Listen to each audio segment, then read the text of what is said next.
Democrat Heidi Heitkamp also announced her support for Haspel. All told, there are now 4 Senate Democrats who have announced yes votes. That is likely enough to confirm Haspel to lead the CIA. Senate Republican leaders are hoping for a final confirmation vote later this week. Lisa. Jared, North Korea is reportedly scrapping high-level talks with South Korea set for tomorrow and threatening to cancel President Trump's summit with Kim Jong-un over the latest round of military drills between the U.S. and South Korea. Defense officials are telling our Pentagon team that U.S.-South Korean exercises remain ongoing, and the United States and South Korea have no plans in giving up or canceling those exercises. Now, this is a little bit of change in the recent rhetoric from North Korea, and that, according to reports out of the region over the last several weeks, North Korea reportedly told South Korea it had no problem with these exercises. Fox's Rich Edson at the State Department, where officials say, for now, plans for the presidential summit continue. The Dow down 192 points at the closing bell, snapping an 8-day win streak as stronger retail sales fuel interest rate concerns. A baseball shocker. Robinson Cano, the Seattle Mariners all-star second baseman, is suspended for 80 games over a drug violation. Cano testing positive for a diuretic, but he says he didn't realize it was a banned substance. Fox News, fair and balanced. My mom is really great. She's as sweet as she can be. When I need some help, I know she's always there for me. My mom loves me all the time, even when I'm naughty. Thank you for all you do. Hugwai sahau, Mommy. For the entire month of May, stop by FHP Vision Center for 25% off sunglasses and 30% off lenses with ophthalmic frames. Receive an entry form to win a Coach Clutch pouch when you buy any Coach eyewear. Conditions apply. Happy Mother's Day, Guahan, from your friends at FHP. From September 17 to September 19, 2018, the Archdiocese of Agana will be conducting settlement conferences with victims of clergy abuse. If you have a claim and want to meaningfully participate in the September settlement conferences, call Hope and Healing Guam at 1-888-649-5288 before August 1st, 2018. All conversations with Hope and Healing Guam are confidential. If you have filed a lawsuit against the Archdiocese, you are already included in this settlement process. It's primary day in 4 states, including Pennsylvania, which has a closely watched Senate race. The best-known name that is running in this Senate race today is that of Congressman Lou Barletta. The president endorsed Barletta. He was an early backer of the president's campaign, and a major issue that they share happens to be immigration. Also vying for the GOP nod is 34-year-old state representative Jim Christiana. He is banking on his legislative experience in Harrisburg. He is calling for a balanced federal budget. Whoever wins the primary today will face 3-term incumbent Senator Democrat Bob Casey in the fall. Casey is the son of a storied Governor Robert P. Casey here in Pennsylvania. Fox's Eric Shawn in Hazleton. Meantime, Congressman Connor Lamb, who just won a special election a few months ago, is now running in a different Pennsylvania district after a ruling that forced the map to be redrawn. Voters also deciding primaries in congressional and governor's races in Idaho, Nebraska, and Oregon. One day after a judge tossed out a felony invasion of privacy case against Missouri Governor Eric Greitens, his legal team is taking aim at the prosecution. Governor Greitens' defense team tells Fox 2 St. Louis that it's filing a police report against Circuit Attorney Kim Gardner and a lead investigator, alleging lies, secret cash payments for at least one witness, and perjury claims in the case that stemmed from the governor's extramarital affair that collapsed Monday, in part because of a lack of evidence. Gardner's office yesterday blasted defense lawyers for a scorched earth legal and media strategy in her push to have a special prosecutor take the case. Jeff Manasso, Fox News. Meantime, prosecutors say they'll push to refile the felony case against Greitens. Sentencing for Bill Cosby is now set to begin September 24th, almost 5 months to the day since his sexual assault conviction. Cosby turns 81 in July. His lawyers are appealing. I'm Lisa Brady, Fox News Radio. As we journey through the new year, we here at APL continue to find ways to better deliver our island's resources with innovative and cost-effective solutions, lending our helping hands by carrying your freight safely from the U.S. mainland or anywhere in our global network. We humbly honor the opportunities to continue to work and connect with you and your business. We are APL, and we are here for you. Circle K has just made it easier to select products that are better for you and your healthier lifestyle. When looking for items that are low carb, low sodium, low calories, low sugar, high in antioxidants, or high in protein, just look for the easy to spot better for you labels so you can find these items at a glance. Come by and see for yourself. It has never been more convenient to fill up on anything and everything that are better for you. Circle K. Take it easy. With the largest inventory of rental equipment on Guam, East West Rental Center is sure to have the tool you need to get your job finished quickly. From equipment rental, party rental, parts and service to used equipment, East West Rental Center has what you need. Call East West Rental Center at 646-1463 or visit them online and browse through their online rental catalog at eastwestrental.com. They're located in Upper Tumon, right across St. John's School. East West Rental Center, providing the island of Guam with quality equipment rentals since 1972. Are you a homeowner looking to save money on your power bill? Ever thought about getting solar on your roof? If the answer is yes, Micronesia Renewable Energy will install a solar energy system on your roof for zero money down, so you can save money on your power bill. Sign up in the month of May, and MRE will pay you $400 in cash. That's right. In the month of May, get a solar energy system on your roof, and MRE will pay you $400 just for signing up. Conditions apply. Call 632-2613 for details. MRE, the smarter choice. Chili's Smokehouse menu just got tastier with their new smoked honey chipotle short ribs, marinated and smoked for hours. Try the smoked honey chipotle short ribs and chicken combo, or enjoy the family combo with mouth-watering honey chipotle short ribs, Texas-sized baby back ribs, crispy chicken, and juicy barbecue chicken served with home-style French fries and corn on the cob. It's the Chili's Smokehouse menu, now with smoked honey chipotle short ribs, available for a limited time. Chili's, more life happens here.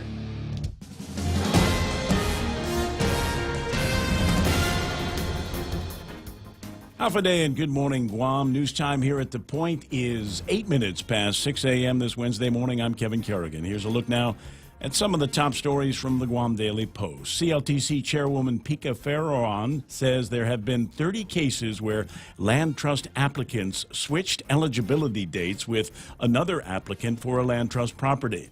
To date, she says 17 leases have been issued to those who swapped dates with someone else. The first swap occurred back in 2004. Based on Friday's legal opinion from Attorney General Elizabeth Barrett Anderson, all 17 of those leases are now considered void. Ferron said during her term as CLTC chair, however, none of the swaps were ever approved by the Land Trust Commission. Instead, all the approvals were processed by the Department of Land Management. Government of Guam has been lax at collecting the tobacco tax, according to a draft audit by the Office of Public Accountability. The audit report finding that less than half of imported tobacco products were taxed and collected upfront by Guam Customs and Quarantine. A majority of the tobacco products were released to the wholesalers without the immediate assessment or collection of the tobacco tax. The auditors also found that the Department of Revenue Tax made no detailed record of the quantities or weight of the imported tobacco when it was delivered to a wholesaler's warehouse, and no record of the tax owed on those tobacco products. The auditors found that Revenue Tax has been relying on the wholesalers' voluntary compliance and self-reporting of tobacco taxes. We'll have more news after this. Howdy, folks. Can't get enough of my KFC Smoky Mountain Barbecue? I'm bringing more to Guam this month with my new KFC Smoky Mountain Grilled Barbecue Chicken. KFC's chicken coated with a sweet and smoky barbecue sauce. Oh, and by the way, Smoky Mountain Barbecue is still available on KFC's Extra Crispy Chicken and boneless strips. KFC, it's finger licking good. Ready to buy real estate on Guam? Congratulations! But what now? There are so many questions, so many things to do. Where do you start? The best place to start is to call Century 21 Commonwealth Realty, Guam's biggest name in real estate. They aren't the best because they're the biggest. They're the biggest because they're the best. Trust the name. Find out why. Call Century 21 Commonwealth Realty today. 888-2121. Trust the best. 10 minutes past 6 a.m. here at The Point. 2 low-income housing projects have stalled due to ongoing H-2B labor shortages, according to Michael Duenas, Executive Director of the Guam Housing and Urban Renewal Authority. Duenas says that Construction work has slowed considerably on the third phase of the Summertown Estates development in Dededo, and there's been no significant construction activity at the 50-unit Villa Del Mar development in Totu. Each project is valued at about $13 million, backed by tax credits through a federal low-income housing program overseen by the U.S. Department of Housing and Urban Development. Duenas cited problems with the lack of skilled workers to do the work. Last month, the U.S. Immigration Service approved more than 600 H-2B visas for skilled foreign laborers to work on military-related construction projects. But so far, USCIS has not approved any H-2B petitions for local contractors working on outside-the-fence projects. Greg Massey, Alien Labor Processing Chief at Guam's Department of Labor, says there are no H-2B workers on Guam now. 0, he said. The recently approved workers have not yet arrived. He doesn't expect them to be on the ground on Guam until June or July. Guam Bar Association's ethics attorney has been fired by the judiciary of Guam. He was terminated effective 5 p.m. Monday, was seen being escorted out at the door of the courthouse by Superior Court marshals. The ethics prosecutor position is unclassified. Bradley was responsible for screening investigatory and prosecuting complaints alleging misconduct by members of the Guam Bar. Judiciary spokesman Sean Gumatautau could not disclose the reason for Bradley's termination, nor could he say whether any complaint had been filed against the attorney. In a statement, Chief Justice Catherine Merriman said the search is on for another ethics prosecutor. Public confidence in the judiciary's disciplinary system, she said, should not be affected. For these stories and more, log on to postguam.com or pick up a copy of today's Guam Daily Post. Ray now with the weather. Let me see what it looks like. Partly sunny skies today, Kevin, with isolated showers and thunderstorms. Becoming mostly cloudy tonight with scattered showers and isolated thunderstorms. Winds east 10 to 15 miles an hour, diminishing overnight with highs near 89 degrees today and overnight lows of about 77 degrees. Warm, muggy, snotty weather outside. What is all of that about? Let's see if I can pop up the weather map here and see what's playing, and maybe how Kevin or Mike can describe where we're supposed to be getting these thunderstorms from. I don't see any clouds. Yeah, just that blob to the east of us. We are just below the right edge of the timestamp there, so kind of right in the middle of that box. And you can see that cluster of clouds off to the east or to the right of us, and so that's going to be slowly making its way through over the next 2 or 3 days. It's a very weak trough, weak circulation, just enough to bump it up a little bit and bring the rain back. The questions that I'm getting are from friends asking, is it going to rain Saturday? It very well likely could, yeah. Really? Yeah. Okay. So a tent or an umbrella or being inside? Absolutely, yeah. Gotcha. Or go play in it. That's fine, too. That could work. All right, be on the lookout for the movements on that trough. Sunset tonight at 6:40. Sunrise this morning was at 5:54. Should be up about 5:53 tomorrow morning, just cause. 6:13, that's news and weather together, and it's brought to you by Bank Pacific, where others put branches, they place roots. Kinetico water treatment customers don't keep coming back. They're satisfied the first time. That's right. Kinetico non-electric water treatment systems take care of your water problems, and you won't need to keep calling us for repairs. Join the list of satisfied Kinetico customers who purchased their non-electric water systems years ago and are still enjoying clean, conditioned water without any hassles from timers or circuit boards. American Water Tech. Smarter water. Better water. Call American Water Tech at 649-2301 or email them at info@americanwatertech.com. Portions of the program brought to you by King's Restaurant. 40 years they've been serving your favorites to your family. They're going to keep doing it, too. King's Restaurant, always open, always local. What would you do with unlimited internet? With Docomo Pacific, the possibilities are endless. Docomo Pacific is throwing off the data caps so you can enjoy more of the things you love. Watch, stream, download, and play with no end in sight.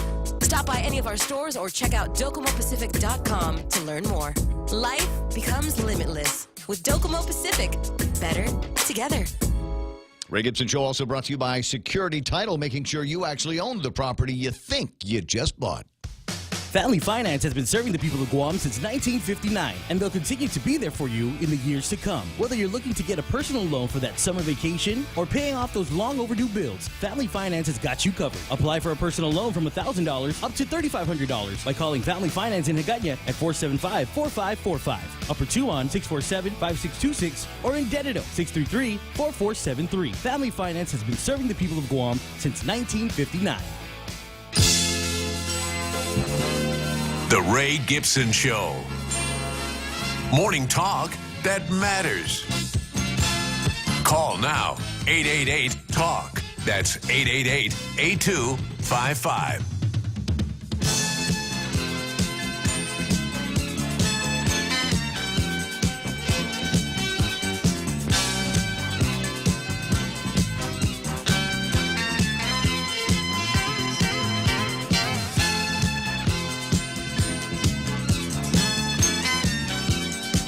The microphone, and let's get going. It's 6:15 in the morning. This is the Ray Gibson Show on The Point. 93.3, as the man said. The telephone number is 888-8255. That's 888-8255. There's a bunch of different ways to get a hold of me if you need to, and we got to do it right now in a very public way. You can do it on the Facebook Live. We'll talk about all of the rock stars that are on that already. But first, let me introduce the crew here of the morning show. I guess me, you already met me, and then there's going to be the amazing Kevin Kerrigan from the Guam Daily Post, who comes in all the time and gives us our look at the news and all of the big stories that you're covering. Half a day. Are you digging that app?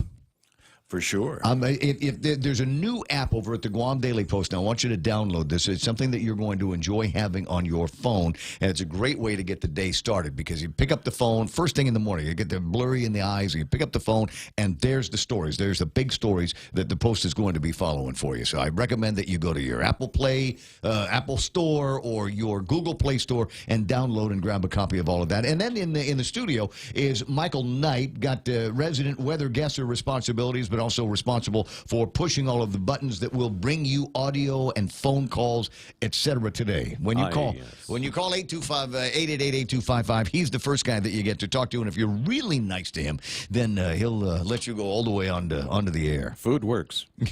Food works. All kinds of bribery here. Yes. But this is a strange kind of morning there, Michael. It's a strange kind of morning there, Kevin. For the first time in some time, we don't have a front page of anybody's news that has the picture of Troy Torres on it. There's nothing here. There's no Troy Torres. Look at that. Look at the judiciary fires their ethics guy. Well, there's a story. Has 17 land leases considered void. Thank you, Pika. Draft audit report that tobacco tax collections are lax. So we've known about that. But I think there's going to be more. Senator B.J. Cruz found a free lunch over at the Rotary Club yesterday. And, if they're going to give you free food, then you got to come back with some information. So he's looking at some draft reports that will go towards, I presume, making it that much more of an interesting conversation today when they do. It's a not public hearing. It's the budget hearings are taking place over at the legislature, and Senator B.J. Cruz is going to be entertaining the budget request today for the Department of Revenue and Taxation. I saw that and I was like, whoa, that'll be busy. Yeah, so Department of Revenue and Taxation, and then we have the tobacco tax collections lax. And a whole story from the public auditor, a draft report. I don't have a copy of it. Did you get a copy of it? Has anybody leaked a copy of it to you? It's been leaked, yes. Could you leak it in my direction? We'll give that a try. Can you try to send? Hey, if you've got leaks, you're working in a public office and you think maybe you got a handle on some information that might be good if it went wide and everybody knew about it, you can send me an email. RayGibsonShow@gmail.com. Not the Ray Gibson Show at gmail. It's just RayGibsonShow@gmail.com. I couldn't afford the. So you started talking about leaks. I thought there was going to be a live read for Depends. No. I didn't know anything about that. No, nothing like. So, but if you've got information that you think might be valuable and want to blow the whistle, and I try, trust me to keep your secrets. I want you to trust me to keep your secrets. The only secret that I can't keep is who's turning me on to this Botox conversation. I'm not saying I'm going to do it. I'm not saying that I'm going to do it. I'm just saying there's the possibility. It could be out there. There's an opportunity to figure out how to reduce the number of brow lines that I've got here and the little nitty thing that goes on in my face. I will say this: if you get it done, what's that? I still won't. You still won't? Still okay. What's the old line? If you jump off to Lover's Point, if your friend jumps off, are you going to go too? Well, no, Mom. The Department of Labor and the Bureau of Stats and Plans are going to also be a part of the 2019 budget hearings that will take place later on today. And the number is 0. Zero, not as in how much money are you expecting to get from the 2019 budget. The number out of the Department of Labor and the governor yesterday was zero. There are no temporary workers on Guam. There are no H-2B construction workers on Guam. We've got none left. They're all gone. Yep. You know what? That's why there's no line at Ross. And I don't know if you've noticed. There's no. I went in there the other night and I didn't see that whole forest of the blue things that are attached to the to the carts. To the carts. I didn't see that. So that must have been it. But apparently, since April, we have only had 0 of them here on Guam, and that is becoming a big problem for all kinds of contractors. They just can't get any of the work done because there's no guys out there to do it. There's a bunch of guys, obviously, that are capable of doing it, and anybody that can pee clean and get on the other side of the fence already has those jobs. They've got those jobs already, guys. So it's a question of filling in some of the other positions on this side of the fence. At least that's the story, is the way the story goes, and we'll talk a little bit more about that in just a few minutes. It was an interesting morning yesterday as we were going through the conversation about the CLTC, and everybody's got a different version of how the story wants to get played. In fact, there's differing views even among the media on how it is being framed in the community. Like this, Jeff Marchessault over at the PNC now says Governor joins Uggan in calling for a moratorium on the CLTC.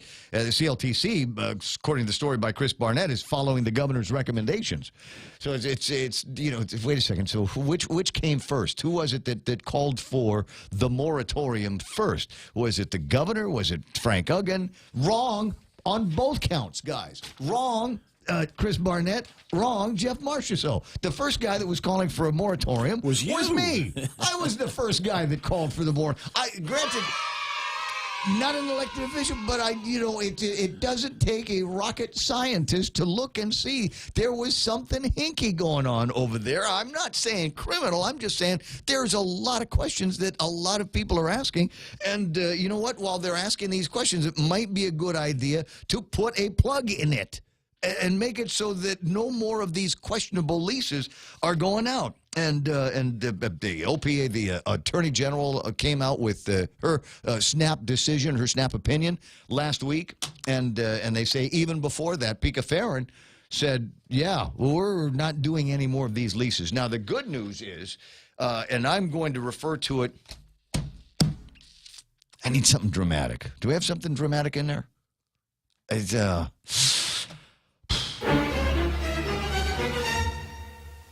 I don't know. Yeah, I don't have anything long and drawn out. But I do have. It's just so the Guam Daily posted a front page says 17 land leases considered void, and I want to refer to this as, what did I say it was? It's my okay.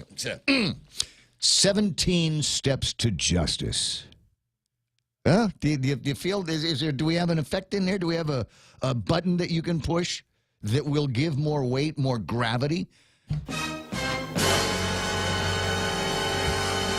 No, that's the noise. That's the noise the door makes when you're on the other side of the door doing something wrong, and it's with somebody you're not supposed to be doing something wrong with. The door opens, and then you hear it now. The door opens. Busted.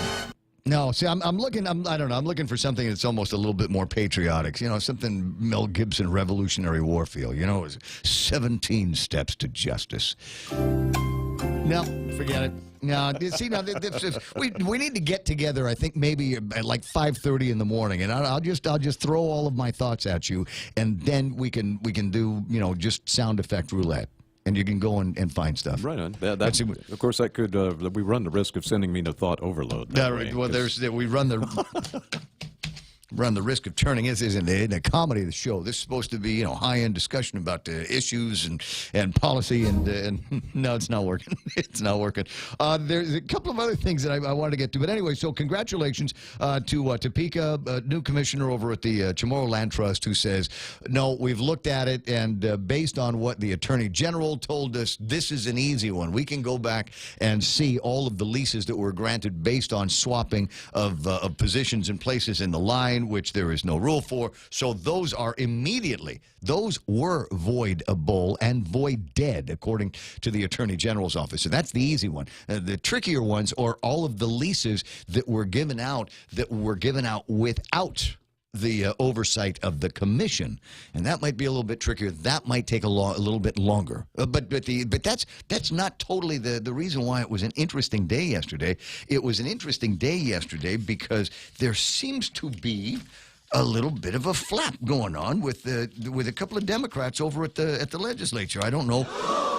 Right? I don't know if you're feeling the same things that I'm feeling. Where is it? The press release that came out from Uggan's office about 10 o'clock yesterday morning. I think it came out just as I was leaving the program, so I couldn't refer to it. Uggan did what Ada wouldn't, and the governor couldn't. Wow.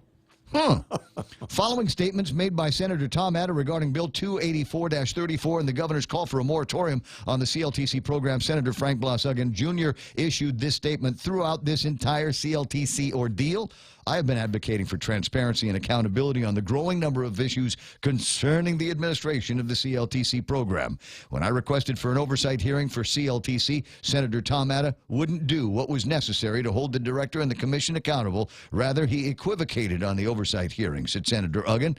Senator Ada claims that it would take 20 years to adopt rules and regulations, but the 33rd Guam legislature, Senator Ada quickly introduced and successfully passed his measures to add rules and regulations to the Chamorro Land Trust commercial leases. The bottom line is that once the rules and regulations have been adopted, the moratorium would be lifted. So this myth of 20 years to pass another set of rules and regs is just another fear tactic. If there is anything Senator Ada has proven to the people, is that if there is a will, there is a way. So that explains him saying what Ada wouldn't do, and now what the governor can't do. The governor lacks the authority to reform the CLTC program. Even the governor's office agrees with that point. So Senator Uggan with the statement, he did what Ada wouldn't do and the governor couldn't do.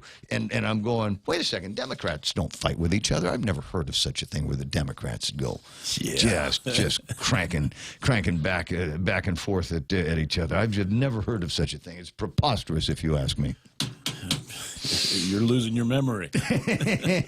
Well, I'm sure I'll have other reminders here in the coming days and weeks as we get closer and closer to this hotly contested primary election that's going on. It's going to be happening. Anyway, you want to yak about that?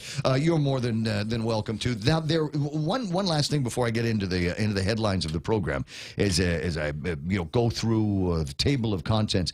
I've actually forgot to talk about this for the last couple of days. There was I'm fascinated with what's happening with the growth, the explosive growth in viewership on Facebook Live, and I forget that you can also watch the program on the website, thepoint.gu. And another reason to go to thepoint.gu is because we have a listener poll here. Duh. Talk radio station on Guam, middle of the political season, you better believe there's going to be a listener poll. Last week, we were asking who won the One Guam debate, and that one turned out to be one of those cases where lots and lots of people under orders from just a handful of other people went to the website and just click, and voted.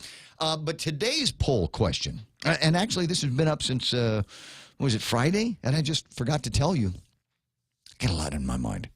Has the bouquet of allegations against the administration changed how you feel about Lieutenant Governor Ray Tenorio? Your choices are, no way, consider the source. The other one is, sure has, my suspicions have been confirmed. And the third option is, this is like being undecided. Well, it certainly got me thinking. I want to vote, but I can't put myself down on one way or the other. Has the bouquet of allegations against the administration changed how you feel about the lieutenant governor Ray Tenorio? So far, 81% say no way. Consider the source. 10% say sure has. But my suspicions have been confirmed, and the undecideds are only about 8.28. I have turned on the comment features. That is, the comment features are always on. What I'm able to do is go in and click on individually the ones that probably won't get me sued, either in a civil or commercial capacity. So these these are the ones that I no lawyers allowed. No more lawyers jumping on the bed. One fell down and broke his head. Anonymous says, sure has, suspicions confirmed. And then they wrote, you shouldn't post questions like this. Adelup is supposed to be working, not making phone calls, encouraging people to vote. Consider the source. Is that happening? Troy, is that what's happening? This is probably as close as I'm going to get to a Troy story here this morning. 888-8255 is the telephone number of the radio station. Facebook Live is another way to get a hold of me. There's a little happy hour thing that is going on, and in a couple of minutes I'll say hello to everybody and see what they are talking about. The program must be doing all right if I got Romeo Carlos waking up at 6 o'clock in the morning to post on the site. It's 6:31. Headlines now from the Guam Daily Post. Here is Kevin Kerrigan. Half a day and good morning, Guam. News time here at The Point is 31 minutes past 6 a.m. In the headlines from the Daily Post this morning, technical issues with computer software between the Department of Land Management and the Department of Rev and Tax are hindering efforts to collect property taxes. Land Management Director Michael Borja says both agencies signed a memorandum of agreement 2 years ago promising to collate data on real property. The Office of Public Accountability, however, has reported that nearly $41 million in real estate taxes deemed lost because the government of Guam failed to collect delinquent taxes and decided to forego collections for half the amount. A number of properties are listed as John Doe properties, meaning Rev and Tax doesn't know who owns the parcels, so they don't know where to send the tax bill. The issues were raised during Land Management's budget hearing before lawmakers yesterday. Guam Bar Association's ethics attorney has been fired by the judiciary of Guam. Bruce Bradley terminated effective 5 p.m. Monday. He was seen being escorted out of the door of the courthouse by Superior Court marshals. The ethics prosecutor position is unclassified. Bradley was responsible for screening, investigating, and prosecuting misconduct complaints against members of the bar. Judiciary spokesman Sean Gumatauto could not disclose the reason for Bradley's termination, nor could he say whether any complaint or allegation of misconduct had been filed against the attorney.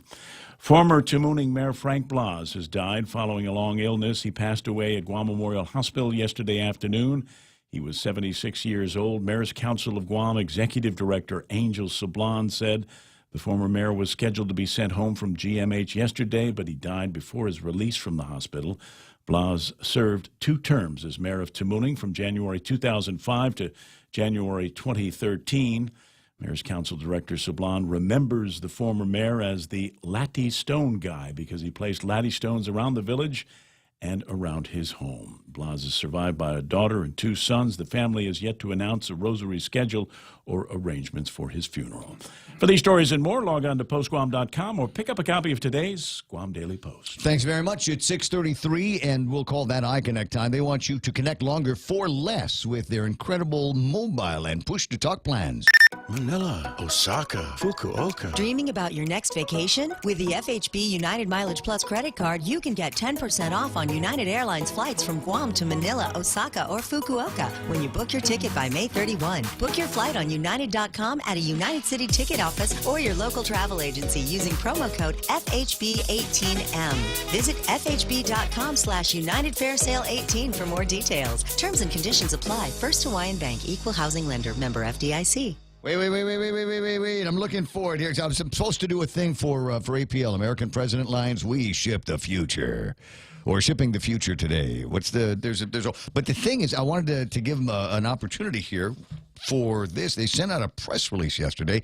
It's their 100th voyage to Guam and Saipan. On New Year's Day of 2016, APL celebrated our humble return to Guam and Saipan with the arrival of their first voyage. 1 year later, APL added a second ship for a new weekly service. Now, today, APL is celebrating the 100th voyage of their service with their heaviest load to date. They're taking up over 400 containers between here and there. It is through our prospering local business partners and their strong support that APL is able to achieve this huge milestone. APL continues to deliver on our guarantee to seamlessly connect customers with the U.S. mainland or anywhere else in our global network. They thank our home, our people, our island for their continued support and business in all of the years to come. So congratulations, Charles, and the guys over at APL, your 100th voyage to Guam and Saipan. 400 containers filled with Spam and beer for the people of Saipan.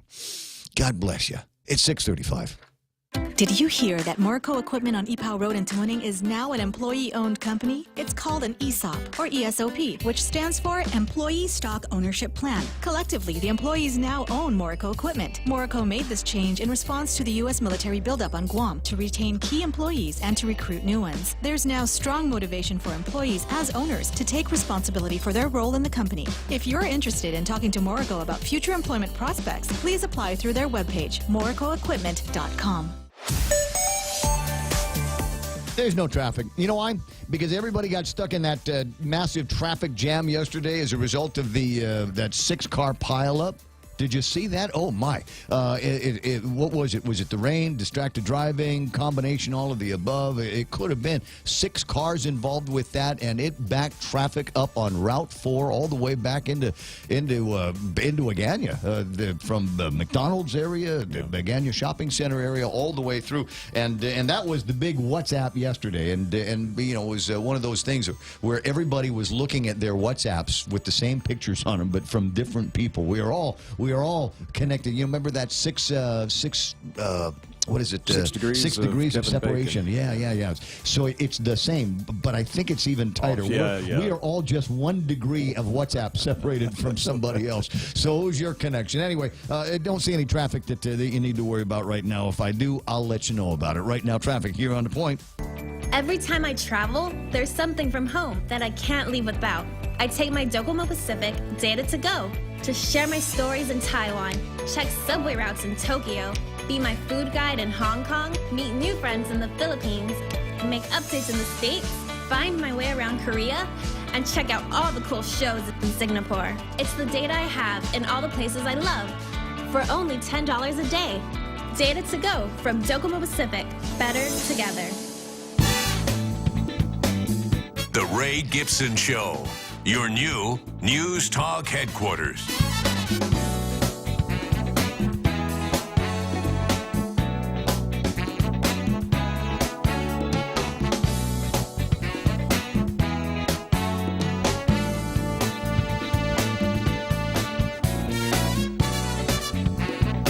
Tell I'm concentrating when I've got my tongue out here. Just messing around with the screen here on the traffic gizmo to make sure I've got the absolute latest traffic patterns on my eyes today. That's something that needs to get done.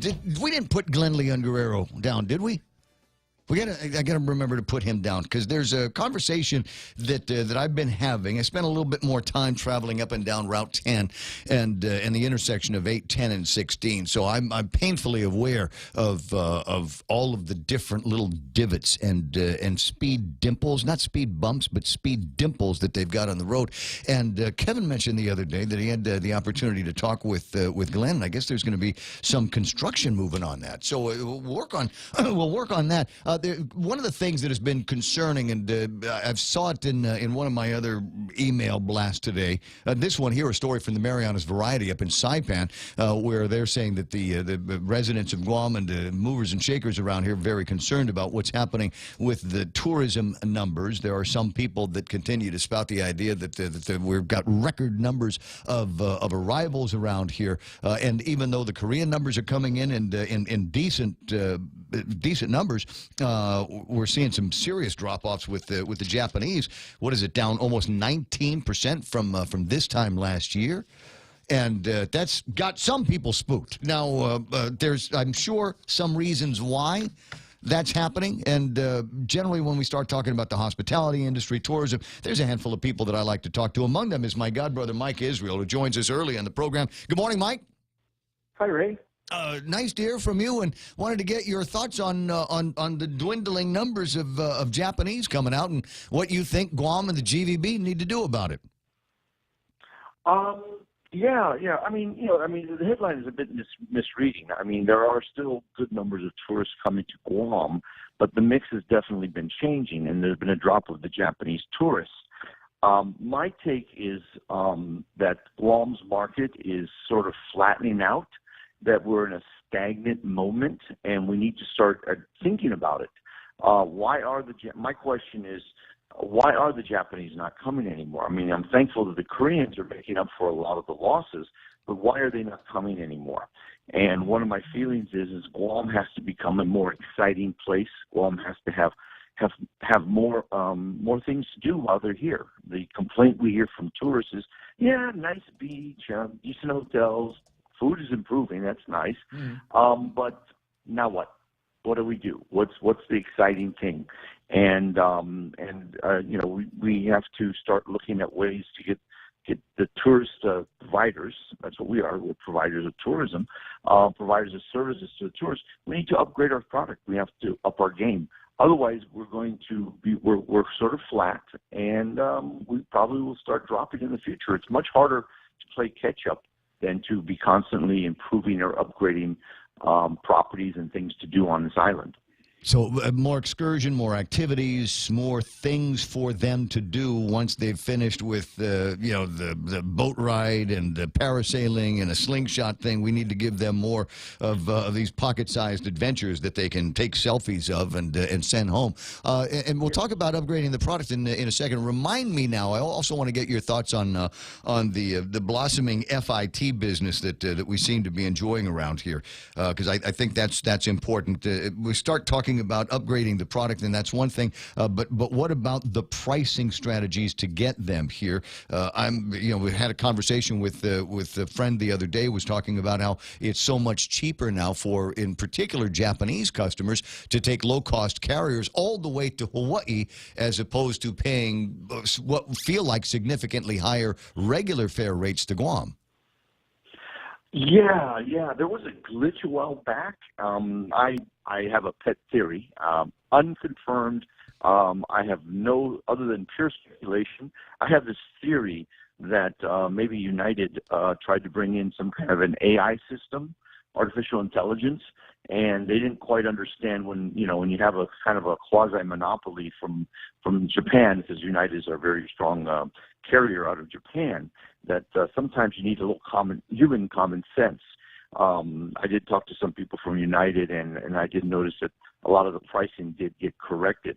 Also, while the prices were raised, which I think discouraged a lot of Japanese flyers from coming in, I also noticed it gave an opportunity for a new carrier, JAL, to come in, and they now have, I believe, 2 flights a day on a 777. Mm-hmm. And it's very interesting. The JAL plane kind of brings in a higher quality tourist, if you can imagine that. JAL is more expensive than United, but then again, JAL does provide, maybe in the eyes of Japanese, a higher quality of service.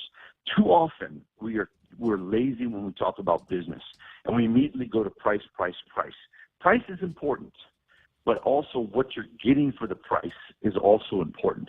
Our hotels are doing fairly well. We have two large hotels now. We used to have 4, but we have 2 large hotels, and I believe our hotels are probably one of the more expensive hotels on the island.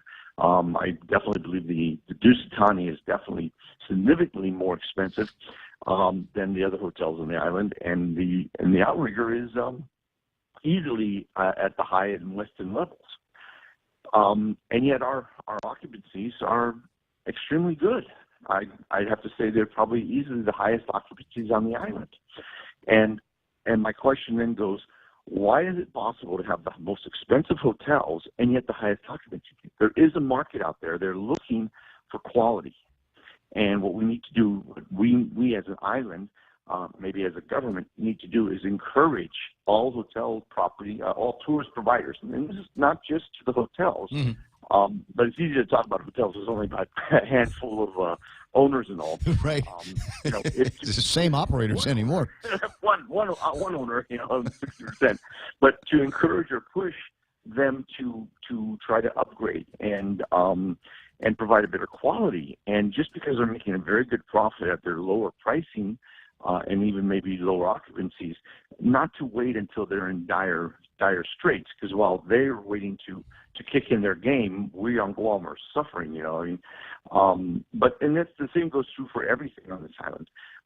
We need to start looking at quality and trying to up our quality. And I believe that if you do have a higher quality, you will get the business. It's not always about pricing. When we start talking about upgrading the product, I think there might be people that, as they're showering and shaving this morning going, well, I've been to Tumon. Tumon's looking pretty good these days. A couple of the hotels have got some new paint jobs down there, and the shrubbery is all well maintained, and roads are looking decent when they finish up with the construction. But I am reminding myself, and will remind those people, that that's no longer the product that we're talking about. It's no longer just Tumon anymore. There have always been outliers in the game, and now with the increase in the number of FITs and people that aren't riding the buses these days and going out on the more organized tours, the entire island now is our product. That's an excellent point. I got to give a good nod to GVB and the government for the last few years. They have really done a very, very good job of sprucing up Tumon at considerable cost. But I have to say the lights work at night. The streets are fairly clean. Even the beaches have become cleaner over time. And the shrubbery is looking good. If we can start extending that, if GVB could start also increasing that along those lines, like say the route from the airport all the way to Tumon and also parts of the canyon. Of course, my dream project has always been is that the government were to turn the entire Agania Bay into, remember, things that are good for tourists are also good for us local people. And, we get that sort of side benefit. Thankfully, we're not a smokestack industry out here where we have to trade prettiness for a job. Our job is prettiness. And so that's a wonderful side benefit of tourism. So if we could have, for instance, more landscaping and fixing up along the route from the airport down to Tumon or into the other areas, there is two very large hotels down and over by the Yanni area as well. And of course, making walking areas. I notice a lot of tourists, even though they do drive, they also do a lot of walking. And so, we need to start looking around and thinking about how we can make Guam more exciting. Now, one of the things that we're doing lately, and you touched on it earlier, is kind of the FIT and also what we call the MICE market, M-I-C-E. Yeah. That's meetings, incentives, conferences, and events. I don't know about the rest of the island, but I just, for our company, we have been hosting a lot of conferences and events, and these are off islands. Right now, we have a very large contingent of Suzuki company employees on this island, and they have been a very good shot in the arm. May is normally a very slow month for Guam, and it has been a very strong month for us. And a lot of it is due to the large amount of conference business we're doing. I don't know if you noticed, we've been having a lot of groups coming in. AOA, I think, was at the Dusit a while back. I know we have some other large Korean group coming in here. So they're starting to trickle in here. So we're starting to head in the right direction. And, we're a little more patient. And we Guam gets known as a place where the celebrities hang out. We can start changing our reputation from being the Tijuana of the Pacific to being more of the Cabo San Lucas of the Pacific. I'd like to encourage that conversation a little bit more, but I noticed online on the Facebook Live this morning, James is asking the question about maybe legalizing cannabis and open a new market globally for Guam. What are your thoughts on that? I mean, it's not radical anymore. I think the governor was talking about looking at the idea of legalizing marijuana for a different incentive for tourism. I think legalizing marijuana is going to be an uphill battle because I don't think the rest of Asia is into it. Plus, we have a lot of federal laws. Remember, we're a 100% federalized island here. And it is still officially against the law in the federal. I know they've been loosening up a lot, but that's more of a state battle. I was very, very encouraged by the conversation you guys had a couple of days ago with the LBGT, whatever. I just call it the gay travel market. The gay market. Okay. Yeah. I'm not sure what words are allowed to use anymore. They are a fantastic group. And Guam, with our very small compressed island, we can throw on a nice party without a lot of effort. If we had like a Asia Gay Pride Parade, just like GVB sponsors the marathon, we're very warm and friendly people. We tend not to be too judgmental about alternative lifestyle. Pretty tolerant here, yeah. Yeah, very tolerant. Speaker of our House is an openly gay man for many, many years. Well, and he's the one that was working with GVB, actually traveled on behalf of the Visitors Bureau. But I'd throw in this caveat. I have, we all got gay friends, and they're wonderful until they feel like they're ripped off, and then it's going to be on Yelp, and then it's going to be on TripAdvisor, and it's going to be all over the place. So we've got to make sure that it's not just opening the doors. We really do have to deliver on what it is that we are selling, because otherwise they will, I think, very vocally, as all consumers should, very vocally complain in big ways. So I think we got to be a little bit, if we're going to throw open the doors, we got to make sure that our product is definitely up to snuff. And I think we see that today. Well, we just had we've had a couple gay weddings now over at some of our hotels, and they're very, very fun events. They're very creative people, very demanding, and they even bring in a host of new issues and problems, which we need to start setting protocols in order to help them along in their celebration. Because again, it's an alternative lifestyle, so there's not a whole lot of culture and social. There's not a lot of norms, so we can be in the forefront of that. But I think the encouraging the LGBT market here on Guam, advertising through GVB that we recognize gay marriages here, that would be another big market. Because even though Asia tends to be fairly tolerant of gays, they're not officially tolerant yet. And so, they would like to come to a place where they can be a little more open about their lifestyle, and wouldn't hurt. I think it's a great opportunity. Now, that's a good example of a new market. Right. Let me switch gears, and with just a few minutes left, I'm talking with Mike Israel, my god brother, and been in and around the hospitality industry, man and boy, pretty much all of his life, and his observations, and I will consider his opinion stronger than most people's facts. But I want to talk about this because there is now this phenomenon of more of an FIT traveler, and there's all of a sudden we find ourselves in the different villages looking at the rent-a-car and the Korean family with the iPhone on the dashboard. What are some of the things, and there's a lot of business people that are listening to the program this morning, and they're probably wondering, how do I attract more of these FIT people into my restaurant? How do I get them to shop at my store? And I'm not in Tumon. I might not even be in Tamuning or Aganya, way off the beaten path. How do I let these guys know I'm here? Okay, the really good news, we now live in the world of social media. You do not need to be a big professional. You don't have to go and put ads in Japanese and Korean newspapers at very high cost. In fact, you can promote yourself, especially if you get some 12-year-old kid to come by and make a website. I would highly encourage a website that has your name information. I would go online. I'm not very savvy on the social media. If you want to talk about social media, I'll talk to your daughter. Yeah, exactly. You're 12-year-old. They know exactly. I don't even know what it is. In fact, I'll let your daughter talk to my daughter on the radio, and then we'll just have somebody translate that, right? But I know that these guys, these Koreans and Japanese and Asian travelers, are very tech savvy, and they like to go on the internet. So first, you focus on creating your own business and don't worry about being in Tumon or not. They're mobile. Mm-hmm. Okay? Second is, I would encourage GVB or the government of Guam to realize that our tourists are loose, and at least the Japanese especially drive on the wrong side of the road, quote unquote. Mm-hmm. And so we may want to put some more friendly signs indicating that. Signs, I think, little signs, I mean, not big signs, but little signs indicating as they drive this way to so-and-so. We might have to start addressing some of our signage issues, because when you start having visitors on the road, they need to know where to go. They don't need to be big garish signs, but just more informational level.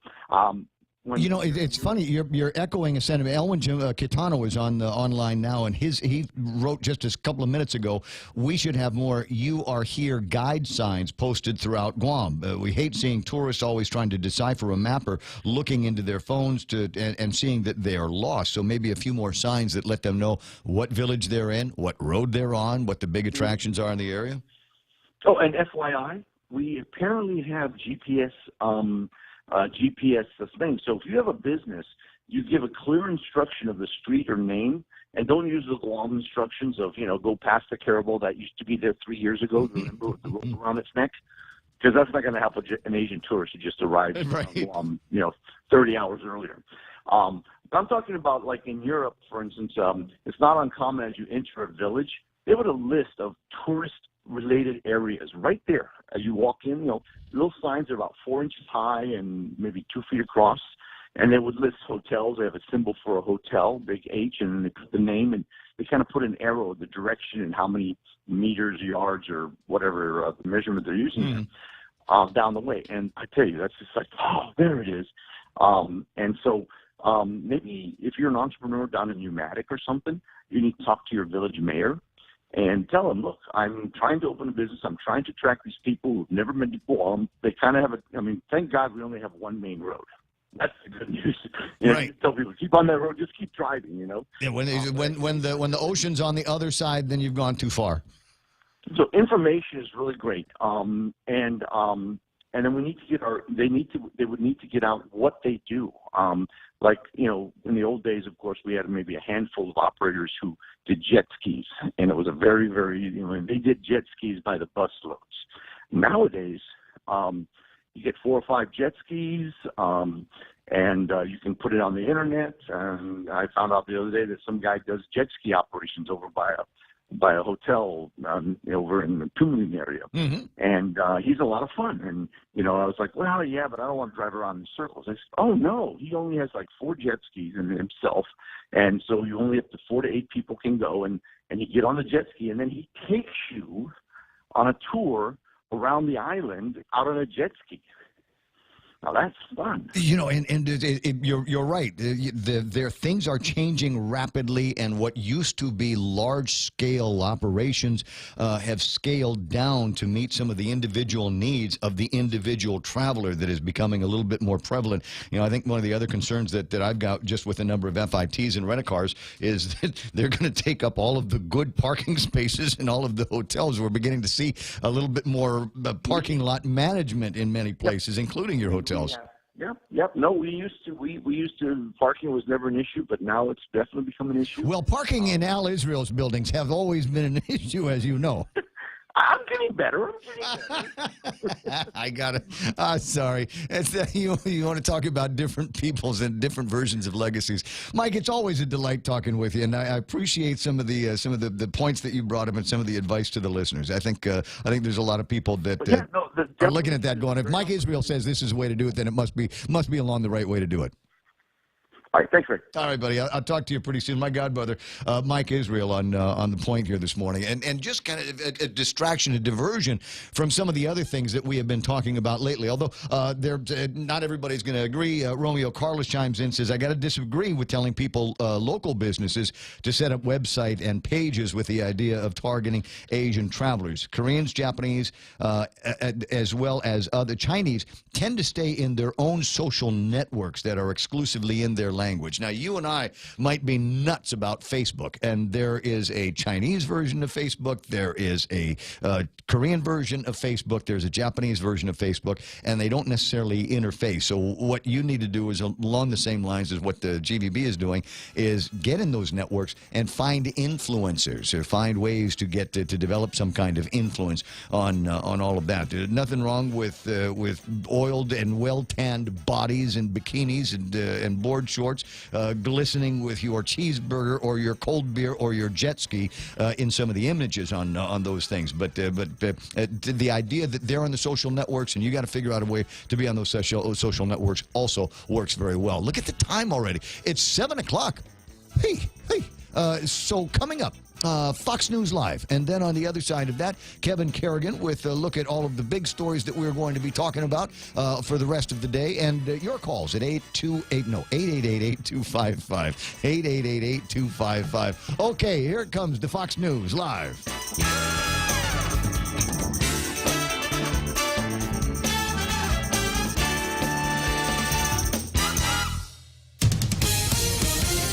Live from New York, the Fox Report. And Lisa Brady. No change in plans at the State Department after reports that North Korea is threatening to cancel the summit between President Trump and Kim Jong-un over the latest military drills between the U.S. and South Korea. We have no information on that whatsoever. What we have to go on is what Kim Jong-un had said before, that he understands and appreciates the importance to the United States of having these joint exercises. The Republic of Korea has as well. State Department spokeswoman Heather Nauert says there's been no notice of any change in plans, and the Pentagon says there's no change in the joint exercises, which continue. Pyongyang has canceled high-level talks set for tomorrow with South Korea. A day after deadly clashes that left nearly 60 Palestinian protesters dead and hundreds wounded along the Israel-Gaza border, the crowds were much smaller today, not heeding the call from Hamas to continue. Egypt also is believed to have lobbied the militant group Hamas to try not to escalate the conflict. So numerous parties trying to calm it down after a very tense situation yesterday. And yesterday was the worst violence that we've seen since 2014. Fox's Benjamin Hall on the border. U.S. Ambassador to the UN, Nikki Haley, insisting the violence isn't about the U.S. Embassy moving from Tel Aviv to Jerusalem. Also telling a UN Security Council meeting that move will not be reversed. There is no plausible peace agreement under which Jerusalem would no longer remain the capital of Israel. The Palestinian ambassador accuses Israel of a war crime over the protester deaths, calling for an international investigation. President Trump making another trip to the Walter Reed Medical Center, where First Lady Melania Trump is recovering from a kidney procedure. The president saying earlier today she's doing really well. Not so much for Wall Street. The Dow drops 193 points, the S&P down 18, the Nasdaq down 59, fueled by interest rate concerns. On the Fox Report, fair and balanced. Hey, it's your stomach again. Subway has all new signature wraps, and around the water cooler, the other stomachs can't stop talking about them. Chipotle Southwest steak and cheese, turkey, bacon, and guac, rotisserie-style chicken Caesar signature wraps. Listen, if I'm honest, as a talking stomach, I don't have a lot of life experience. But I do know one thing. These signature wraps are jam-packed with meat. So what are you waiting for? I'm growling over here. Subway, make it what you want. From September 17 to September 19, 2018, the Archdiocese of Agana will be conducting settlement conferences with victims of clergy abuse. If you have a claim and want to meaningfully participate in the September settlement conferences, call Hope and Healing Guam at 1-888-649-5288 before August 1st, 2018. All conversations with Hope and Healing Guam are confidential. If you have filed a lawsuit against the Archdiocese, you are already included in this settlement process. 6 more states are suing the maker of OxyContin, Purdue Pharma. That makes 22 states in all. Our entire country is feeling a lot of pain in the hands of pain pills. Texas Attorney General Ken Paxton accusing the company of fueling the opioid epidemic with deceptive marketing, downplaying the risk of addiction. Purdue Pharma says it vigorously denies wrongdoing and has worked in good faith to try to help states with the opioid crisis. New fissures keep opening up around Hawaii's Mount Kilauea volcano. Nearly 2,000 residents still evacuated on the Big Island. I had to leave behind a lot of things, but it's just tough, you know, and stuff isn't really important. Health officials are more concerned right now with toxic ash and gas in the air than with lava. Scientists can't predict how long the eruption will last. A best-selling author whose work also ended up on the big screen has died. Writer Tom Wolfe, often seen in his trademark white suit, best known for Bonfire of the Vanities, made into a 1990 film starring Bruce Willis and Tom Hanks. You want to build a road or a hospital, and And you need a lot of money? Also known for The Right Stuff, adapted from his book immortalizing America's first astronauts, and Chuck Yeager, the pilot who broke the sound barrier. He's some kind of war hero. Wolf, who's credited with popularizing the phrase pushing the envelope and dubbing the 70s the me decade, also broke ground with a style called new journalism, which used novelistic techniques in nonfiction. Fox's Lillian Wu. Tom Wolfe was 88. His agent said he died after an infection. About an hour from now, an asteroid as big as the Statue of Liberty will speed past Earth, fortunately at what's considered a safe passing distance. Still the closest it's been in 300 years, about half the distance to the moon, or less than 127,000 miles from Earth. Science website Earth Sky says it's traveling at over 28,000 miles per hour. In New York, Lisa Brady on Fox News Radio. Are you a homeowner looking to save money on your power bill? Ever thought about getting solar on your roof? If the answer is yes, Micronesia Renewable Energy will install a solar energy system on your roof for zero money down, so you can save money on your power bill. Sign up in the month of May, and MRE will pay you $400 in cash. That's right. In the month of May, get a solar energy system on your roof, and MRE will pay you $400 just for signing up. Conditions apply. Call 632-2613 for details. MRE, the smarter choice. Family Finance has been serving the people of Guam since 1959, and they'll continue to be there for you in the years to come. Whether you're looking to get a personal loan for that summer vacation or paying off those long overdue bills, Family Finance has got you covered. Apply for a personal loan from $1,000 up to $3,500 by calling Family Finance in Hagåtña at 475-4545, Upper Tuon 647-5626, or in Dededo 633-4473. Family Finance has been serving the people of Guam since 1959.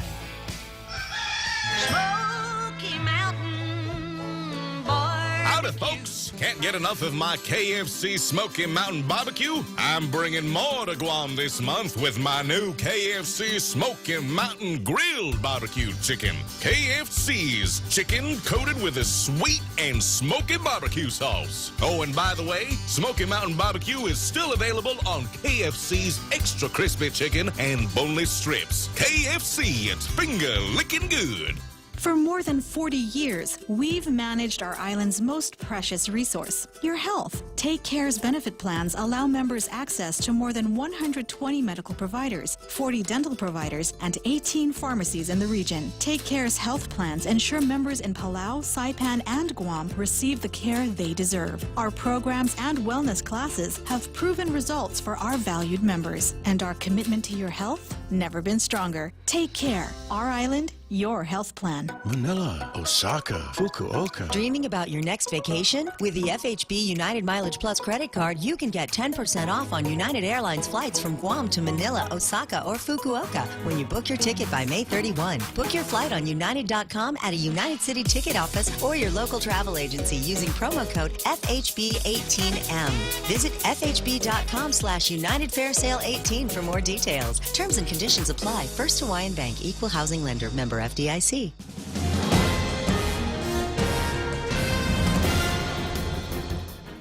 Half a day and good morning, Guam. News time here at The Point is 8 minutes past 7 a.m. this Wednesday morning. I'm Kevin Kerrigan. Here's a look now at some of the top stories from the Guam Daily Post. The government of Guam has been lax at collecting the tobacco tax, according to a draft audit by the Office of Public Accountability.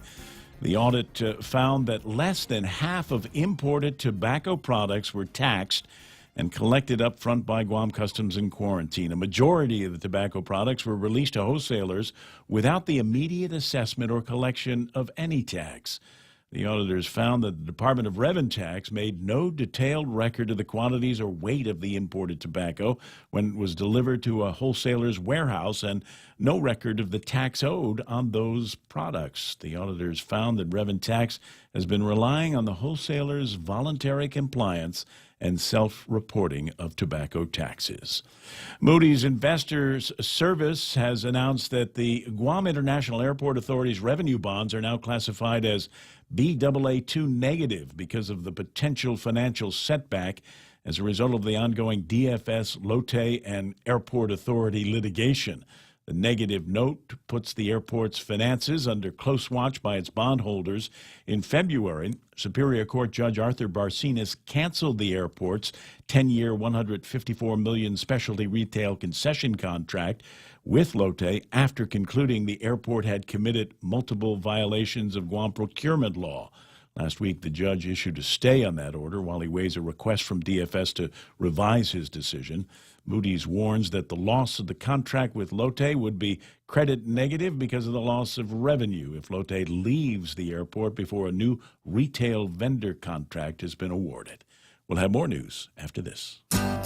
How about when we lend you money for your home, we pay for your appraisal? That's right. When we make you a loan, we'll pay for the actual cost of your standard appraisal up to $1,500. Add that to our super low rates and you'll see why so many people are coming to Bank Pacific for their home loan. So join them by joining us, Bank Pacific, where we're open to closing your loan in a hurry. Bank Pacific, where others put branches, we place roots. Equal housing lender, credit conditions apply. Security Title is honored to join in sponsoring Ray Gibson on The Point. My name is Alicia Blas from Agate, and this is where I start my day, listening to the voices of our community and sharing thoughts about issues that affect all of us. It all boils down to our people and our land. Putehi Igomamu. Protect your home. When purchasing or refinancing your home, remember to call the professionals at Security Title, just like you call Ray Gibson in the morning. 10 minutes past 7 a.m. here at The Point. CLTC Chairwoman Pika Feoron says there have been 30 cases where land trust applicants switched eligibility dates with other applicants for a land trust property. And to date, 17 leases have been issued to those who swapped dates with someone else. First swap occurred back in 2004. Based on Friday's legal opinion from the Attorney General, all 17 of those leases are now considered void. Feoron said during her term as CLTC chair, none of the swaps were ever approved by the Land Trust Commission. All of the approvals were processed by the Department of Land Management. Mayor's Council of Guam Executive Director Angel Sablan says the former mayor of Tamuning was scheduled to be sent home from the Guam Memorial Hospital yesterday, but he died before his release. Mayor of Blas served 2 terms as mayor of Tamuning from January 2005 to January 2013. Sablan remembers the former mayor as the Latte Stone guy because he placed Latte Stones around the village in his home. There were 3 mayors in the Blas family, said Sablan. The former Tamuning mayor was the brother of former Asin mayor Joanne Blas, and he was also the brother to former Manilao mayor Nito Blas. For these stories and more, log on to postguam.com or pick up a copy of today's Guam Daily Post. Ray now with some weather. Where did I put the weather? It's in here somewhere. It's going to be another one of those kind of days where it's going to be hot and muggy. There's still not, in my mind, a whole lot of the wind that needs to be blowing around that is going to bring us some decent weather. The actual words of the forecast: partly sunny with isolated showers. Thunderstorms are possible today, becoming mostly cloudy. Tonight, scattered showers and isolated thunderstorms are in the evening forecast as well. Expect winds east up to about 15 miles an hour, diminishing overnight highs near 89 degrees and overnight lows of about 77 degrees. Sunrise was this morning at 5:54. I didn't get a chance to go outside and see what color it was. Did we hit the pink again? There wasn't very much pink this morning. Did we get any craptacular rays? There actually was a very large crepuscular ray that went from east to west. But in looking at it, unless you knew it was one, you wouldn't have really known. I got you. Well, I'm going to put some camera action on here. Sunset tonight will be about 6:40 in the morning. In the next hour, we'll take a look at the weather map with Mike and take an updated look and see if there's anything that is changing in that forecast. Although the forecast over the next several days calls for rain right into the weekend, huh? That's right. Yeah, and increasing chances through tonight and tomorrow. So, yeah. Just back to normal, about really. That. I've got to finish up the tan. Oh, that's all right. You got time in between the drops. Somewhere. The thing is on the tan, and anybody knows me knows I'm a runner. There's a specific kind of shorts that I like to wear. They're called split shorts. Okay. And so as your stride lengthens, they open up a little bit more to give you some room for your legs to open up a little bit more. Mm-hmm. But the problem is, as they open up, they expose an area that I can only describe as butt crack white. Yeah. And so I've been trying to It's FM. We can use different language here. Fine, yeah. So I'm trying to get that particular part. Well, I mean, not that particular part, but I mean the part that opens up. I'm trying to get that part.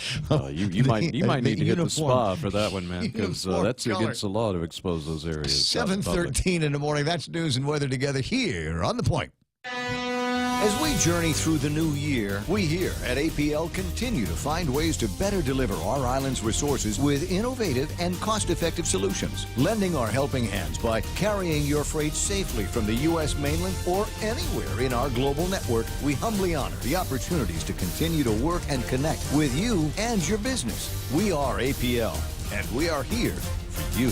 Portions of the program brought to you by King's Restaurant, serving families like yours all of your favorite meals. It's such a great place to go. I mean, if it's too rainy this weekend and you're not able to go out there and get yourself a George Hamilton tan, then I'm thinking you go to King's. And comfort food. Comfort food. What do we have here that I absolutely enjoy? And let me just give you an idea. Anything with corned beef hash on it. Mm-hmm. Anything with corned beef hash and hash browns. You can build the rest of the meal just around those two signature pieces. And you know they're going to be good because it's King's. Always open, always local.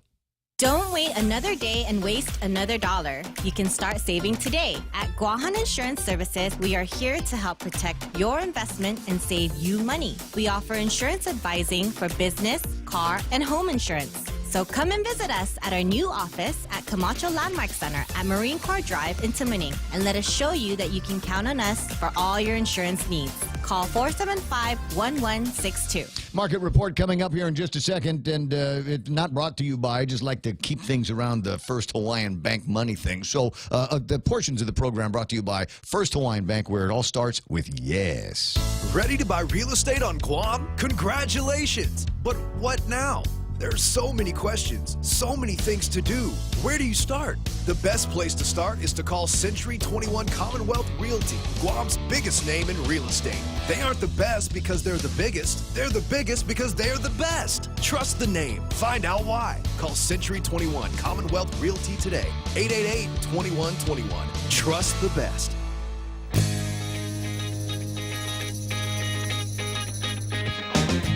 The Ray Gibson Show. News to fill your mind. Talk to get it out.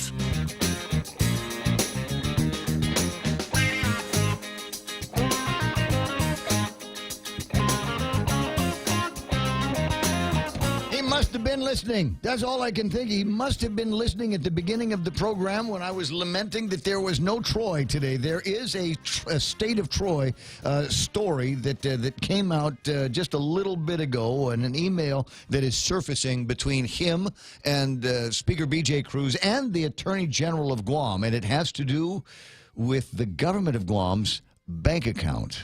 That was perfectly timed. All right, so we'll get around to talking about that in a couple of minutes. I got to reread the thing and make sure I totally understand what it is.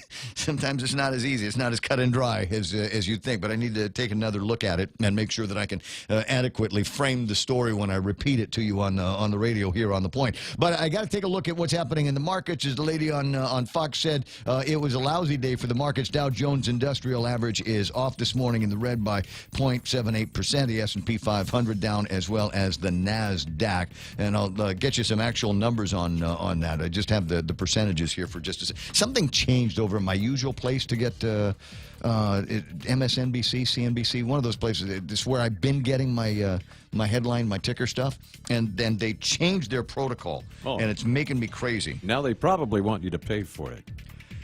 You know, there's a lot of that. I used to have another place where I'd go for tapas, and I'd be able to get tapas numbers in almost real time, right. and they wanted to pay for it as well. It was like $2,000 a month because it was designed to be used by like industry professionals, like oil industry professionals. That's a bit rich for our where blood, $2,000 a month for anything sounds like, you know, a 25-cent subscription to a newspaper. Right? No, I don't think so. West Texas down to 71, and I'm sorry, up to 71. The number down actually refers to tapas now trading at $78.02 as of a couple of days ago. Now I know what you're thinking. Wait a second. If tapas has gone down, does that mean that the price at the pump is going to go down? No.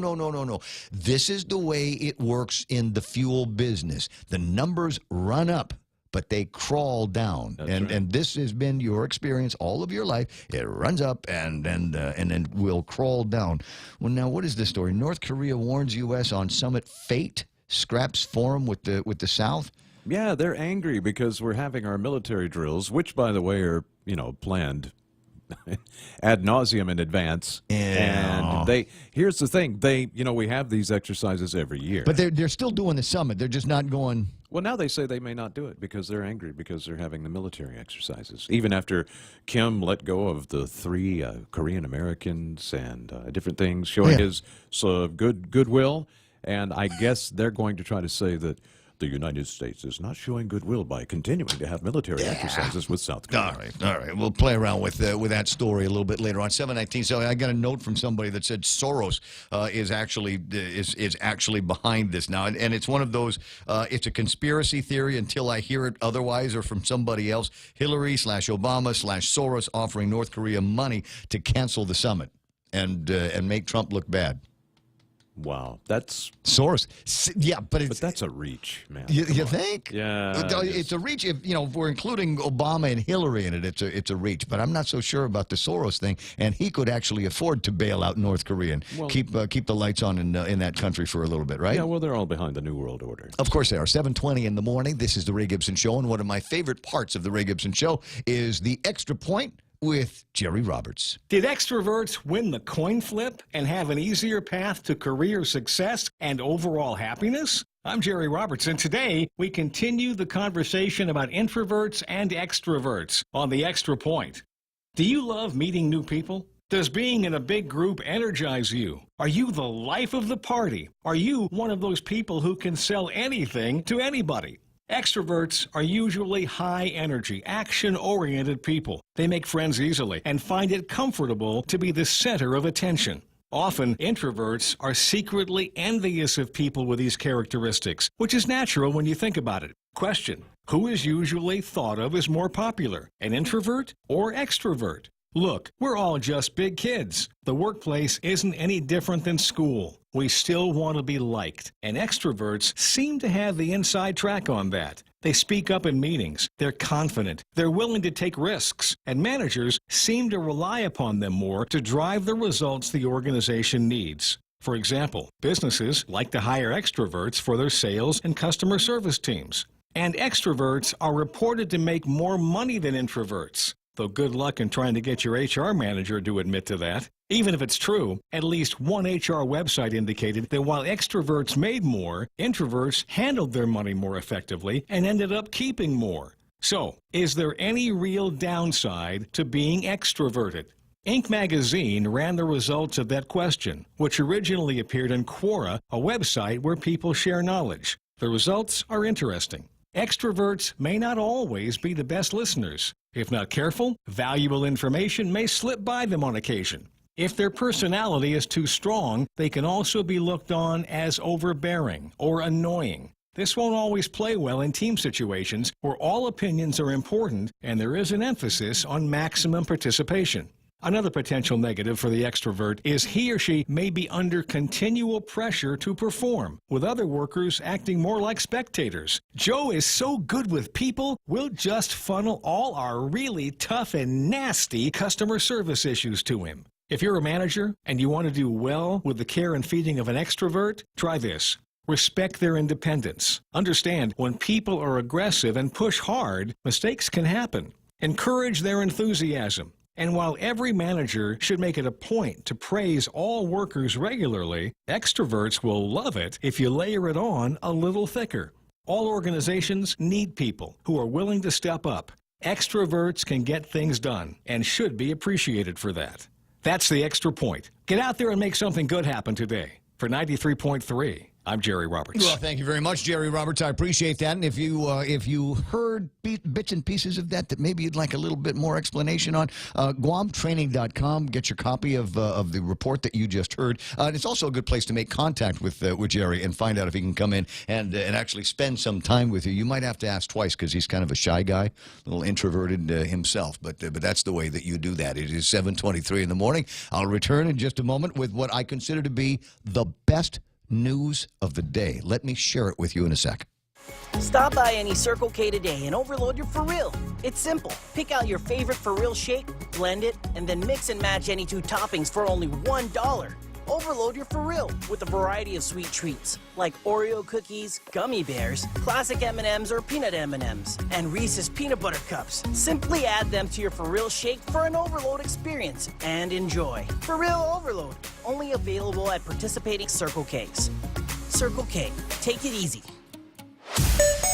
Oh, let's see if there's any traffic this morning. As a matter of fact, there is. I'm looking at lines of traffic starting at Route 27, and that is the one that links up the Buena Vista Avenue and that area up in Dededo through the Football Association, the Dededo Sports Complex, and then Route 16, and seeing a little bit of a buildup moving out towards Marine Corps Drive up by the Dededo Sports Complex. Traffic beginning to build at the intersection, the Fatima Mobile intersection, and it looks like that's going to be a precursor to problems that we are going to see in just a few minutes over at Guam Regional Medical City. If you haven't yet made the line for the traffic light coming out of GRMC and on Route 3, then you better get there soon, because that's going to get busy up in just a few minutes. Northbound traffic, Marine Corps Drive, also beginning to slow down. I've got traffic building and slowing down on Route 14. That's Santos Hill by Tarza Water Park, making your way towards Marine Corps Drive. Let me just take a quick jaunt down and see if there's anything happening in the Agana area.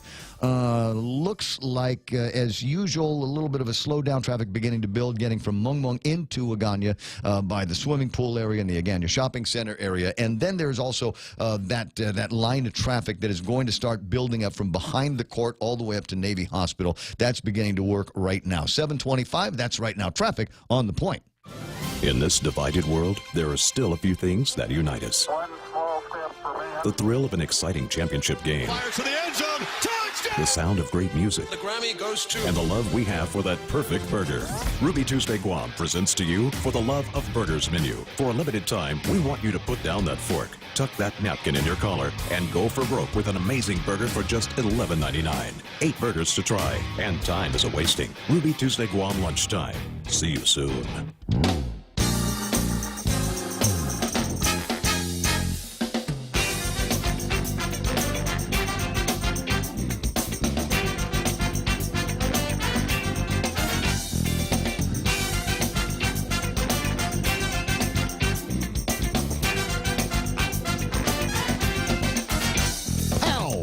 It's 7:26, and was doing my run yesterday in the downtown Hagutnya area. Well, first I'll tell you where it started. This is I've got a card that I'm not using right now, but I'm still paying in the insurance and all of that stuff. So I thought, you know what, I need to get rid of this car. So I took it over to AutoSpot and saw Derek and everybody over there and said, here, you guys take care of this. Vicente, you handle the thing.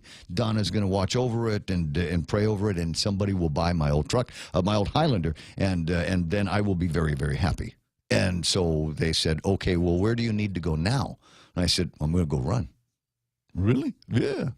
And so I got my run in just before it started to rain yesterday. Isn't that great?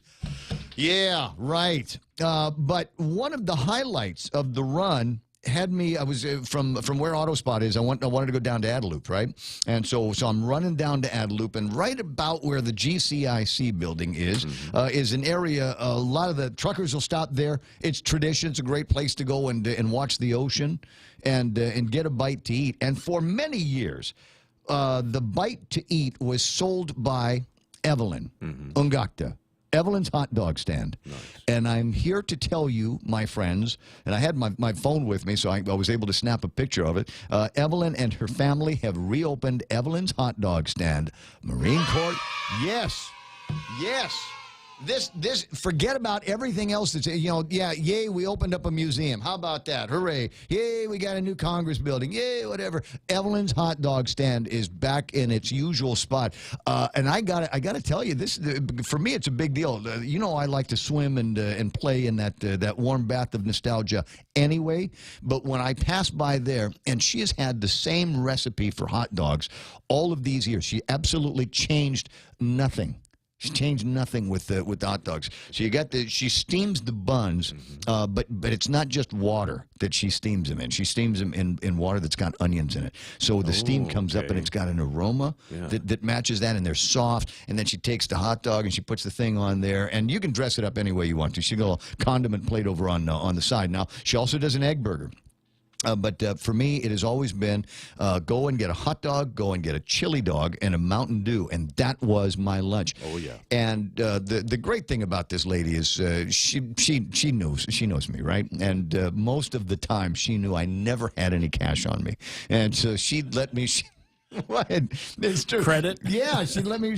I had a credit deal with her for years, and it was it was one of those things. I don't have any money today, but come back tomorrow. We'll do the same order again, and I'll give you give me the money then. And so I'd rack up $20, $35, $100 in hot dogs, and eventually pay her back.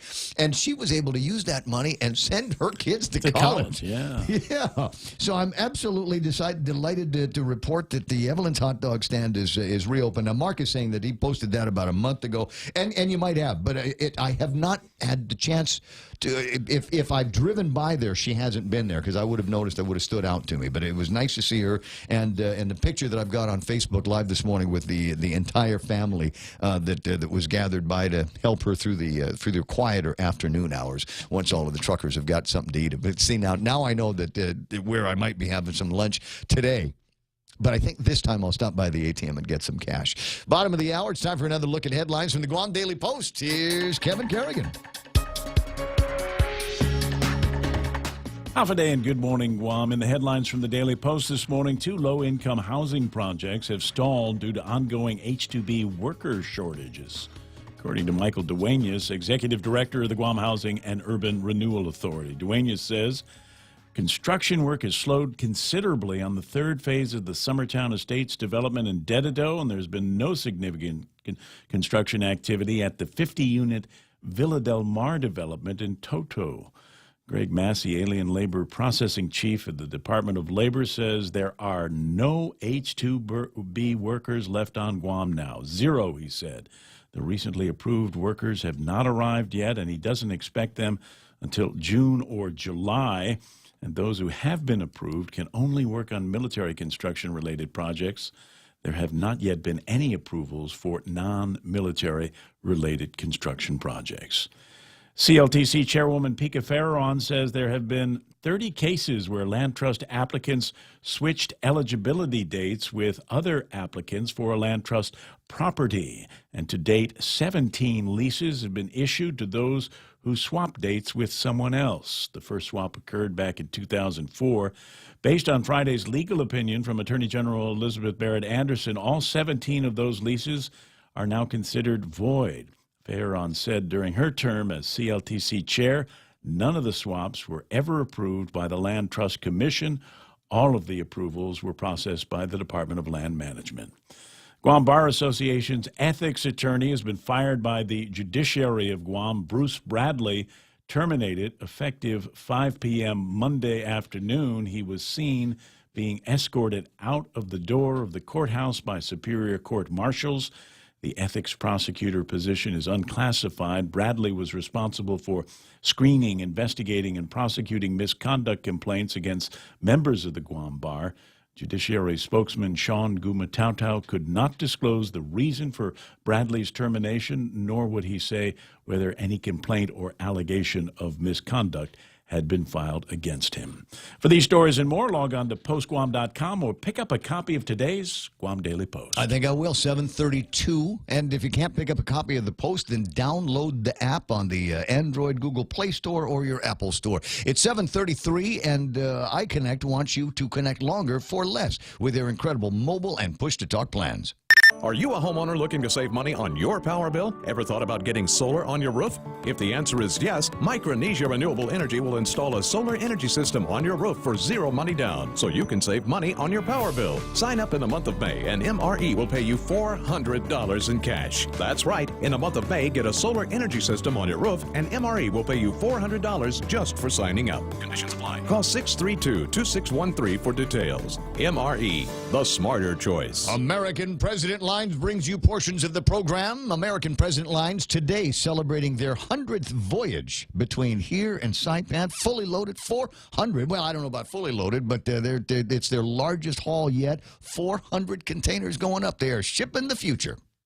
From September 17 to September 19, 2018, the Archdiocese of Agana will be conducting settlement conferences with victims of clergy abuse. If you have a claim and want to meaningfully participate in the September settlement conferences, call Hope and Healing Guam at 1-888-649-5288 before August 1st, 2018. All conversations with Hope and Healing Guam are confidential. If you have filed a lawsuit against the Archdiocese, you are already included in this settlement process. What, traffic again? Let me just check. I was looking at something on Marine Corps Drive northbound, heading away from the Sumai intersection for Big Navy, but that didn't turn into anything. Still waiting for it to turn into something, getting into and out of Agana, coming in from the Navy Hospital area, but that's just building up right now. I don't think anything is slowing down. Just seeing a slowdown in northbound traffic in front of the Dededo Sports Complex right now. And 8, 10, and 16, fairly clear this morning, but you are going to see a delay coming out of that, making your way down towards Tiedzin. And coming out of Tiedzin, sorry, that's going into Tiedzin. Sometimes I got to look at this thing crosswise. But anyway, going into Tiedzin at the intersection over by Cars Plus, traffic is beginning to build there. Looks like there might be a little bit of a slowdown working in the intersection, the Hospital Road intersection, trying to get towards that Pizza Hut and that light. But other than that, I think everything is going about as smooth as it can get right now. That's based on what I can see. It doesn't show me accidents, so if you are in front of one of those or just past one of them, it's WhatsApp me or hit me up on the Facebook or use the phone and call me with your mouth and words. 888-8255. That's Right Now Traffic on The Point. What would you do with unlimited internet? With Docomo Pacific, the possibilities are endless.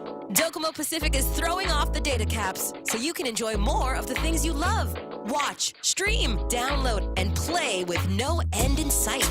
Stop by any of our stores or check out DocomoPacific.com to learn more.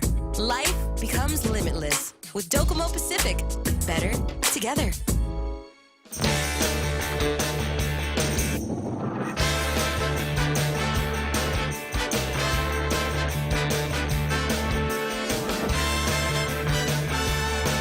Well, there I am. Hey, welcome to the program. Excuse the mess. This is the Ray Gibson Show, and heavy into drive time right now. And as we talk about all of the interesting issues that are out there, we've wrung out a whole bunch of the state of the Troy address and the CLTC, and now it looks like the moratorium is in effect, and it's going to be sticky at least as long as Pika Farron is there, and she has got her eye on being able to divine what the Attorney General has said is voidable and should be voided, and now they're going to take a look at all of the rest of the leases, and I think that's going to be a good thing. A little bit of a squabble going on over at the legislature, and differences of opinion, and maybe even differences of fact on the press release that went out from Senator Frank Uggan's office yesterday, where he says that Tom was able to get the rules and regulations in place pretty quickly for the commercial leases at the CLTC, and Tom writes me this morning, it took 20 years for the rules and regulations to get to the legislature for approval. So there might be something to the myth and legend of 20 years worth of the AAA process to get the rules and regs for whatever in place. And how long have we had the recycling revolving fund? Forever. And we still don't have any adopted rules on that. So maybe we got to get pretty good at those kinds of things. Normally I say Greg Massey's name when I'm reading the list of celebrities that are on the Facebook Live. And today I'm saying Greg Massey's name because we were looking for corroboration of a statement that the governor made yesterday at a bill signing celebration that said that we are down to how many, Greg, H-2B temporary workers? 0. None. None. No. When I think H-2Bs, I'm thinking of construction guys, right? Yeah, these are primarily in construction. Okay, but are there other H-2Bs that are here in some of the other fields? No, there's 0 workers on the ground right now. Okay, so let's back up and figure out where we are. There has been a well-noted court case in the district court. Lady at the court says to the USCIS, you got to show cause, and so they said, okay, fine. We'll work through that. In the meantime, the NADA certifies or lifts the caps for H-2B workers to come to Guam for military projects, right? Correct. They're not here yet. They're not here yet. Now, there's been, I believe it's 654 approvals. So what happens is those approvals, then the employer takes that, sources a bunch of folks from, in this case, the Philippines. They'd apply for visas and then, schedule the airline flights and get them to, to arrive. So we're looking at maybe June. Mm-hmm. At least that's what I'm hearing from the employer. Now, again, this is all up to the employer, how fast they source those people once they get those approvals and stuff. So, but still in all, that the question is how many of them are here, and the answer is 0, even from that protected or semi-protected class, right? Yeah, remember, all of these developments where it opened a path for some approvals, they're recent, relatively recent. Mm-hmm. So it does take time to get through the application process with us, with U.S. Immigration, with the State Department. Typically, that's a 90 to 120-day window, and we're still within kind of that window. Yeah, I guess. So did the last one turn off the lights at the barracks on the way out? I hope so. Otherwise, that employer is going to have quite a large electric bill going on. Yeah. All right. So it'll be a while, even on the approved ones, before we start seeing those construction boots on the ground. Now, there's a couple of other different sets of applications that have gone out. One of them is for individuals who were part of the case that went before the district court. And now, are you aware of applications that they made and the status of those apps? There's only been one employer who has gotten through to the point where they filed with immigration, and the decision on that is still pending, whether USCIS will approve those or not. Now, recently in the lawsuit, from my watching of it, they've certified the class. So before it was just for those named plaintiffs that were a part of the lawsuit. Yeah. Now the class encompasses all those people that had H-2s before and had gotten denied. So that's good news for the contractors, and that's about the only path that would open up for our civilian local projects. So, well, I mean, there's the other way to do that is to just try to take a look at what we've got homegrown and get these guys on the projects. Well, definitely, and all of those guys are working right now. We've got a pretty good, sizable construction force. There's a lot of people say they think there's no workers on. Mm-hmm. That's absolutely not true. There's a bunch of workers. It's just that there's so many projects that we're scraping the bottom of the barrel, and I don't mean that as in an insulting way. It's just that we're down to the short rows on who's available to work anymore, right?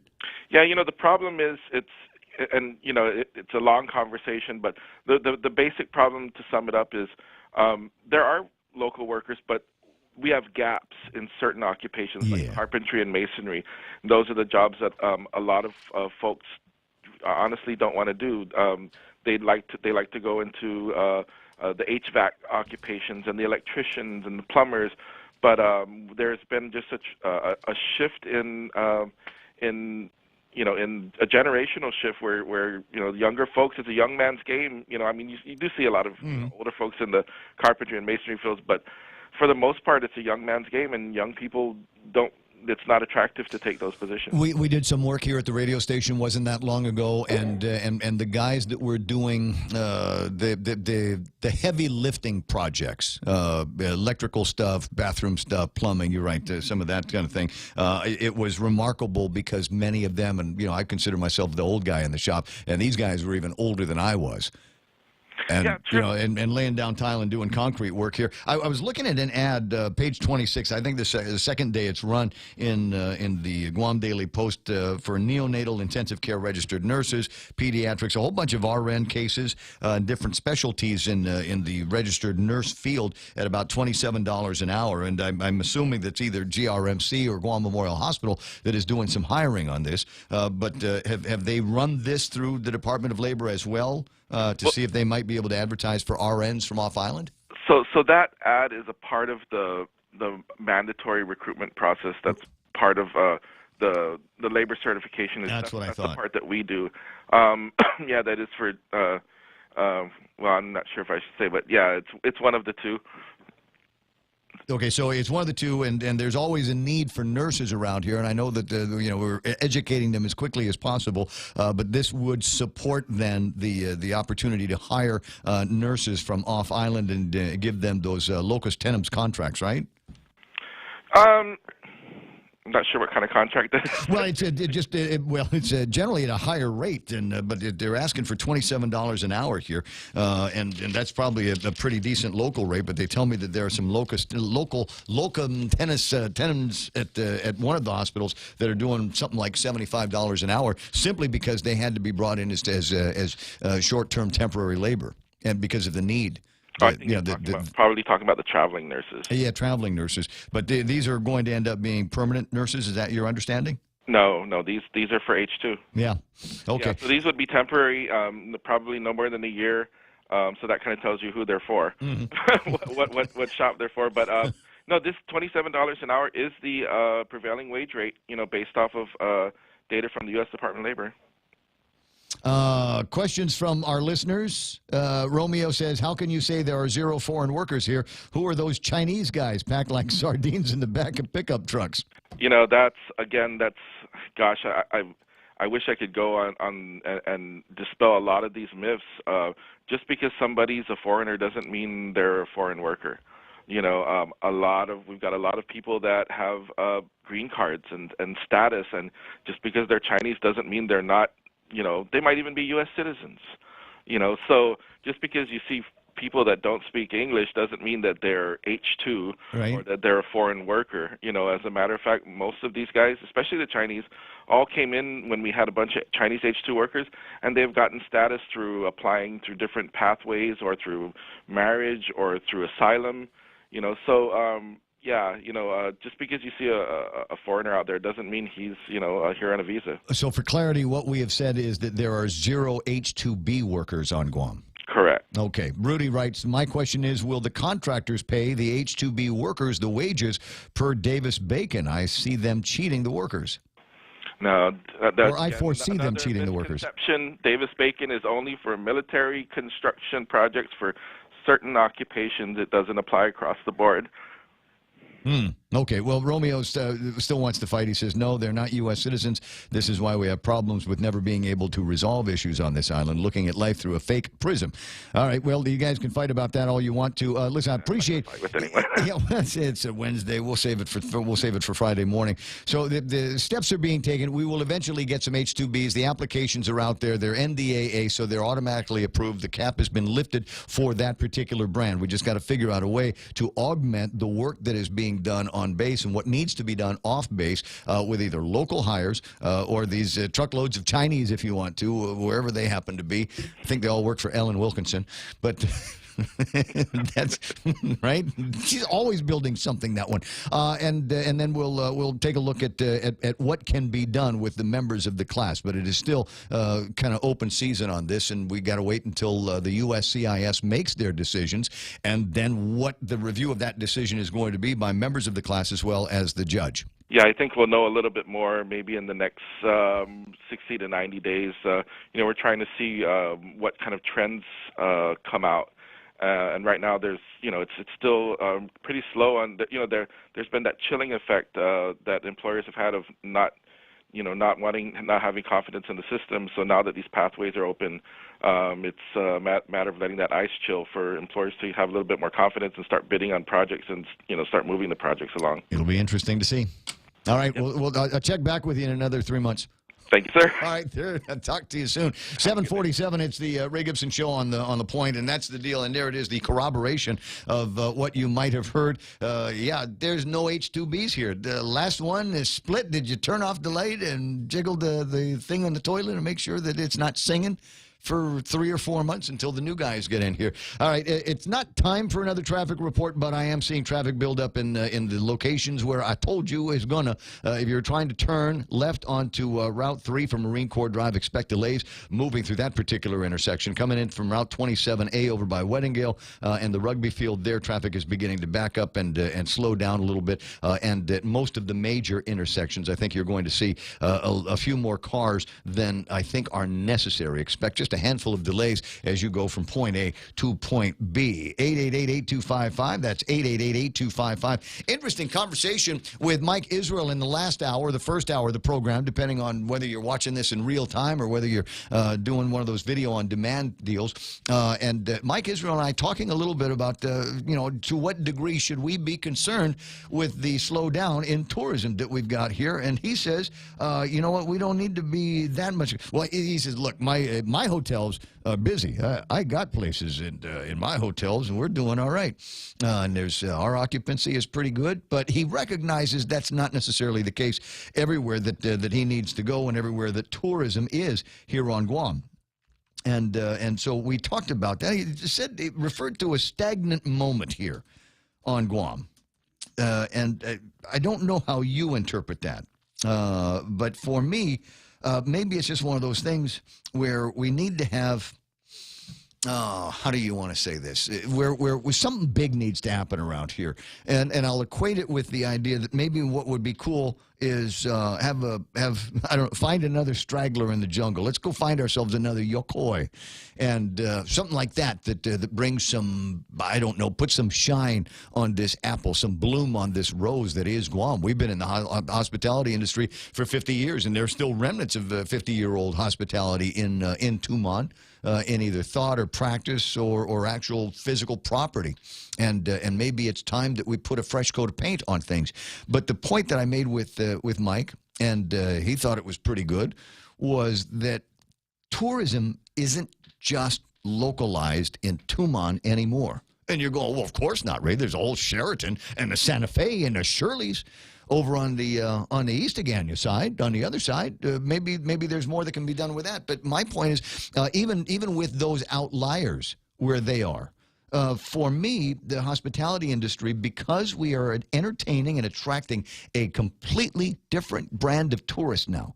The Koreans don't want to ride the bus. And I don't know that they think that going up in a parasail is all that much fun. And maybe some of the regular tours that the Japanese were all crazy about, these guys are FIT. And it stands for Frequent Independent Traveler. But maybe it should be frickin' Independent Traveler, because it's hard to pin these guys down. You know, the fact of the matter is that throughout generations, Koreans and Japanese haven't really gotten along very well, and they're just not the same kind of people. One is not like the other. And for the sake of repeating it ad nauseum, a point that I'm making is that we've fine-sliced the Japanese market. We know every little thing that there is about them. We know all of the nuances, when they like to travel, what they like to travel for, who they like to travel with, what their family units are when they're traveling as a family unit. If they're going out as individuals, are they going out in pairs, salarymen, office guys, whatever. I mean, we know everything there is to know about it. And they say, okay, what do we know about the Koreans? They're Korean. That's all. To what degree are we compiling different kinds of data for them? They spend less and they like to stay in B&Bs. See, and that's another one of those. I think there's a lot of myth to that. I think they're spending less because we haven't figured out how to get the money out of their pockets. Because we haven't done the research. We've done it on the Japanese. They want to come here and have weddings. And that was another way for us to figure out how to get money out of the Japanese pocketbook. Have we done the same thing for the guys and the girls that are coming in from Korea? Again, the answer is yeah, B&Bs, and they drive themselves around and all of that. I think it can be. No, don't worry about his last name. I know how to do it. But he was also talking about sprucing the place up, and he wasn't just talking about Tumon. We need to go outside of Tumon, and he mentioned. He gave me an opening, and I didn't take it. You need to give me credit for this, because otherwise I would have. He gave me credit. He says, that route from the airport into Tumon, you come out of the airport, you make that turn over at the 76, and you're going down the street, and then all of a sudden there's this prison fence, the eyesore that's out there. We got to be able to do better than that, guys. We got to be able to do better than that. We are in competition now, rate for rate, dollar for dollar competition with Hawaii. Do you think you're coming out of the airport in Hawaii, do you think that they've got this ugly eyesore going down into Wiki Wacky? No. It's actually not a bad view from there. 7:53, and wanted to make another opportunity here to congratulate my friends at American President Lines, and today they are celebrating their 100th voyage. Is that right, there, Charlie Hermosa? Ray, yeah, that is correct. 100 voyages. 100 voyages between now. When we say voyage, do you mean it's 100 trips from Guam to Saipan, or 100 trips from Guam to Saipan and back? No, that's 100 trips inbound to Guam and Saipan. So from the mainland U.S., Asia, from our route. Oh, I see. Oh, I'm sorry. I thought we were just talking about jump from here to Saipan, one of these little 8-hour rides that I keep threatening to go on. No. That's actually the arrivals into Guam and Saipan. So that's a big deal for us. 100 marks. It's a good mark for us. Well, I was thinking about that and wondering, and I was thinking that we need to do some research and find out whether or not we've done the 100th morning show yet. And when I say we, I mean Mike needs to check the calendar and see if we've done 100 morning shows. But you're right, there is something auspicious about this, that hitting that number, that milestone. But I also think it's cool that this is your heaviest load since you've been back. Yes, absolutely, a great milestone for us. It's a true testament as far as the level of service, our people, it really sends a message out to the market that, we're here to serve the community and the market. And, it's many more years to come. Yeah. Can you tell me is there anything special about one of the containers or a shipment that you know of? Are they bringing something big like a power plant? No, it's a mix of everything. It's really a mix of everything. So there's not really one key thing. I think, being able to support the local commercial vendors, the military, is huge. As you know, the military household good movement, it's pretty much the official season starts on May 15th. So it's on the way. Folks are coming in and out. So, a lot of that is to support them as well. The military is a big part of our business. Well, there's nothing wrong with them as a customer, and I'm told that they pay on time and they don't give you too much of a hard time about doing business. So I think it's good for you. And again, congratulations on your 100th voyage from the mainland to Guam and Saipan. Now, these 400 containers, some of them are going up to Saipan, right? That is correct. Okay. That's a mix of Guam and Saipan. Okay, I'm telling everybody it's Budweiser and Spam. One of these days, though, Charlie, it's going to be you and I, and we're going to figure out how to do the live broadcast. And I was trying to wrap this in with another conversation because United is going up with their jet service at the beginning of next month, right? That is correct. So what we are trying to figure out how to do is to get up to, we'll jet up to Saipan, and I was thinking we'd boat ride back from Saipan on one of your vessels. I would actually do the opposite. I would take the vessel to Saipan and then jet back from Saipan. Either way, yeah. And nobody's charging for anything, right? Man, as long as we don't have to swim it. What would I have to do? Could you give me a job on the ship? Well, you know what? You may fall in love. I may fall in love? With the water. I'm sorry. Wait, a fuzzy connection here. Did you say I may fall in love or I might fall overboard? Could be both. You're going to fall in love with the water. I'll fall in love with the water. Well, let me prove to you that won't happen. One of these days we're going to do that. Charlie, congratulations to everybody from Team APL this morning. I appreciate it. Thank you so much, Roy. Not a problem. He's gonna run to the dock now and go and take a look at the boat as it comes in and does all of the things that they do in the shipping business. It's not there was a girl I used to work with years ago, and she was entertaining another job opportunity. And the job opportunity was to go work for a shipping company. And I said, you can't do it. She says, why? I said, how are you going to leave the fast-paced, right-now world of broadcast radio and then go work at the shipping company? I mean, what's a big day for the shipping company? Is, hey, we got word from the ship. It'll be here tomorrow. It's coming. Hurry. Straighten out the office. They'll be here in 25 hours. But I think we were able to convince her to stick around in radio for just a little bit longer. Hey, a little bit longer in the hour, and I got time for Joe. Had some thoughts about tourism. Yes, sir, Mr. Ray. So your what's it? Your godbrother? Michael's my godbrother. Al Israel is my godfather. So he was talking about jet ski rides around the island. I think maybe the aquatics and wildlife people might want to weigh in on that because they have these protective areas for the fishermen. The fishermen might not want to have tourists going in certain areas. Oh, we can all work together. We can all work together because I seen the fishermen. I seen the pescadores out there with their throw nets in the same place as the Manahawk. Now they weren't catching anything. They didn't catch anything, but they were out there with the jet skis. So you're right. You touched on a bunch of issues. We need to figure out what not only the Korean but the Japanese families are looking for. And my first thought was K-pop. If you're talking about little kids, 12-year-old girls, especially 12-year-old girls, I'm thinking they'd probably say something like K-pop, both Japanese and Korean girls. And then with regards to other ways of opening the pocketbook, so to speak, you're right. We need to do more market research because it seems like all we're doing is kind of half-ass, not like the Japanese market with regards to the Korean market. We know who they are, chapter and verse, and it's just a question of. And I'm not saying that anybody's lazy by not doing it. I just think it's part of the process. I think there's still people. I think there's still people that are just freaked out about this transition period. Hey, listen, I stop. I gotta stop talking here because the news is coming up in a couple of seconds. Okay. Call me back in the next hour if you want to finish out that thought.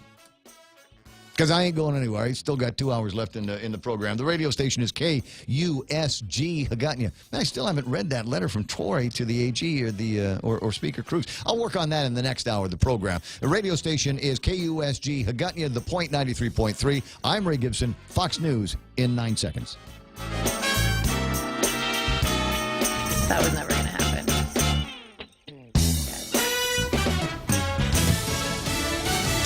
No change in plans. I'm Lisa Lacera, Fox News. Despite a threat from North Korea to cancel next month's summit between President Trump and Kim Jong-un, the State Department going ahead with planning the meeting. Fox's Colonel Scott has more live. Lisa, the Kim regime, according to news reports, is looking on the South Korean-U.S. joint air combat exercises known as Max Thunder as provocative. The State Department says exercises like this are a regular occurrence. Spokeswoman Heather Nauert adding it's too early right now to indicate that we would not continue conducting these exercises or that we would not continue planning for our meeting between President Trump and Kim Jong-un. The White House, in a statement released within the hour, responded by saying it will examine North Korea's threat independently. Lisa. Kunal, a meeting of the UN Security Council after yesterday's deadly clashes at the Israel-Gaza border where dozens of Palestinians were killed and wounded. Kuwait, the only Arab member of the Security Council which called today's emergency session, says it'll propose a resolution on protection of the Palestinian civilians and present it to the Council tomorrow, but it would require a unanimous vote.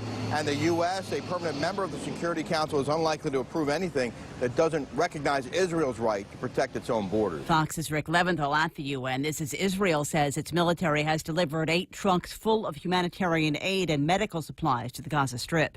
The protests over the U.S. decision to move the embassy in Israel to Jerusalem. I think moving the embassy to Jerusalem was a good idea. It's been American law for over 2 decades, and every president waived it. I think President Trump did the right thing in moving the embassy. Senate Majority Leader Mitch McConnell. Stocks closed lower today, breaking an 8-day winning streak for the Dow Jones Industrial Average. The Dow lost 193. The Nasdaq dropped 59 points. The S&P fell 18. Fox News, fair and balanced.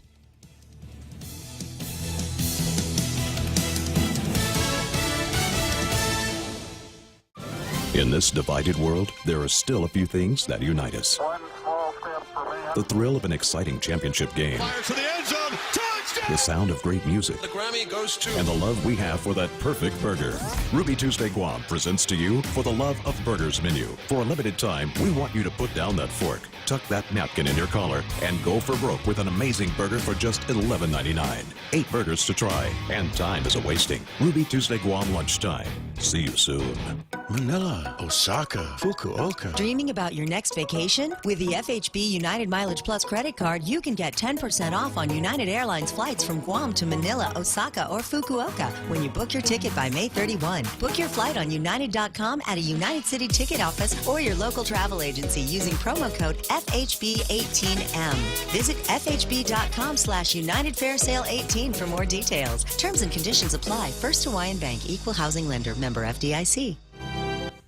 Another state joining the fight against opioid abuse. Fox's Steve Rappaport has more live. Lisa, Texas Attorney General Ken Paxton says the numbers are staggering. Every 3 weeks in this country, opioid abuse inflicts a death toll equivalent to 9/11. And it's time to push back against the pill pushers. My office is holding Purdue Pharma accountable for fueling the nation's opioid epidemic by deceptive marketing of its prescription opioid painkillers, including OxyContin. Paxton filing a lawsuit against Purdue Pharma, nearly 24 states taking the opioid maker to court. More than 40,000 people died from opioid overdoses in the U.S. in 2016. Lisa? Steve Kellogg's has closed operations in Venezuela and laid off 300 workers. The Battle Creek, Michigan-based company said in a statement it ceased operations as a result of the current economic and social deterioration in Venezuela. A Seattle Mariners star suspended for violating Major League Baseball's drug policy. MLB suspending Mariners second baseman Robinson Cano 80 games after testing positive for a banned substance called furosemide, a diuretic better known as Lasix, which is often used to help mask other substances in urine tests. The suspension is effective immediately and eliminates Cano from postseason play this year. In a statement issued by the MLB Players Association, Cano was quick to point out he did not test positive for a performance-enhancing drug, adding, "While I did not realize at the time I was given a medication that was banned," accepting the suspension from MLB and apologizing in that statement to the Mariners organization and fans. Matt Napolitano, Fox News. Brooklyn's iconic Coney Island Boardwalk, which has attracted New Yorkers and tourists for generations, designated a scenic landmark as it marked its 95th birthday today.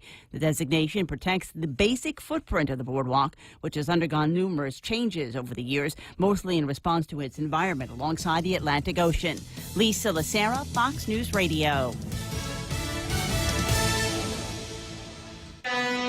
As we journey through the new year, we here at APL continue to find ways to better deliver our island's resources with innovative and cost-effective solutions, lending our helping hands by carrying your freight safely from the U.S. mainland or anywhere in our global network. We humbly honor the opportunities to continue to work and connect with you and your business. We are APL, and we are here for you. My mom is really great. She's as sweet as she can be. When I need some help, I know she's always there for me. My mom loves me all the time, even when I'm naughty. Thank you for all you do. Hugwai sahau, Mommy. For the entire month of May, stop by FHP Vision Center for 25% off sunglasses and 30% off lenses with ophthalmic frames. Receive an entry form to win a Coach Clutch pouch when you buy any Coach eyewear. Conditions apply. Happy Mother's Day, Guahan, from your friends at FHP. From September 17 to September 19, 2018, the Archdiocese of Agana will be conducting settlement conferences with victims of clergy abuse. If you have a claim and want to meaningfully participate in the September settlement conferences, call Hope and Healing Guam at 1-888-649-5288 before August 1st, 2018. All conversations with Hope and Healing Guam are confidential. If you have filed a lawsuit against the Archdiocese, you are already included in this settlement process. With the largest inventory of rental equipment on Guam, East West Rental Center is sure to have the tool you need to get your job finished quickly. From equipment rental, party rental, parts and service to used equipment, East West Rental Center has what you need. Call East West Rental Center at 646-1463 or visit them online and browse through their online rental catalog at eastwestrental.com. They're located in Upper Tumon, right across St. John's School. East West Rental Center, providing the island of Guam with quality equipment rentals since 1972. Are you a homeowner looking to save money on your power bill? Ever thought about getting solar on your roof? If the answer is yes, Micronesia Renewable Energy will install a solar energy system on your roof for zero money down, so you can save money on your power bill. Sign up in the month of May, and MRE will pay you $400 in cash. That's right. In the month of May, get a solar energy system on your roof, and MRE will pay you $400 just for signing up. Conditions apply. Call 632-2613 for details. MRE, the smarter choice.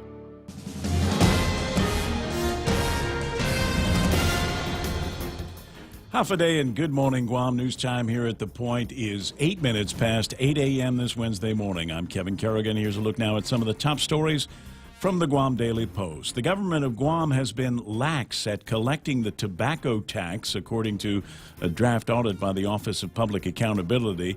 The draft audit report found that less than half of imported tobacco products were taxed and collected up front by Guam Customs and Quarantine. A majority of the tobacco products were released to wholesalers without the immediate assessment or collection of tobacco tax.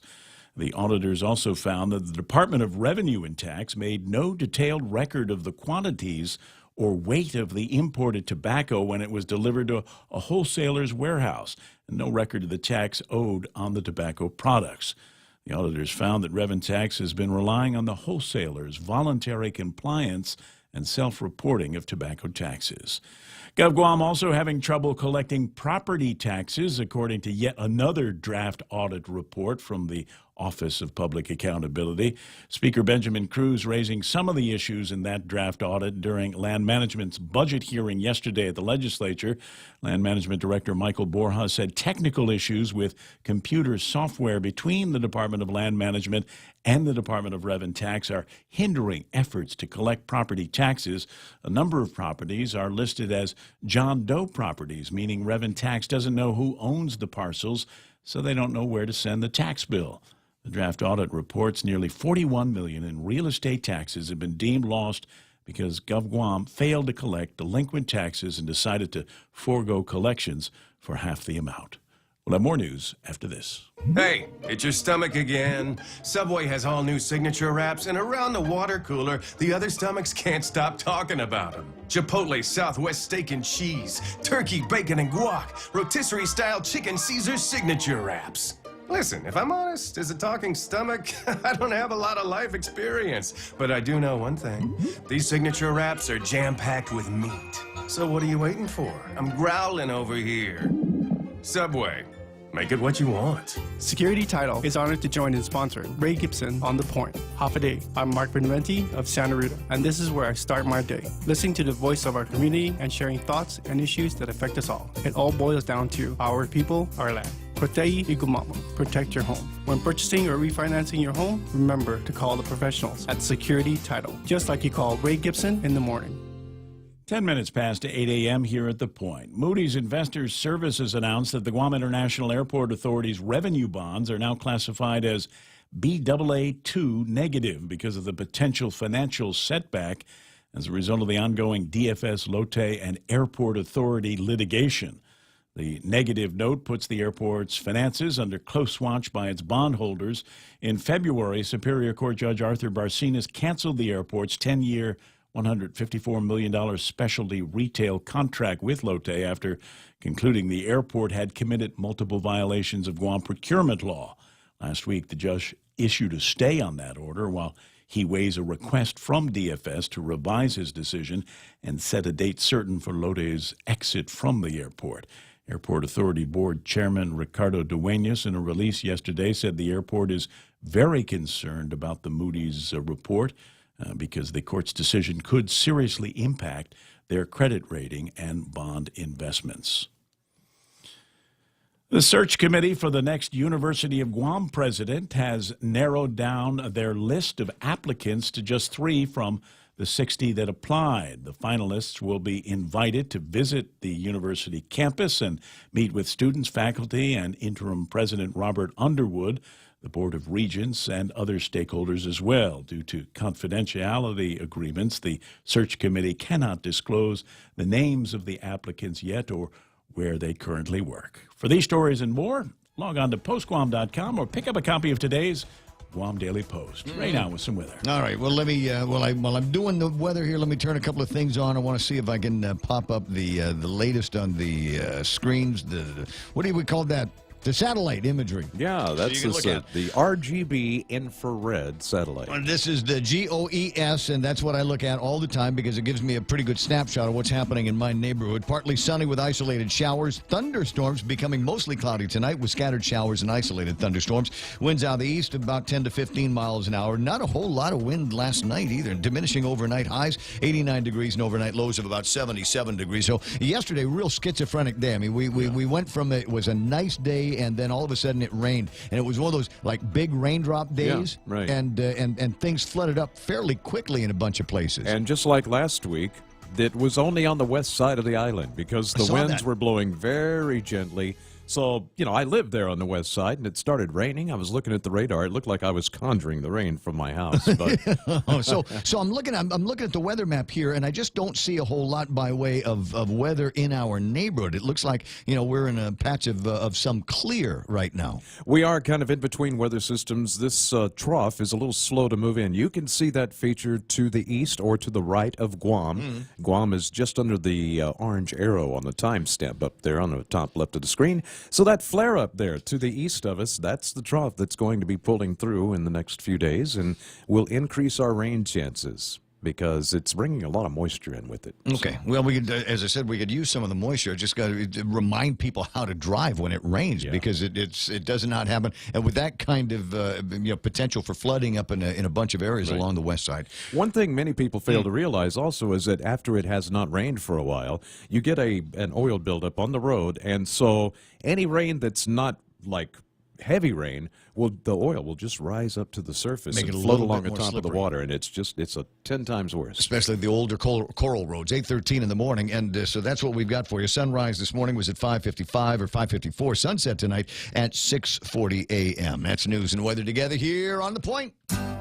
How about when we lend you money for your home, we pay for your appraisal? That's right. When we make you a loan, we'll pay for the actual cost of your standard appraisal up to $1,500. Add that to our super low rates, and you'll see why so many people are coming to Bank Pacific for their home loan.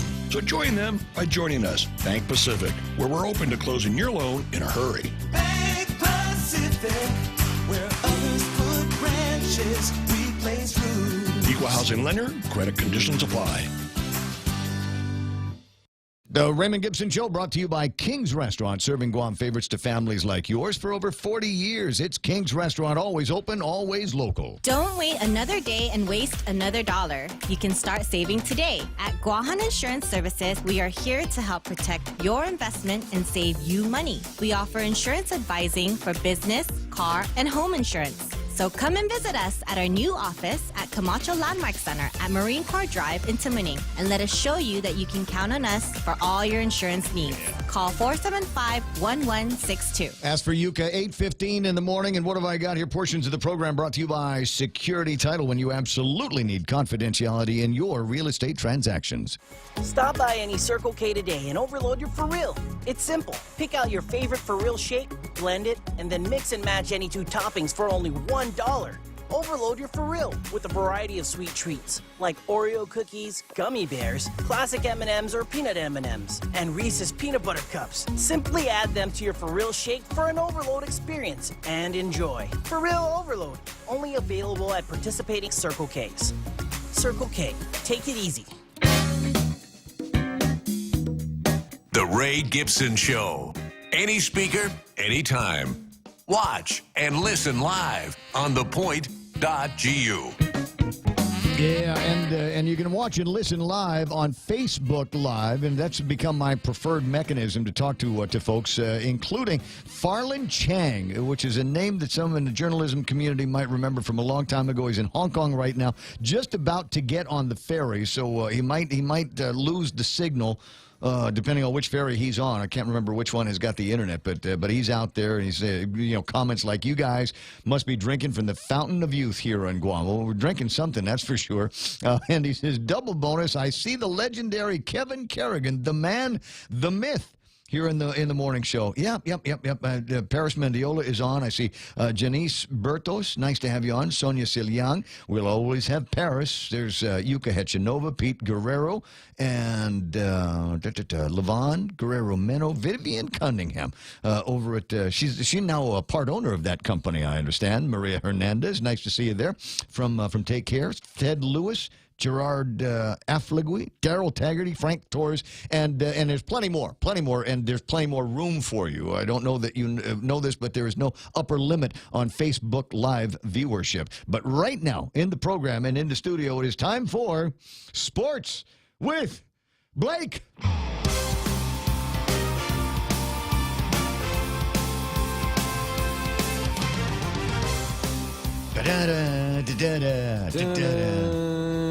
Just trying to figure out which camera I like best this morning. Which one? I think that's the one. I'll use that one here because it's lots of me and just a little of you and Kevin. That's fine. Absolutely perfect. 8:17 in the morning.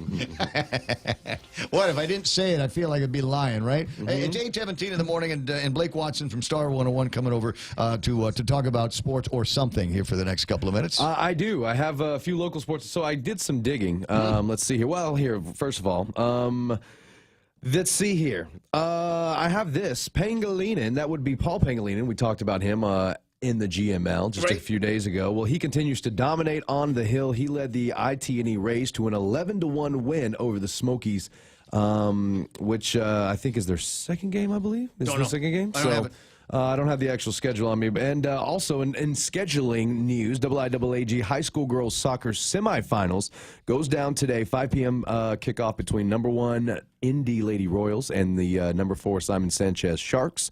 And then at 7 p.m., JFK will take on GW. So I have a question. GFA Field, by the way, it's all back-to-back. So it's all going on out at GFA up in Harmon. Well, that's a good spot for it. But I got a question because, oftentimes when it comes in the world of sports and soccer in particular, you can go through an entire soccer game and nobody scores. Yeah. Yeah. So like in this championship time, what happens if nobody scores? You go to, I believe, overtime, and then you go into penalty kicks if nobody scores in the overtime. Wow. Yeah, and then the penalty kicks, you just keep shooting until somebody gets it, right? So it's sudden death? Yep. Okay. Sudden death. That actually happened to FD. They were ousted a couple of years, 2 seasons ago, I think, because they had arguably the better team. They were taking on GW a couple seasons ago, and because of the format of it, they actually they ended up losing in penalty kicks in the very first round of the playoffs. So it's not like they add up all of the points that both teams got during the regular season and the one that came in, had more points and more games played or something like that. That has no configuration. No, it's not. It's like chopped. You know what I mean? Like the dessert round's a dessert round. Okay, all right. And so that was always kind of interesting to me because there are games that there are sports where you might go all the way through this and not have a score. Now in regular season, they do work out to a tie. Is it lose or leave town? Is it one of those things where you get one of these girl teams and if they lose, do they just have to, or not wear makeup for summer, or cut their all hair, the way through summer, cut their hair or something, their eyebrows? Yeah. I don't know. I don't know about the ins and outs of the. What? It's fun. It's funny. You'd want to see it, right? You'd want to see it. Yeah, I get these two girls teams, and at the end of it, you get the winning team handing the losing team like razor blades. Here you go. Get up! It's Jesus Day. Here you go. It's not relevant to anything. We just like playing that sound effect. It's just fun. Yeah. It's kind of a sports mic drop sound effect. By the way, we haven't said Tumwater in a while. But I did say butt crack white. No, because I was talking about my split shorts. Oh, okay. My split running shorts. Yeah. And the possibility that there might be rain this weekend, and I've been working on my George Hamilton tan all of this time. But he's the Colonel now. That's right. Yeah, he's the extra crispy Colonel. So I've been working on. See, that's what I'm going for. Is extra crispy. He looks pretty extra crispy. Yeah. So I've got most of the legs here. Most of my legs are the same uniform tan, which is great. It's got this thing about white legs for so many years, and so I've got them uniformly tan now. Right up to where the split shorts that I wear open up and reveal not that physical part of it, just that white skin. Okay. It's bright. It's like that. It's like pure as blinding. driven snow. It's blinding. I can't see. Put on a different pair of shorts. This is losing me seconds in the race. Oh, speaking of race, a couple of big ones this coming weekend. The Agate Mango Festival, 2K, 5K is going to be in Agate on Saturday, 5 a.m. Showtime. Go time is at 6 o'clock. Call the mayor's office and they'll let you know everything that there is to know about that particular race. There's Miles for Marissa, and this is a fundraising event for Marissa and Dave and the rest of the family to cover some medical expenses and all of that, and a great opportunity for the running community to show Marissa love. Right, she's been coach. She's working with Guam Track and Field, so sometimes she doesn't get to run because she's watching the signs and getting things started, and so this is a great way to give back. It'll be at Paseo Sunday. Showtime at 5. Go time is going to be at 6 o'clock. You can register at Goodies. Obviously, you can register on the spot. It's not one of those races where they're going to be giving out medals and T-shirts at the end. There will be T-shirts that you can buy. That will go and, and support. For the cause, right? Yeah, so you do that. Now, there's one other running event that's going to be taking place, and it is easily one of my favorite events. It's a little bit longer than a half marathon. It's 13.8 miles, and the Guam Running Club throws this annually, and I forget what number this is, but it happens Saturday, May the 26th. Now, it starts at Anderson Air Force Base, the front gate there, and goes all the way to the Paseo. Showtime is at 4, go time is at 4:30. And there is a cutoff for slower runners, so you got to make sure that you're done by 3 hours. Otherwise, Richard will go and about the Scoop same. you up. Yeah, you'll have to pick up the cones for 13.8 miles is the thing. Now there's a shuttle bus that will take you from the Paseo back up to Anderson Air Force Base, but it'll cost you money.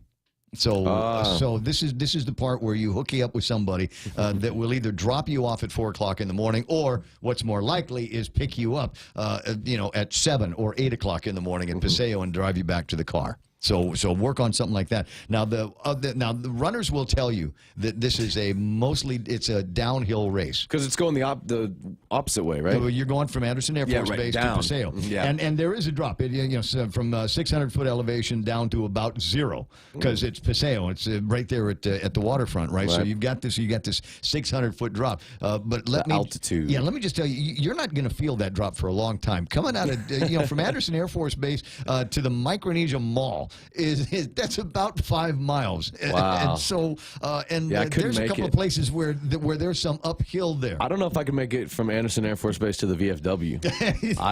Or even to like that Home I-2 or whatever one is, the one up there. But once you get that's like down the street. Yeah, but once you get down, you're in good shape. And it's a nice ride until you get to Paseo. Now, I will give you another piece of advice for the runners. Depending on what your time is going to be, 4:30, 5:30, 6:30, so a couple hours in. If you're running a little bit slower than about a 9 or 10 minute pace, you're going to get some sunshine. So, okay. So what you do is that time of the morning. Yeah, you run on the cliff side. You'll run on the cliff side because there's more shade on that side. And if you don't, depending on what Mike says the weather's going to be like that Saturday morning, you could actually get yourself barbecued. So just saying. He's very good at that weather too. By the way, certainly it's an uncanny skill that he's got. 824. You got anything else going on? I do. I just wanted to pass this on. If anybody watched, because it's not just us who sometimes are on air and the earthquake shakes. The Giants and the Cincinnati Reds.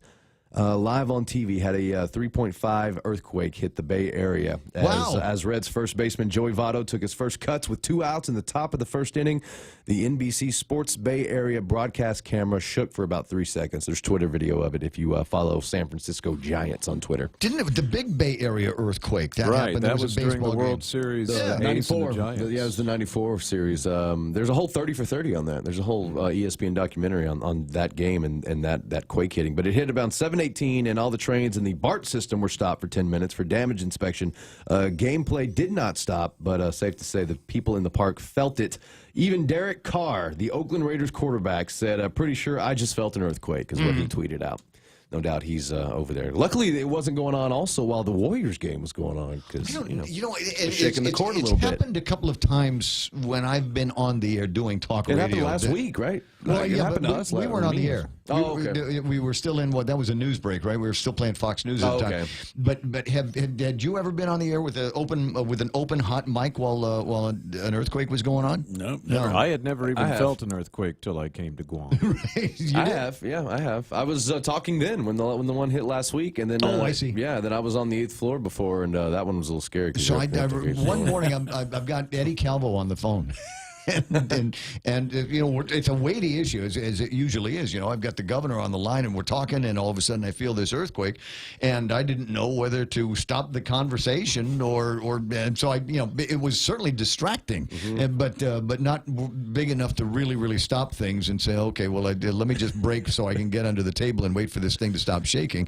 And we just kind of kept going and said, Gov, is it rocking over at your house too? He said, yep. Let's get back to work here. Let's go back to talking about the stuff. Frankly, I'm surprised 4-letter words didn't fly out of my mouth at the time. Anyway, 8:27. There's one other thing. Speaking of disasters here, were you stuck in that accident, that 6-car pileup yesterday? No, actually, shout out to a faithful listener of Star 101's. I dub him the biggest fan. His name is Johnson Nicholas. He teaches down at JP Torres. He's the math teacher down there.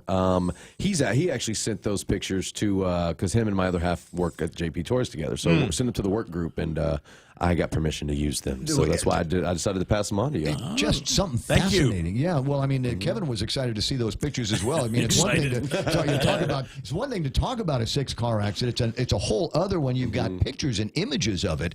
And unfortunately, it was raining, so that was, or it started raining because that was the last good picture of it that I had seen on the WhatsApp and on the Facebook. All of the other pictures it was clear that they were shot through windows, watery windows. Yeah, watery windows. But it had I saw another picture maybe a few minutes, or maybe like 10, 20 minutes after I sent that one, and it had already backed up down to like Ganya, all the way to the Bank of Guam. Yeah, right to the Bank of Guam. That far back. Yeah. Which is, crazy. I mean, and I travel that way every day. I stay just there in Ordot, and I travel that way every day. And I got to say, that took up the entire, and that's a dangerous curve too, because it's a blind curve right around that bend. So what I know about this, and the comments that I was getting from friends was, now we have an excuse to keep happy hour a little bit longer. Because I ain't going into traffic. You seen that traffic out of there? Yeah, but you don't live there. Yeah, but still, it's bad traffic. So I'm just going to stay here until it clears up. I've been at a few happy hours middle of the afternoon where I'm leaving, and then you look back and you're like, it's raining. I'll take another one. Better stick around. I'm just going to go ahead and hang out. 8:28 in the morning. That's my buddy Blake Watson. He works the morning show over on Star 101, so I'm going to let you get back to that. Headlines with Kevin Kerrigan are on the way after these. The employees of Morrico Equipment on Guam have something very special all to themselves every morning they go to work, and that is pride. They have pride in the Morrico Equipment logo, and they have pride in wearing the Morrico Equipment uniform. They have pride in driving each Morrico Equipment service truck and in operating the Morrico Equipment lowboy heavy haul tractor. Morrico Equipment employees have pride in their company because they own the company. Morrico Equipment is now an employee-owned company. If you would like to join the Morrico Equipment ESOP team, please apply via morricoequipment.com. In this divided world, there are still a few things that unite us. The thrill of an exciting championship game. Fires to the end zone. Touchdown! The sound of great music. The Grammy goes to... And the love we have for that perfect burger. Ruby Tuesday Guam presents to you For the Love of Burgers menu. For a limited time, we want you to put down that fork, tuck that napkin in your collar, and go for broke with an amazing burger for just $11.99. 8 burgers to try, and time is a-wasting. Ruby Tuesday Guam lunchtime. See you soon.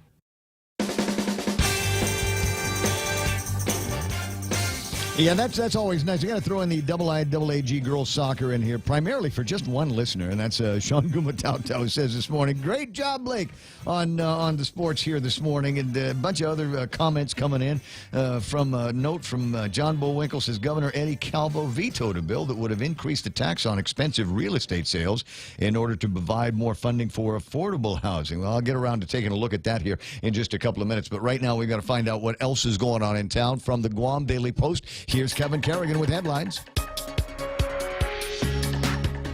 Half a day and good morning. Guam News Time here at The Point is 31 minutes past 8 a.m. In the headlines from the Daily Post this morning, CLTC Chairwoman Pika Fayoron says there have been 30 cases where land trust applicants switched eligibility dates with another applicant for a land trust property. To date, 17 of those leases have been issued to those who swapped dates with someone else. The first swap occurred way back in 2004.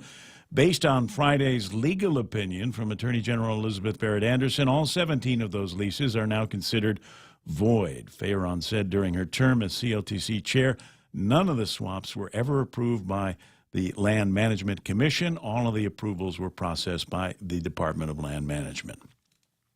2 low-income housing projects have stalled due to the shortage of H-2B workers, according to Michael Duenas, the executive director of the Guam Housing and Urban Renewal Authority. Duenas says that construction work has slowed considerably on the third phase of the Summertown Estates development in Dededo, and there's been no significant construction activity at the 50-unit Villa Del Mar development in Toto. The U.S. Immigration Service approved more than 600 H-2B visas for laborers working on military-related construction projects, but they have not yet acted on any applications from contractors seeking skilled foreign labor for outside-the-fence civilian projects. Greg Massey, Alien Labor Processing Chief at the Guam Department of Labor, says that there are no H-2B workers on Guam right now. 0, he said. The recently approved workers have not yet arrived, and he doesn't expect them to be here until June or July. Former Tamuning Mayor Frank Blas has died following a long illness. He passed away at Guam Memorial Hospital yesterday afternoon. He was 76 years old. Mayor's Council of Guam Executive Director Angel Sablan said the former mayor was scheduled to be sent home from GMH yesterday, but he died before his release. Blas served 2 terms as mayor of Tamuning from January 2005 to January 2013. The family has yet to announce a rosary schedule or arrangements for his funeral. For these stories and more, log on to postguam.com or pick up a copy of today's Guam Daily Post. It's 8:33, and that's iConnect time. Connect longer for less with their incredible push-to-talk or mobile plans.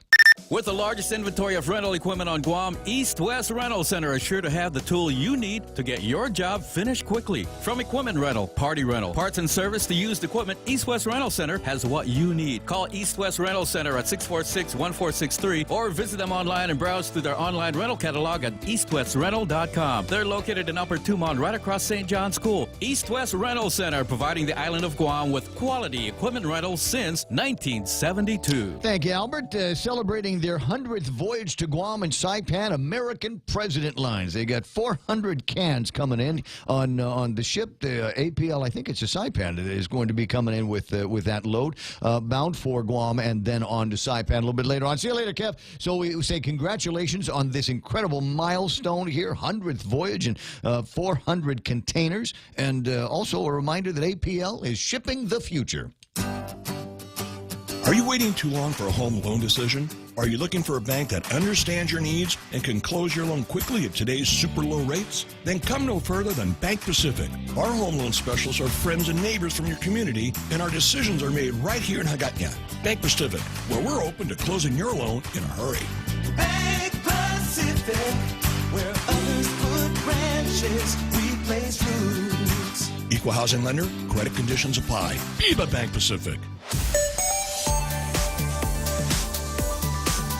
Absolutely no major traffic to report this morning. All of the usual routes and the usual traffic conditions at 8:34 on any given day are about what they should be. You're going to hit a couple of intersections. You might be on a couple of stretches of roadway where there's more cars than usual, but nothing that's going to slow you down crazy. I am seeing a little bit of a slowdown over at this Three Squares area as you're headed towards that intersection in between Three Squares and the route that takes you behind St. Anthony School and towards the Payless there. In fact, there's a few more cars that are headed northbound on that street on Route 30 than there are usually. But for some reason, things seem to be slowing down. Maybe it's just a lot of people making that turn. Do we need to buy something at Payless? Is that what it is? Slim Jims? Heineken Lights? Okay. All right. Well, grab a set for me, too. It's 8:35. That's right now. Traffic on the point. Every time I travel, there's something from home that I can't leave without. I take my Docomo Pacific Data to Go to share my stories in Taiwan, check subway routes in Tokyo, be my food guide in Hong Kong, meet new friends in the Philippines, make updates in the States, find my way around Korea, and check out all the cool shows in Singapore. It's the data I have in all the places I love for only $10 a day. Data to Go from Docomo Pacific. Better together.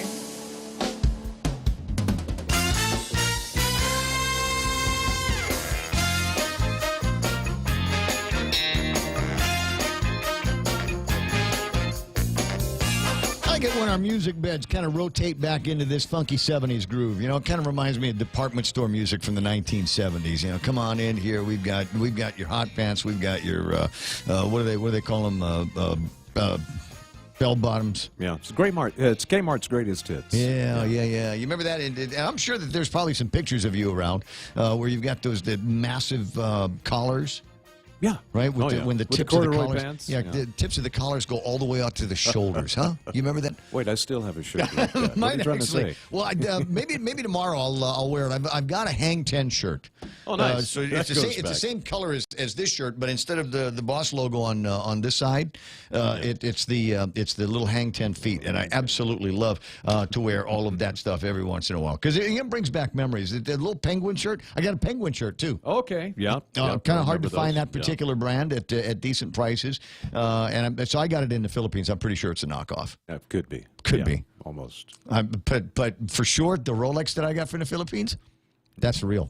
That's a for real Rolex. I got it at a great price out at Green Acres, you whatever get it a is. bargain there, you know? It's like $160 or something like that. Definitely, that's real. Yeah, and the guy says, don't drop it. Never drop this watch. Well, who would drop a Rolex anyway?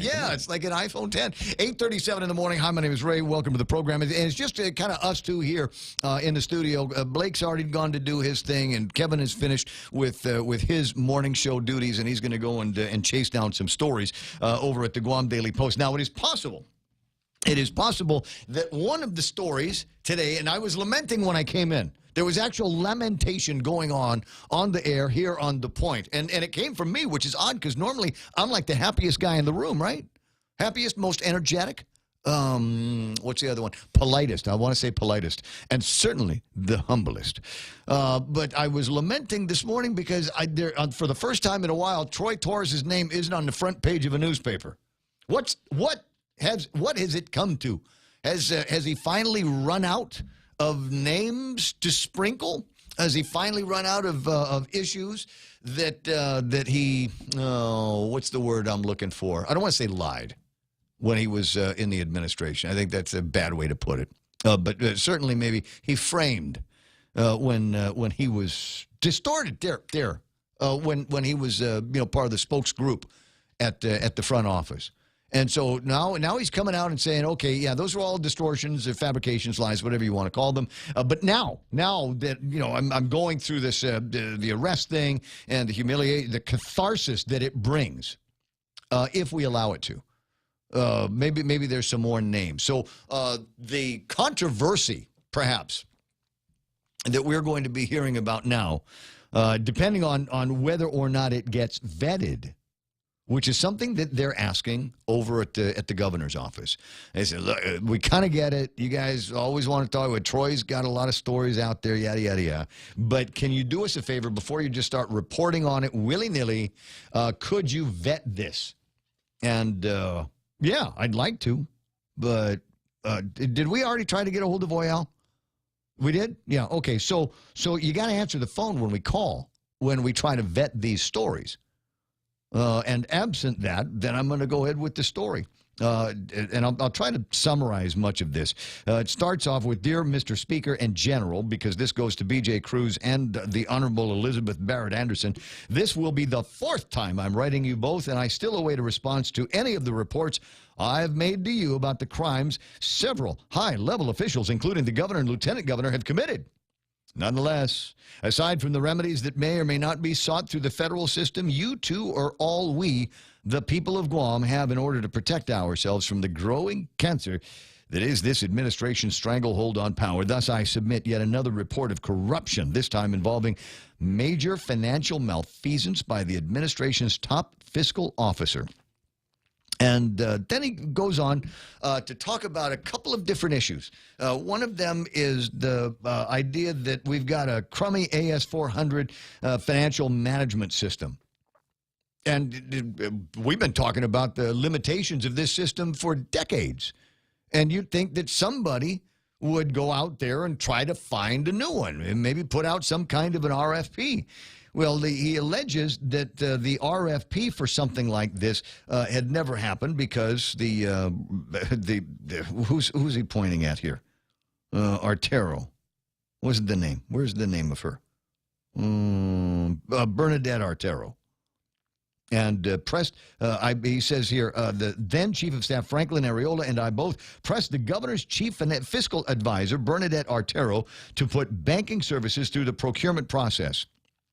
And he alleges that she didn't want to do this because, she didn't want to do the procurement on the banking, but didn't want to buy a new AS400 because the company that the AS400 is vended by is a relative, and I think it's a relative that also goes to the same church, the Neo-Catechumenical Way, or the Way. Artero blocked every effort to put banking services through legal procurement. She also blocked every effort to procure a modernized financial management system to replace the AS400. Each time I asked her to allow such an RFP, she vehemently opposed the effort and would chastise me and anyone else for failing to understand how her friend is the founder of the company which provides the AS400 system and whose immediate relative not only is attorney for the company but also closely affiliated with the same community of the Way. I'm not raising this affiliation with a sect of the Catholic Church just for mere speculation. I raise this affiliation because Artero used them as her reasons for pursuing neither procurement. And then just for good measure, he throws, what's her name? Benita Manglotnia's name in there. So that might be the next big Troy thing that you get to hear about. And I asked a question on the online poll, because we have one, because it's talk radio on Guam, and we have a website, so why not? The question is, has the bouquet of allegations against the administration changed how you feel about Lieutenant Governor Ray Tenorio, who has been the target of many of these accusations, and certainly campaigning now with what is feeling like a continuation of the Calvo Tenorio administration. I certainly had an opportunity to talk about things that he would do in a debate that they had yesterday, and I think the talking about the successes of the Calvo Tenorio administration was part of the foundation of his responses, at least based on what I've seen. Has the bouquet of allegations against the administration changed how you feel about Lieutenant Governor Ray Tenorio? Now, this might be the first time that you're hearing about this particular poll, because I put it up the other day and I forgot to tell you. But here it is. The number one response, no way. Consider the source. 68% say that. It was a higher number earlier this morning, but it has fallen now to 68, almost 70%. And 23% say sure has. My suspicions have been confirmed. And then it certainly got me thinking. I put that one down there for the either the cowardly or the undecided. 7.54% say it certainly got me thinking. I've approved some of the responses, so that you can always type in your name and your email and a comment. You can always type in just a comment. You can always type in your name. It doesn't make any difference, and it's all optional. You click on Publish My Comment, and then I will go to the comment section later, and if it's something that won't get me sued, then I'll go ahead and add it. So a couple of the comments that are written now, unfortunately, the Lieutenant Governor's staff have found a way to rig this poll as well, but the reality is that we aren't stupid. I don't trust Troy, but he confirmed our suspicions. Dennis wrote, this guy is so slimy, but I don't know who he's referring to. His answer was no way, consider the source. So maybe that'll give you an idea of what was going through Dennis's mind as he said it. Mike wrote, none of the politicians are perfect, and this may be total bogus or somewhat true, but would have to see more evidence. Yeah, there's that, isn't it? There's that, where everybody's kind of got that feeling, who are we supposed to trust here? And the governor's office has got a great out, and based on truth. Troy's got a drug problem. And so, you've got to consider that with everything that comes out of his mouth. And it might be just, flailing about and using some of the energy that I guess you get from this drug and trying to nail your prosecutors to the floor. Here's kind of the disappointing part about it. Okay, let's say Troy has popped up and he is telling the absolute truth. Right. It will never carry the same weight as if Troy didn't have his issue. You know what I mean? I mean, now will we really follow up? And without the evidence, as you speak of, he might as well quit talking. Yeah, you're correct. Yeah. And I think maybe that summarizes the way it is. Had it been anybody else at the administration that all of a sudden, for without any kind of it doesn't look like we're trying to blow a whistle. Right. There's no disgruntle. It's just, hey, listen, I've seen things you people wouldn't believe, right? You gotta say it like Rutger Hauer does in Blade Runner. Curl. I've seen things you people wouldn't believe. I've seen attack ships on fire off the 10 Hauser gates. Yeah, something like that. Something like that. But you're right, and they're going to keep driving that point home as they have in increasingly harsher statements about Troy in the last few days. So as I said, that might be the way it goes here in the next couple of days. That might be the big thing in the news here tomorrow morning. And just remember, we were telling you about it first right here on the point. 8:47. It was 8:48 here as I make my way through. I wanted to finish a stream of consciousness that I was in the last hour, and based on a conversation I had in the first hour of the show, and that is we've got to clean this place up. And Mike Israel on the line, acknowledging now that tourism, given the number of FITs, and we'll call them, Kevin, I got mine from Mindy. I got it from Mindy. Here's the thing is, tourism, as I say, as Mike agrees, is not just a function of Tumon. We have, and if you pass by the airport after a flight comes in, you got that, I think it's that Nissan rent-a-car that they've got out there that hugs the road. And what are we seeing out there? We're seeing Korean families, loading up the baby chair, loading up their luggage, and next thing they do is they take their phone and they stick it on the dashboard, because that's how they're getting around. You want a taxi? No, it's okay. I don't need a taxi. No taxi for me. You want to ride the bus? No, I don't want to ride the bus. Give me the car. I know how to do it. You go. We drive on the same side of the street here. I'll be okay. And they get on the road, and they go gallivanting. And they make their own schedules, and they make their own tours. And the majority of these schedules and the majority of these tours are taking them out of Tumon. So I'm running yesterday. Where the heck was I? Next to Guam Lock and Key. And there was a vehicle, it was a car with a family. It's actually, the dad was setting up the camera. And I'm going, well, there's other more picturesque places on Guam. I don't know that this area between Guam Lock and Key, the old Kinneys. Wait, hold on. What was the other? I'll remember in a second what the name of it was back in the 70s. Man, they used to make such great lasagna there. It's killing me now. I hate it when that happens. Robo's. It was Robo's. There we go. Yeah. It was Rob Call's place. Robo's was the name of the restaurant, and that was a great first date restaurant, and it was just one of the highlights of Anigua back in those days. But anyway, I digress. It's certainly an interesting looking building, and it's got a great view of the Agana sewage treatment plant. So as I said, I'm trying to figure out what it is that this family wanted to get a picture of, but that's where they were. That's what they were doing. So the point is that we've got to spruce this place up, and it's not just Tumon. It's not just the nice shrubbery that we've got up and down the median lanes and pretty coconut trees that are waving out there. We need to make sure all of the rest of it is as clean as possible and as pretty as possible. And can I also make this point so it doesn't stink? So that it doesn't stink. I've heard this from a guy, and he doesn't represent the largest of the travel agencies, but it's certainly one of the big ones. And he says, I don't know how to tell you this, but Guam stinks. And I said, well, describe it. He says, it stinks like trash. Yeah. And I know what that is. I know exactly what that is, and he's absolutely right.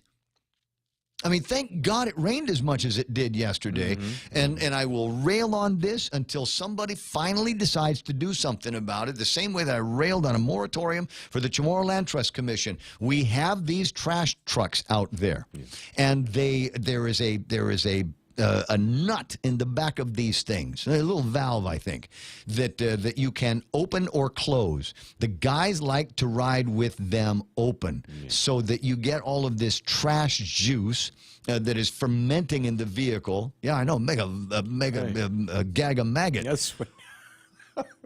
Off a gut wagon. Exactly. And so there's this awful trash water that comes out of the back of these vehicles, and you can always tell when it's trash day in a particular village because it leaves behind this trash water that smells, and even after it evaporates, it just smells worse.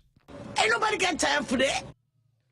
The idea here, my friends, is that we enforce the rules on this. And if you are a member of the police force, as far as I'm concerned, this is a public health violation. Can you imagine the kinds of bacteria that are swimming around in all of that stuff? And it should be disposed of the same way we dispose of sewage. Because I guarantee there's Pampers in there. There's diapers in there.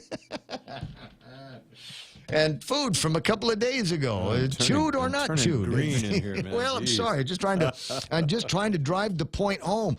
This is one of those things, and you might not consider it the biggest thing in the world. But somebody says, "Here, come to our tropical destination, enjoy frolicking, enjoy walking on our safe sidewalks with the street lights." The GVB spent $2 million to replace not that long ago, and all of a sudden, here comes this trash truck, and it leaves behind this trail of Hanum Basula and Chamorro trash water. Yeah.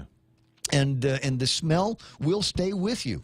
They walk down the street expecting to smell Kelligwin, but they smell like Kelligwin from 4 days ago. We have the plumerias. We have beautiful plants out there, and really there's a plumeria tree has got an aroma. You're never going to get to that because the trash truck went by there. And I know that there's people in the trash business that are listening to the program, and I'm coming after you guys. You got to tell your drivers that they've got to close whatever it is and get rid of that smell. I know it takes longer. I know it makes the vehicle heavier. There's 1,001 reasons why you'd want to open it up, but think a little bit more about what has to happen with the hospitality industry. You got to have to do all of that. Ken Williams pointing out here today, Chamorro Village has lifted their game, much cleaner and using integrated pest management. Thanks, Ken. I appreciate that. Oh, might have a job for you. I'll tell you about it offline. But important things like that. And Chamorro Village is one of those places where they like to go to all the time. Yeah. And the only problem with Chamorro Village, there is a space there. They didn't plan out the trash properly, so there are some places right by the entrance where you've got the containers with the trash. Those need to be moved off or otherwise cleaned out on a regular basis, because that's again someplace where the people in the hospitality industry, and never mind them, us, we congregate there. So there's more that needs to be done with that. Lynn's trying to make a point about maybe doing some work with the panhandlers out there. And I'm sorry, that's another thing that we've got to get to. Yeah. That's another thing that we have to do. And I don't mean to sound like one of those hard-hearted guys that says that we need to be tougher on the homeless and people who are having a hard time with life these days. We all go through a rough patch.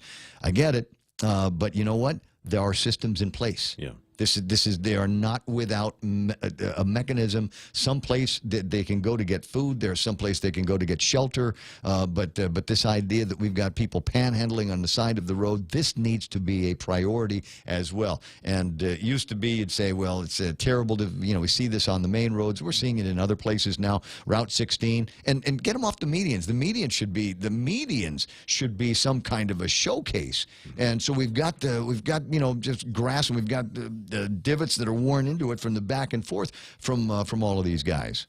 Gag a maggot. Gag a maggot juice should be treated like the pollution it is, says Daryl Taggarty. Need to enforce some procedures to discharge properly. Our island should have as many places that are picture perfect and that smell good too. I'm just saying, and it's not going to happen by me just saying it on the radio. You guys have got to get activated as well. And you call your trash company, and if they pick up the trash in the neighborhood, and this includes GSWA.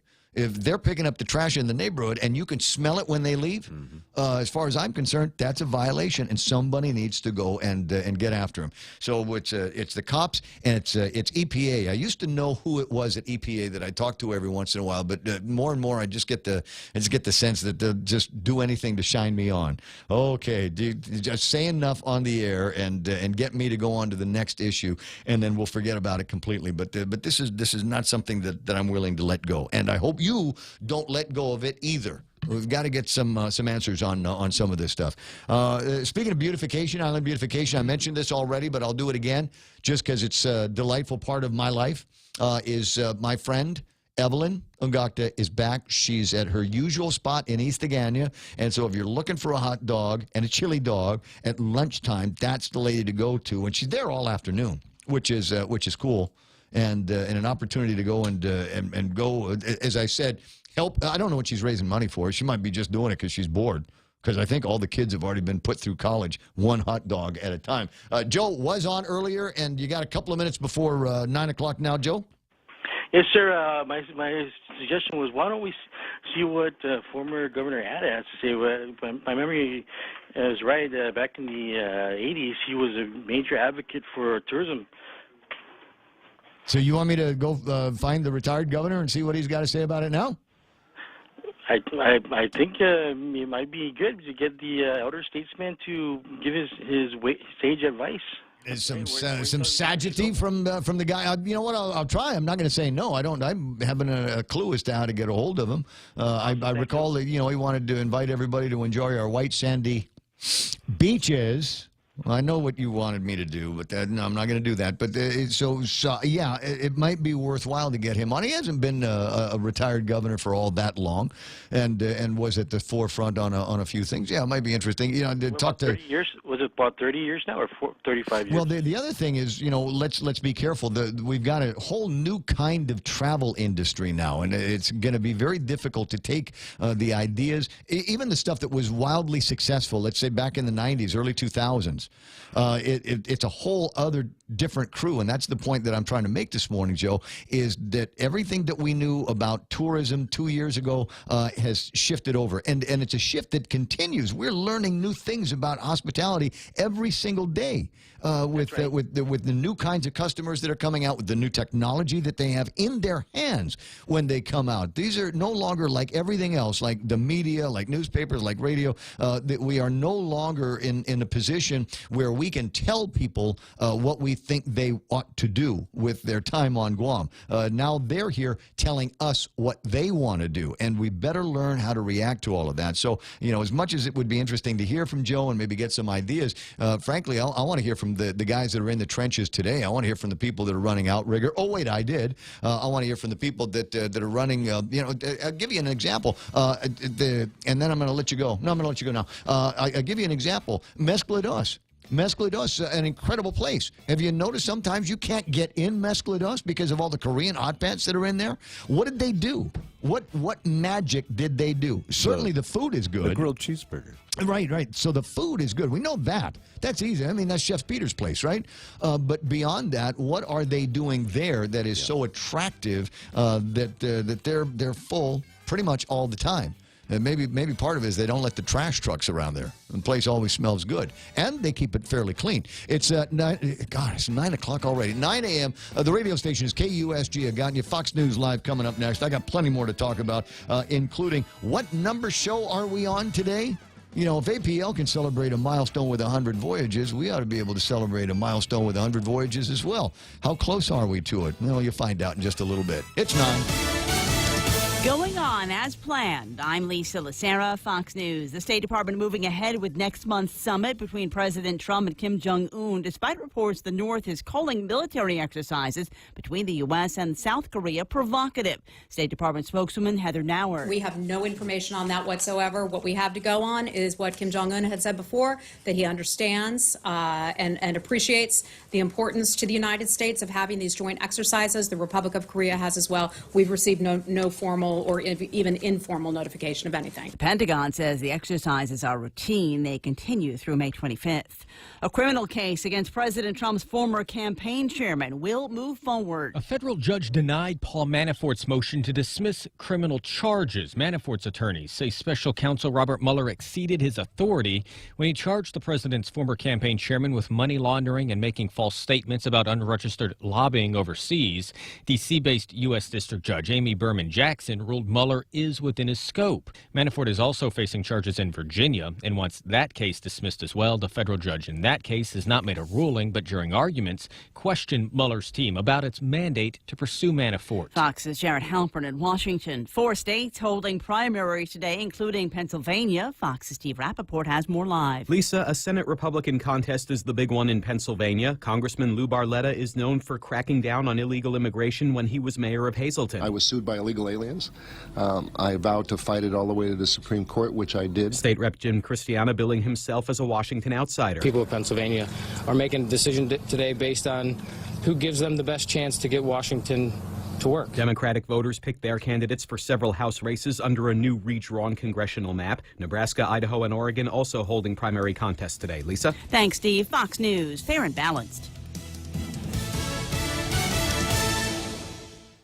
From September 17 to September 19, 2018, the Archdiocese of Agana will be conducting settlement conferences with victims of clergy abuse. If you have a claim and want to meaningfully participate in the September settlement conferences, call Hope and Healing Guam at 1-888-649-5288 before August 1st, 2018.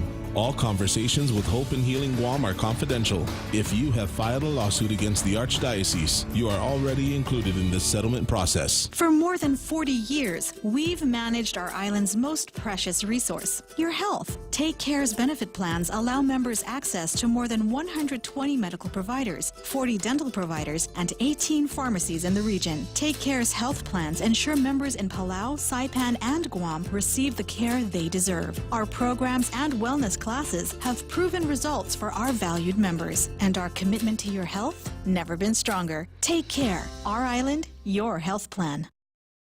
The nation's most restrictive abortion law challenged in court. Weeks after it passed, and Planned Parenthood and the ACLU are making good on promises to file suit challenging Iowa's law that bans most abortions at about 6 weeks once a fetal heartbeat is detected. The law was set to begin July 1. The state's Democratic Attorney General also saying he wouldn't defend it on belief that the measure would undermine the rights and protections for women. The Right to Life supporters have said they welcome the legal challenge. It hopes it goes to the U.S. Supreme Court.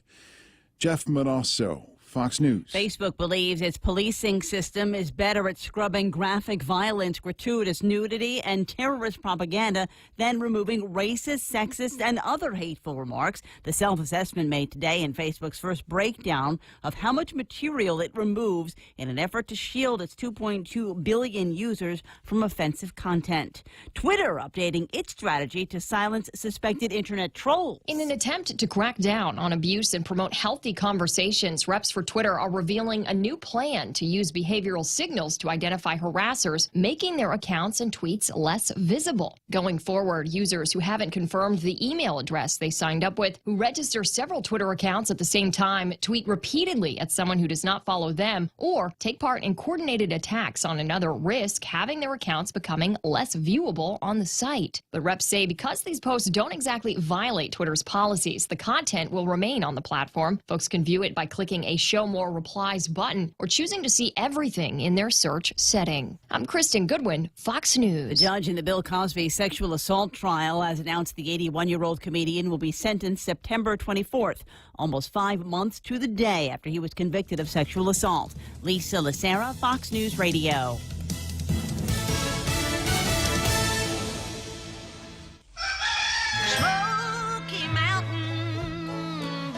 Howdy, folks. Can't get enough of my KFC Smoky Mountain Barbecue? I'm bringing more to Guam this month with my new KFC Smoky Mountain Grilled Barbecue Chicken. KFC's chicken coated with a sweet and smoky barbecue sauce. Oh, and by the way, Smoky Mountain Barbecue is still available on KFC's Extra Crispy Chicken and boneless strips. KFC, it's finger licking good. I know. I trying to figure out what to do with this. I just got a friend request. I'll share it.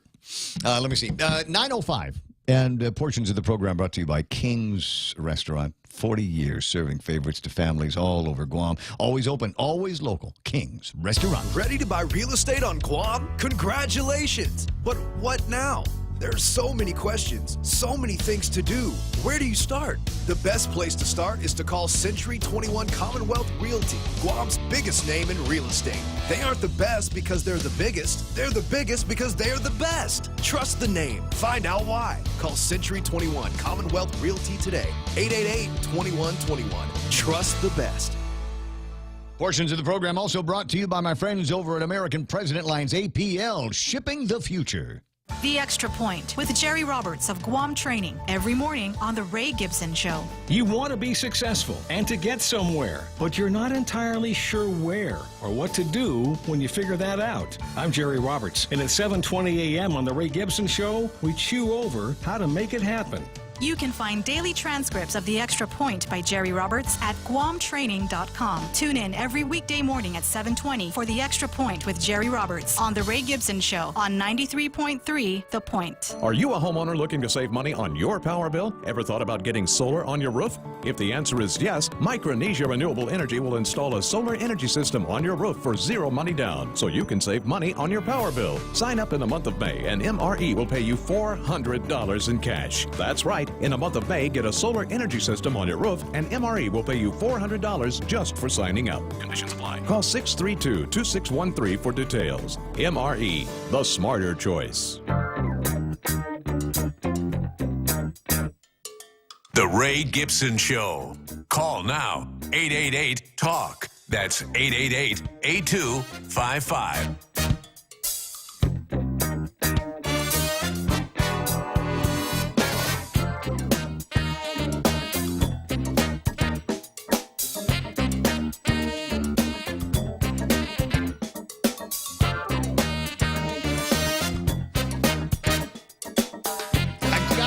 Comfortable in my chair. I got a whole nother hour of the program. 888-8255. That number again is 888-8255.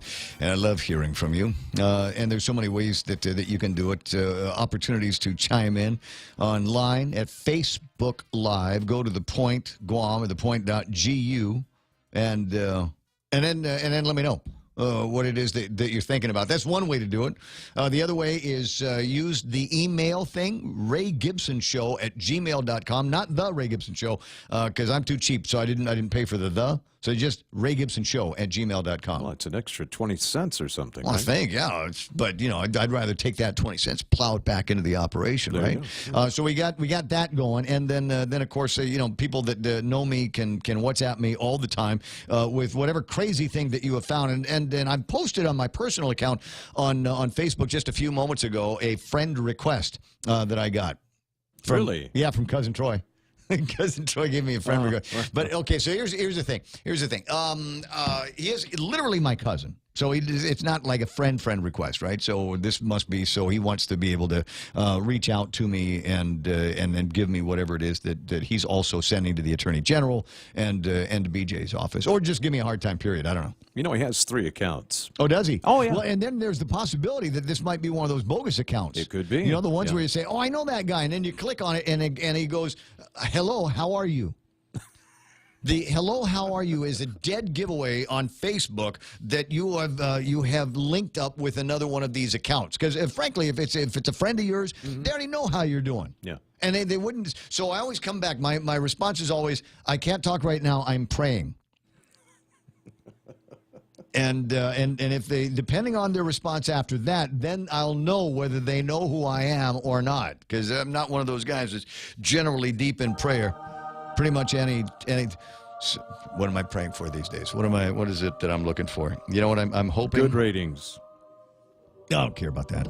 Look, I know there's people that listen to the program, and they're all the right people. I see Lynn is there, Levon Guerrero, Veta Banas, Natalie Canetta, Renee Lau is there, Joy Manalo with a question: how long do you leave that poll up anyway? You know what, Joe? This is a delicate thing. I don't want to call it a daily poll because I'm lazy. I don't even want to call it a weekly poll. Same reason. What I like to do is I like to leave it up until it becomes very obvious that somebody is gaming the poll, and then people will look at it and say, oh, man, somebody must be desperate. Oh, my God. So right around there, Joey, is where I might ponder another question for the online poll. And I've been clear about this in the past, and I will be clear on this now. These online polls are for entertainment purposes only. They're for and it's for my entertainment purposes. That's what I want to see. Those are the kinds of things that I strive for. Frankly, I think when I put the poll question up, I think I already know the answer. And so do you. Come on, you've been dealing with media polls for how long? Where's the newspaper today? Everybody's got a poll question. So there's a poll. Let me go to the Guam Daily Post and see what their poll question is. Hold on. It's in the middle of the book.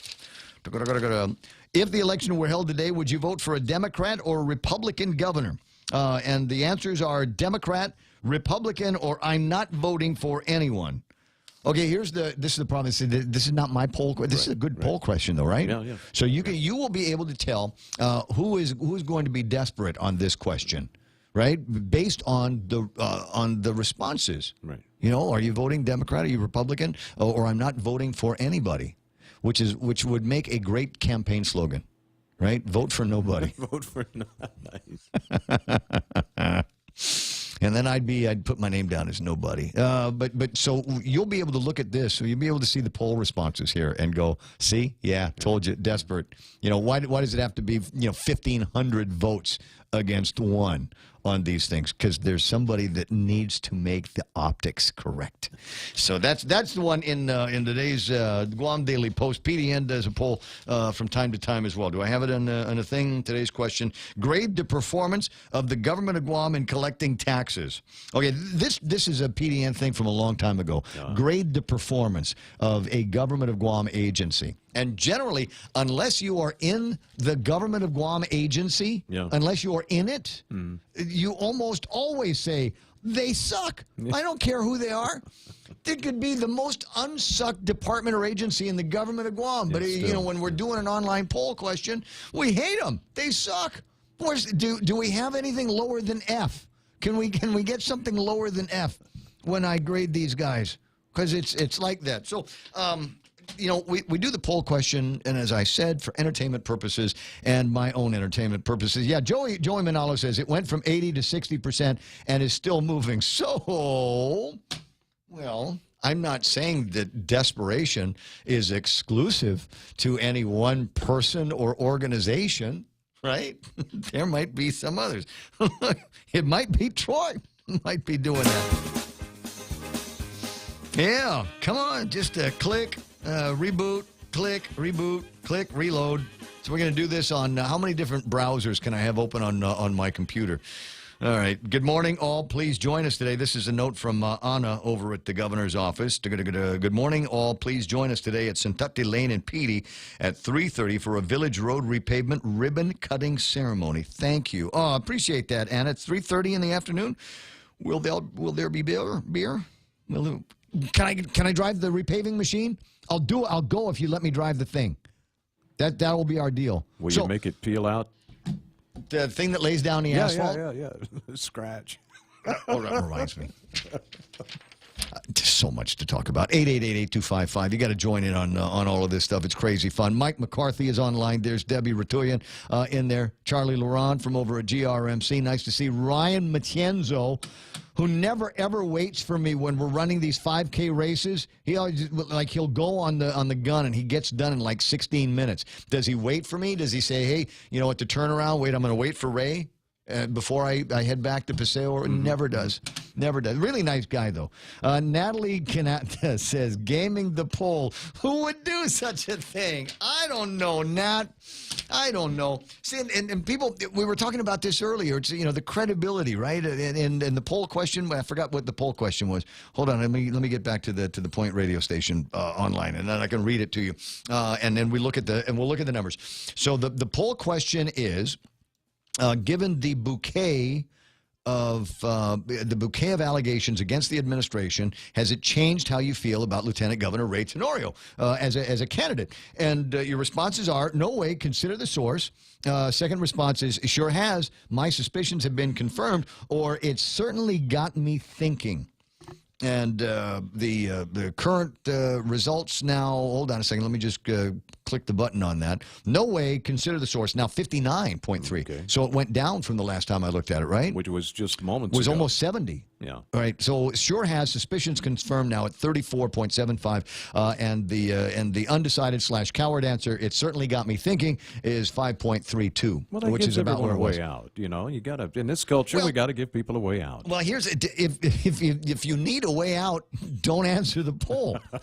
You know, it's just I just stuck it there because I wanted to see how many cowards there were undecided. No, I don't know. Do I? So here's the thing, and Natalie, since you offered a response online on the Facebook Live, maybe that would be the thing.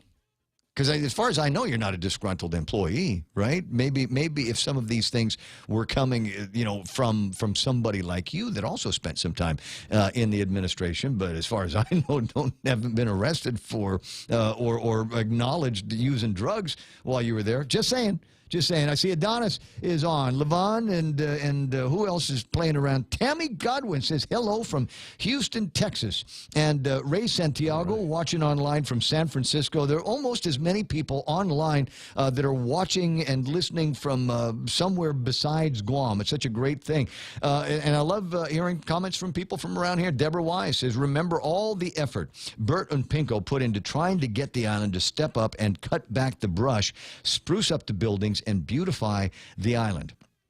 I need to have contests for things like this. I think we need to start turning in some kind of great incentive ideas for people to finally take some pride in their island. You know, I'll give you an example. The building that you live in now was a slum. Yeah, no, I know. I've heard about it. You've seen some of the original pictures. And there are a lot of landowners, a lot of building owners now that are looking at their properties, and because there are not a lot of quote-unquote affordable homes out there, there's a lot of guys that are doing a DIY thing and refurbing kitchens and refurbing bathrooms in apartment buildings all over Guam. And if you're lucky enough to live in one, then great. Good for you. Yeah, the little spot I live in, actually, you know, I make fun of it and stuff, and it was in the police report. It's really not that bad. And actually, I'm regretting when I'm going to have to leave. It's a great location. I've got a view of the bay. I mean, the sunsets are great. Who wouldn't? And the rent's not bad. No. So what the heck? Who could argue with that? You got a grocery store, yeah, 2-minute walk to the grocery store. I could have too many beers and still go get more beer. You have within walking distance to among some of my favorite establishments for dining and having an adult beverage. So I mean that's you're right. It is a very, very good spot. It's got a lousy reputation, but otherwise it had just a couple of years ago gone through a massive renovation, and I think all of the units. And we're going to see more of that. Frankly, the thing that holds us back from being able to do more of that stuff is there aren't that many tile guys. There aren't that many cabinet guys. There aren't that many bathroom guys out there, and we need some of that. So you know, if you, it's one of those things. It's like the cleaning lady. If you've got a good cleaning lady, you hold on to that.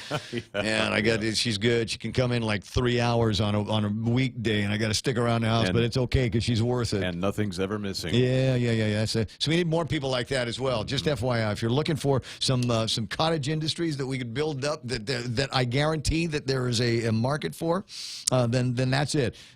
Cable guy, not a cable guy, tile guy, cabinet guy, bathroom guy, air conditioning guy that's not, you know, that you can call without having to go through the switchboard, and somebody that shows up and has his own rig. Those I don't even know what those rigs do. They've explained it to me 1,000 times. I'm an amateur radio guy. I understand the concepts. I have an amateur extra license. They don't just hand those things out. But you start talking to me about air conditioning, right over the head. Don't get it. It's magic. All I know that's the way is it I works. push a button, it makes sound, and somehow cools the Some air. it's like warm, cool, dry air comes out. There's a story I haven't gotten around to talking about yet because I think sometimes you might get tired of me talking about my Uncle Robert. Fact of the matter is I'm proud of my Uncle Robert, even when he was a hell-raising activist back in the old days. days, and then he found a job at in Congress, and he did that for a while, and then he's got the university, tried to run for office a couple of times. But anyway, it looks like they're about to close down in his 29 years of service, the longest president of the University of Guam. And they have now narrowed the search for president, his replacement, down to just 3 guys or girls, or 3 candidates, I should say. And it will be interesting to see who they are, where they're from, what their credentials are, and what they think they'll be able to do for the university. I can tell you from personal experience, those are pretty big shoes to fill. But somebody out there will be able to fill the shoes. It might not be the first guy. That's one of the other things I know about filling big shoes, especially in the radio business. You take over for somebody who's been doing it for a long time and is beloved, and you might be better than anybody else in the history of radio. But because you're not that guy, they're not going to love you right away. Takes time. So just whoever gets that job, just know this. But the question that I have, the actual question that I have surrounding this particular topic is considering his longevity. Tenure, I think they call it in the university business. 29 years at the university. My question is, what will they name after him? 29 years. I mean, they don't just say, here's your gold watch and here's your last check. See you later. They got to name something for him. And don't wait until he's dead to do it. Uncle Robert's bristling. Wherever he's going. Oh, my God. Shut up, Ray.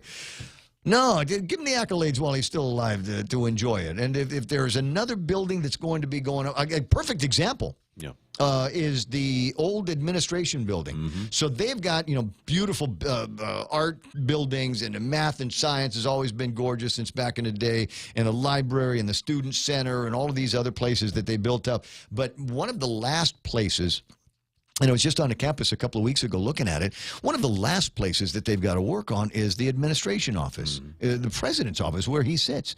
And this building goes back to the old College of Guam days, I'm sure. It's got to be one of the oldest structures, if not the oldest structure on the campus. Wow. So I'm thinking, we'll find a couple of bucks, raise the tuition. Have Carl Pangilinan with a K, whose birthday was yesterday. Have him do a couple of golf tournaments, and we'll get some seed money to build up the new administrative office, and we'll name it after Robert Underwood. The Robert Underwood Admin Office. This is where your first stop when you're registering and your last stop before you graduate. We'd have to give it a cooler name, though. Yeah. So there's nothing really that goes with Underwood. I thought about it this morning. And so, I was thinking maybe there's something that we can do Underwood's Overpass. I'm not making fun. When I hear the name, I'm thinking deviled ham. I'm sorry. No, that's okay. Tomorrow's we'll think of something else. There's a fruit called baby Underwood, which is part of what I just said is a very, very naughty word. Actually, it's a body part. And so we don't often use it when we describe who our family is. It just say, oh, yeah, you're familiar. And no, I'm Robert's nephew. That's all you have to say. I want to do the baby Underwood thing, but it's a plant that my great grandfather brought from the States, and it grew very well here, and people liked it. It just resembled a body part, and so that's unfortunately how our family got named. There's 50 other things that they could have gone with, but no, they went with that one. The elders. Anyway, so I don't know if we want to do something based on that name, but you get Underwood. So I was thinking, like I said, over Underwood, in out. And then that led to Underwood's outhouse. But again, I'm thinking that they're probably not going to build a specific building that's all just outhouse. So I'm just trying to help. If you're a member, I think Kaz is listening this morning. I think he's still a member of whatever their board is over at that place. So I want to take the opportunity to congratulate him on this milestone in his life. Oh, yes. Okay, we can do that. Was from the Department of Far-Fetched Ideas Department, Carl Pangilinan, give back the Admiral Nimitz golf course and let the university run it as a business. Agriculture can handle turf management. You remember Carl did when they shut that thing down a couple of years ago. It really ticked me off because somebody went in and took the green grass. Wow.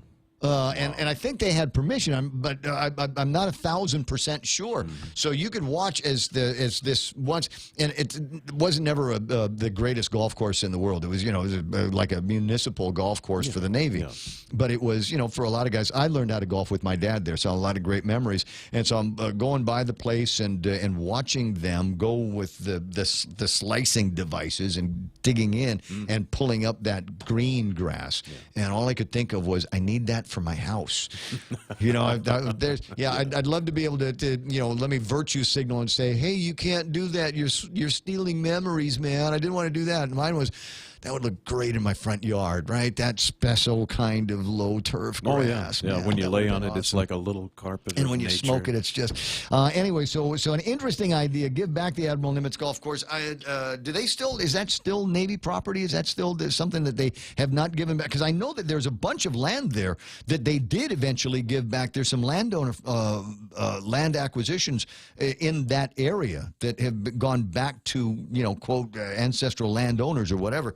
I don't know any of them, and I've never seen the leases, but that's what I am told. I will still run by the area from time to time, and I think if we're going to let agriculture handle anything down there, I think what they're going to have to handle is feral pigs first, because there are a number of those that have gone on to occupy that old golf course. But that's not that far off. When we were talking about it, I remember Brant McCready was a senator over at the legislature, and he had made the pitch, I believe, to the Navy to be able to give it to somebody in the government of Guam with the intent to let it be run not necessarily by a Department of Agriculture or university, but by like a Department of Parks and Recreation. We turn it into some place where we could teach kids all of the finer points about golf and what other four-letter words to use while you're out there. My turn. Hey, it's your turn. Hey, Linda. Oh, hi. Yeah, I have a comment about landscaping. Yes. Back in the late 70s and probably late 80s, GCC students, the landscaping students, did the Starts golf course. Ginger Porter used to drive the students from campus to GCC, and some of the aides would follow her, and most of the students were in the resource room. Huh. First, we're talking about Starts, and they're anymore not a new golf course, but it's certainly one of the more beautiful ones on the island. And now GCC had a landscaping program. GCC had a landscaping, heavy equipment, air conditioning. Yeah, they had landscaping, upholstery. They even had forklifting, whatever you call that. Oh my God, upholstery! When was? Let's bring that back. When was the last time that you tried to get anything upholstered on Guam? And they even fixed my car. I mean, there was an automotive shop, and they would fix students' cars or employees' cars. But when it turned into a community college, they stopped all those programs, and then they just chose selected programs, and they moved them to the high schools, like automotive. And they even stopped that. They even had a blueprinting. Yeah, they had upholstery.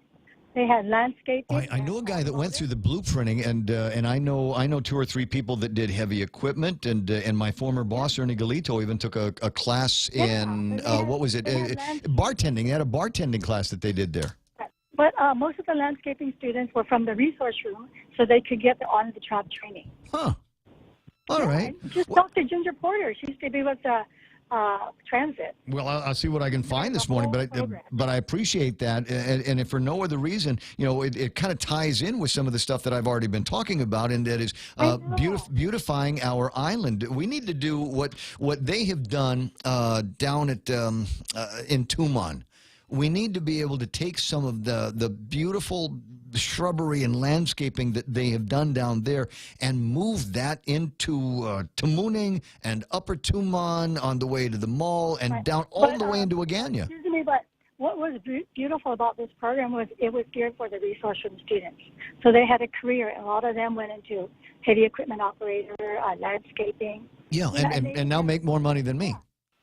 Yeah, but now when it turned into community college, all those programs went down the drain, and the kids couldn't take automotive unless they had a 1-to-1A the whole time. Yeah, well, let me.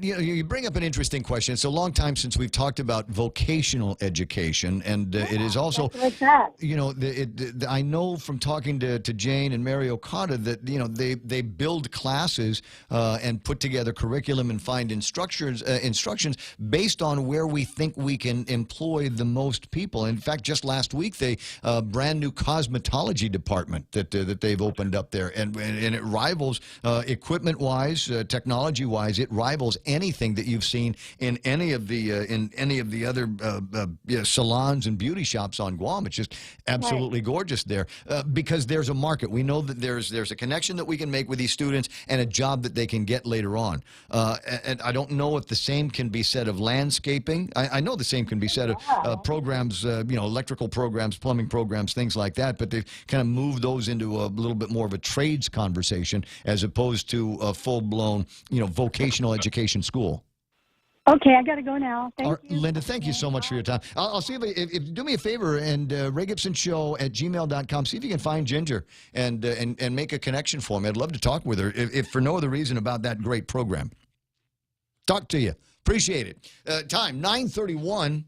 We'll call that iConnect time, I think.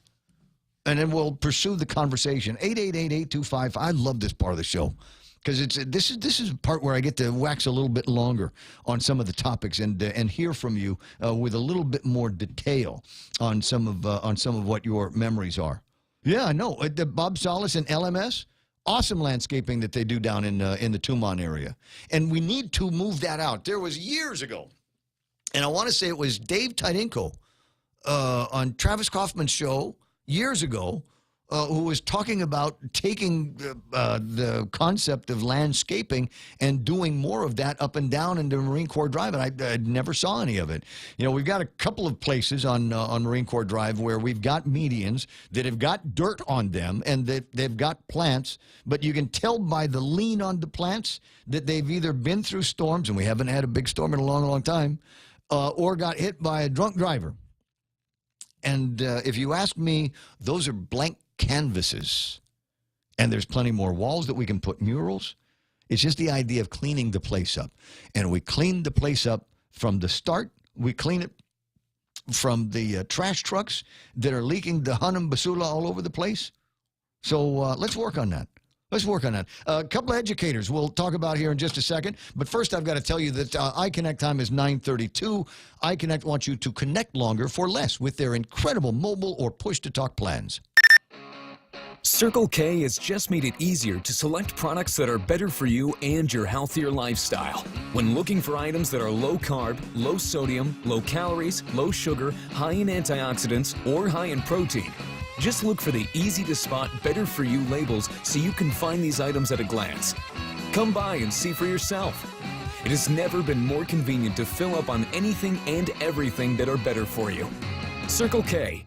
Take it easy. Manila, Osaka, Fukuoka. Dreaming about your next vacation? With the FHB United Mileage Plus credit card, you can get 10% off on United Airlines flights from Guam to Manila, Osaka, or Fukuoka when you book your ticket by May 31. Book your flight on United.com at a United City ticket office or your local travel agency using promo code FHB18M.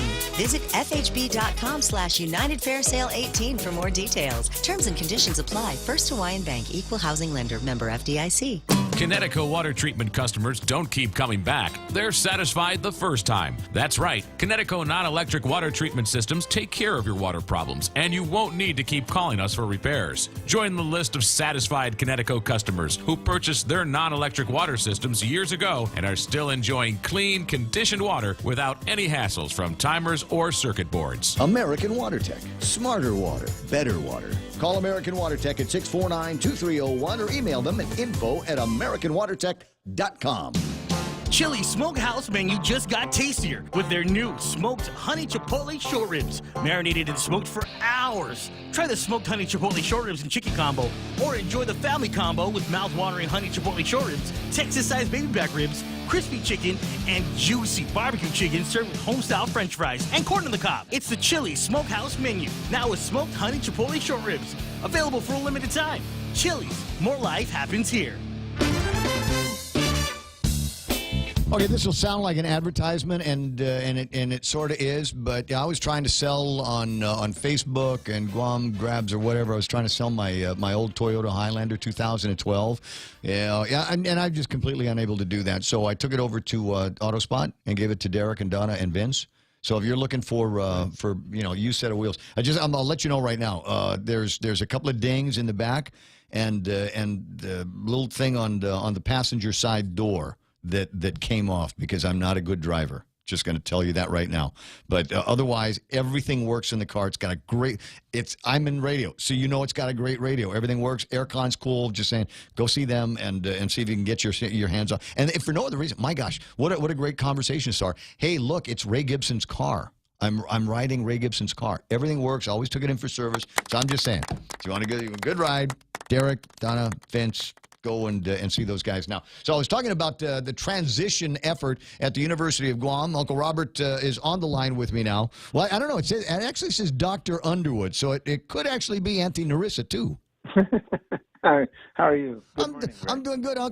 Question, what are they going to name after you at the university? I was thinking the administration office because that's where you work, but apparently you got a nice office in the business building. That's right. I'm just a tenant here. Maybe they can name a recycling bin after me. I don't know. Well, you got 29 years in service there. And I know you wouldn't do it yourself because you're a humble, classy guy. I have neither of those qualities, and so I'm demanding of the Board of Regents and all of the people that you will leave behind in tears that they find something substantial and meaningful to name after you. Well, we'll see where that goes. But, I have to give him a big donation, so don't push it. Well, yeah. Just for you tell me when to back off, and we'll do it that way. We'll collaborate on this. And there's more than one or two people in our family that think maybe if we're not going to do something at the university and name it after you, they might be able to use this as an excuse to say, you know what, maybe what we need to do is finally name the Agana Post Office after its longest running, long-suffering, only postmaster ever to have been taken prisoner of war in the history of the United States of America, your grandfather and my great-grandfather, James Holland Underwood. Well, there you go. There now, that's an issue worth getting behind because you've called it exactly as it is. And that should happen. Well, like I said, if we can use you as an excuse, I don't know who has to make that decision, whether that's something that comes out of the post office or the congressman's office or the governor's office. But we just name it after all of us here. It'll be the Underwood Post Office. There you go. And we still wouldn't be able to get parking. You know how it is. Okay, I just wanted to pass that along. But I do also want to do this because I know you're still in the game here. A lady called up Linda, and she was talking about the old ways at what was Votech, and being able to take young men from the resource room and put them in programs that did landscaping and heavy equipment and some of the more muscular jobs and industries that we've got around here. And I thought, wow, a landscaping program. Do you know whether they have a landscaping program or programs like that at GCC, or is that all now Trades Academy stuff? I really have no idea, but we do have horticultural programs here at the University of Guam where we teach people about ornamental plants and there has to be some lessons in how to bush cut because some bush cut way too low and they're ruining the grounds actually. Oh. And we've had conversations about that. So that's actually kind of part of our cooperative extension service activities. Well, tell you I'm what, not an expert at it, so. No, I agree, and I remember there was a couple of articles that had been put in the newspaper with an expert that says, yeah, if you are going to if you're going to mow, then mow. If you're going to bush cut, then bush cut. But it's not the appropriate way to take care of your yards and some of these other public spaces. There's other equipment that you should be using. It's a good tool, but that's not the job that tool was designed for. That's right. I got you. Okay. Well, we'll talk about the cooperative extension, guys, because that's going to be your job after we're no longer the president. What are you going to do? I'm weeding for the guys at the cooperative extension program. I'll see you pretty soon, Huck. Okay. All right. Appreciate the time. It's the Ray Gibson Show until it's not going to be anymore. In 20 minutes, it'll be 10 o'clock in the morning. And Chuck's on the line. Good morning, Chuck. Yes, sir. Good morning. Hey there. I can't hear you now. You cannot hear me now? Oh, yeah, it is. I can hear you. Okay. Okay. Yeah, I'm a student at GCC. Yeah.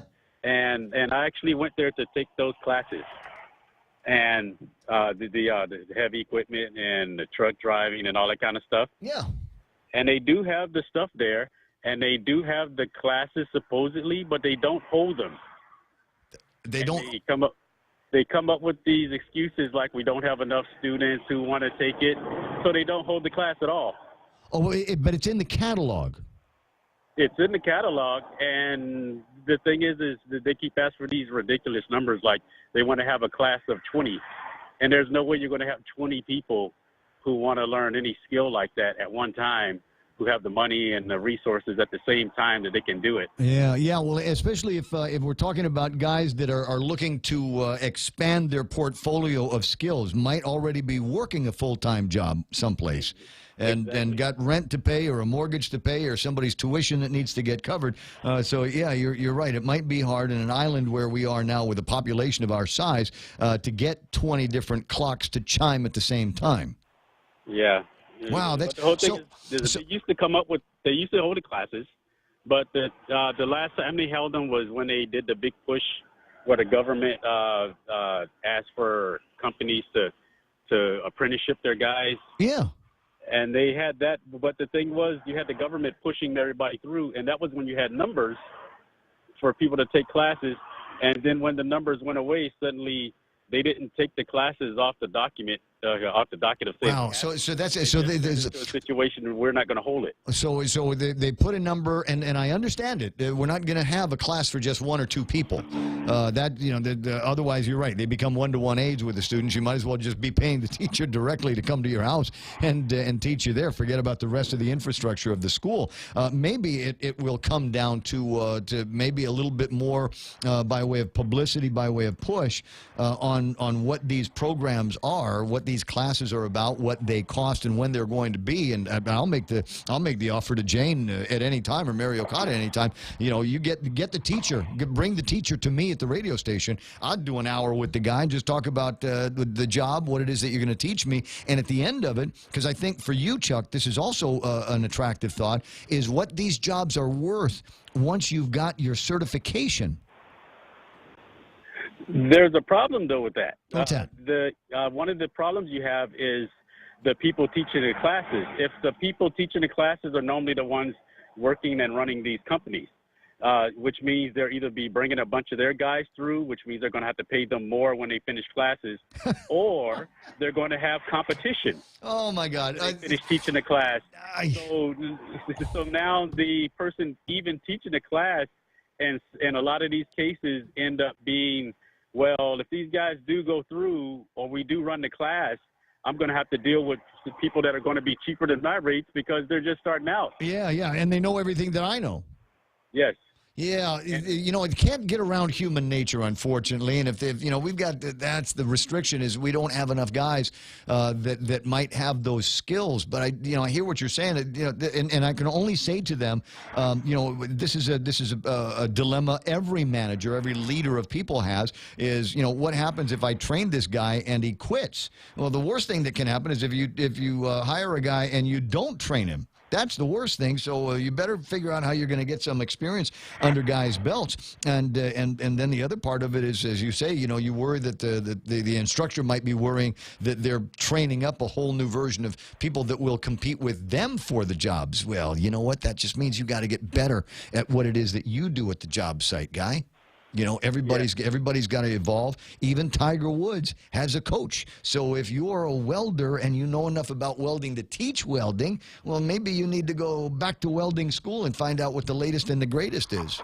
Every day there's new technology on that stuff. So what did you end up finally getting? What was the certificates that you finally got at GCC? I ended up changing my majors altogether because they didn't run those classes. So what did you get? Now it's auto repair. It's auto repair? Yeah, everybody wanted me to fix their cars. Well, why not cosmetology? That's what the school is pushing. So if you're at the school, that's one of their things they want you to take. However, how much are they going to make in comparison to what I'm going to make? Well, I don't know. It depends on, are you running your own shop? You know, what kind of rates you're going to be charging? Are you going to bring in some other guys? You know, there's that whole spreadsheet that you got to put together before you get into the business of auto repair, even if it is just you. So, you know, that's one of the things that they got to teach. I'm so sorry. So you never got the heavy equipment? No, all of that stuff was sitting there for the longest time, and now it's.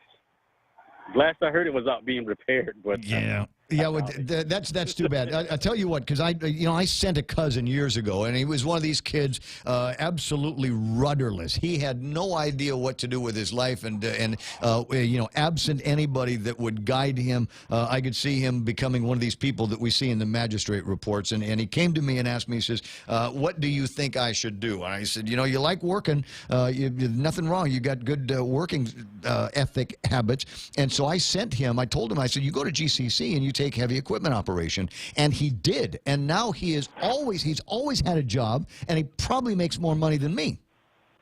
Yes, because you make a lot of money doing jobs like that. Yeah. So the problem is the school's not offering, they're not holding the classes anymore. Yeah. Offering means they ask if they have 20, and if they don't have 20, then it's like, oh, we're not going to run the class. Yeah. Well, I'm as far as actually holding the classes, they don't do that anymore. I think that's standard practice at community colleges all over. Unfortunately, they're not going to do the class unless we get 20 guys or 15 guys, because it's got to be worthwhile for everybody. Chuck, I really appreciate you calling. Thanks so much for listening to the station. Don't be a stranger. Call in whenever you can. I love talking to you. There is a piece of traffic that is slowing down up in Dedido. I'm not sure exactly what it is, but it is from about where American Grocery is all the way down to Salisbury Street. You know what Salisbury Street is, right? So about where the old flea market was. For some reason, I got to slow down on northbound traffic through there, just FYI, if you're headed in that direction. I don't know what it is. If you do, 888-8255. That's 888-8255. We'll just stay in the subject because it's fun. Jim Adkins on the line. Good morning, Jim. Hey, good morning, Ray. Good morning, all. What's on your mind? Well, I was listening to you, talking to people about getting trade schools and trying to get into trade schools and learn a trade for whatever. Last year, many years from now, we've had a time for our. Well, first of all, we have something that goes on. Every year we give away $40,000 to people who are going to go to schools and get more money for helping them through whatever it needs to be. What they haven't. That's the Adkins Foundation. Jim, that's your foundation, the Adkins Foundation? Yes, it is. Okay. Yes, it is. Okay. So every year we also wanted to give it to people who were going into higher education. In other words, we gave the first prize would be $10,000, second prize would be $6,000, third prize is $4,000, and so on down for people who just applied.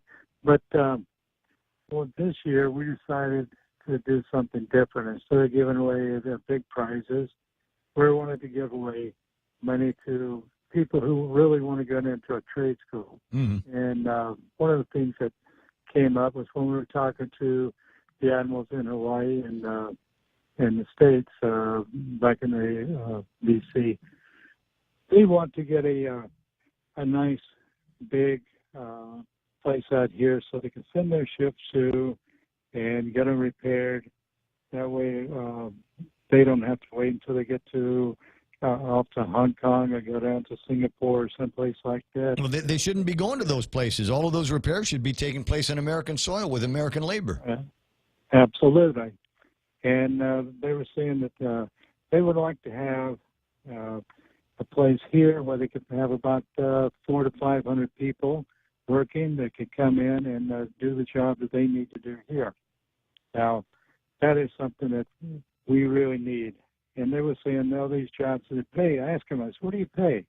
He said, well, most of these jobs would be between $40 and $50 an hour jobs. Oh, wow, that's very good compared to anything else on the island. And he said, yes, they want that type of labor because they want really skilled labor.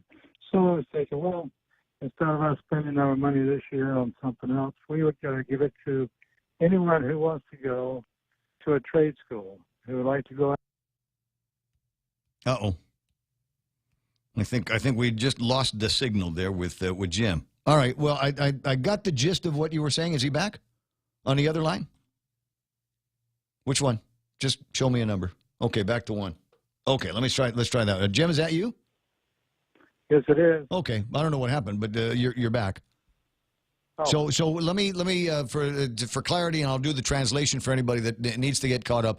If you are going to be attending a trade school to get a trade, and you would like perhaps some access to some dough in order to support it, the Adkins Foundation, and that's Jim Adkins, and you can find them over at Bank of Guam building in Upper Tumon.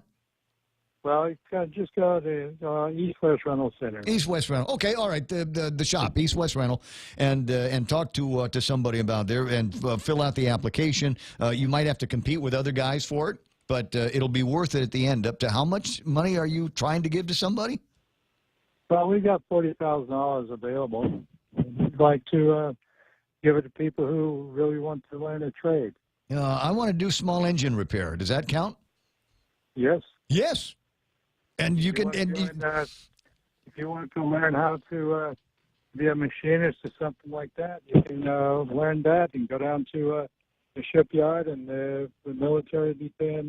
They want someone who can go into the $40 and $50 an hour range. $40 and $50 an hour will net you about $100,000 a year, and we haven't started talking about benefits yet on top of all of that. And so there is a great opportunity. We are closing in on the end of the school year, and you might have a kid in your family, and you're going, you know what, this kid ain't college bound, but he's got some good work ethic, otherwise a good kid, and maybe a chance for you to be able to line up some money with the Adkins Foundation. So East West Rental, and just say that you heard this on the radio and apply or cause somebody to apply today. Jim, thanks for the call.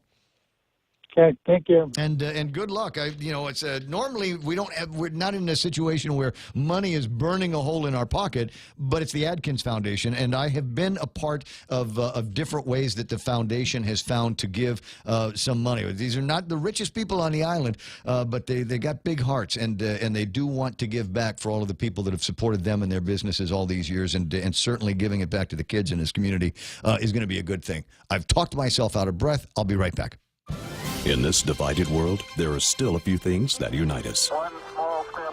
The thrill of an exciting championship game. Fires to the end zone. Touchdown! The sound of great music. The Grammy goes to... And the love we have for that perfect burger.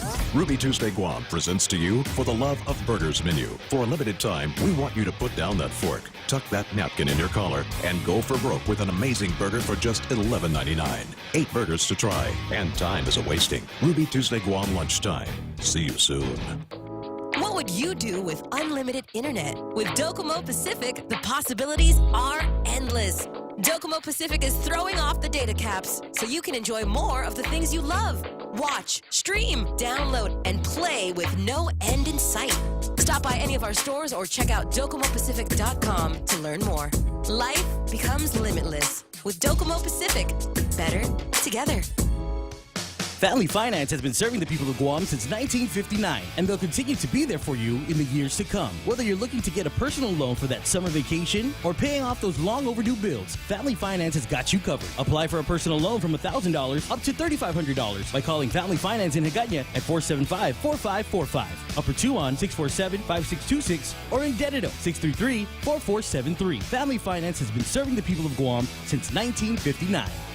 Security Title is honored to join in sponsoring Ray Gibson on the Point. Half a day. I'm Rita Tidegui of Manila, and this is where I start my day, listening to the voices of our community and sharing thoughts about issues that affect all of us. It all boils down to our people and our land. Ingatan ang iyong tahanan. Protect your home. When purchasing or refinancing your home, remember to call the professionals at Security Title, just like you call Ray Gibson in the morning. You can call. You can chime in on Facebook Live. Matt Phillips says, remember Helen Whippy?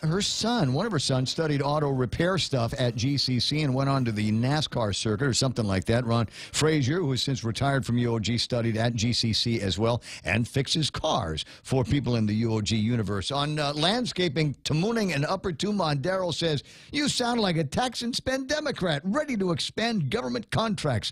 Highway maintenance with an artistic eye, and if private landowners want their properties to be patronized by tourist traffic and raise property values, they can invest. We, the public, can remove dilapidated buildings, routine maintenance with a purpose, please. Appreciate the redirect on that. And the other question, where's the prison industries in this conversation? A couple of interesting points, Darrell. You're always welcome to call in and just beat the hell out of me when I hit a big gap like that. Then it won't happen again. 9:55, Carl's on the line. Good morning, Carl. Good morning, Ray. And you're welcome to beat the hell out of me when I cause a gap in the conversation as well. Look, I was thinking only in terms of being able to take some of the beautiful things that they have done in Tumon and expand that a little bit further out. When it comes to the dollars and cents of it and who's going to pay, well, that's a conversation for another day. But I should have brought that up. Anyway, you've got a couple of points. Yeah, we're, especially these days, we're constantly worried about revenue. And I think, Ken Leonguro has pointed out a few times, I've heard him say that, government, federal and local government comprises about 48% of our economy, and we've got to shift away from that. I think a very good way to do that would be to start growing, the next generation of entrepreneurs. There's a foundation started by Steve Mariotti called the National Foundation for Teaching Entrepreneurship, NFTE.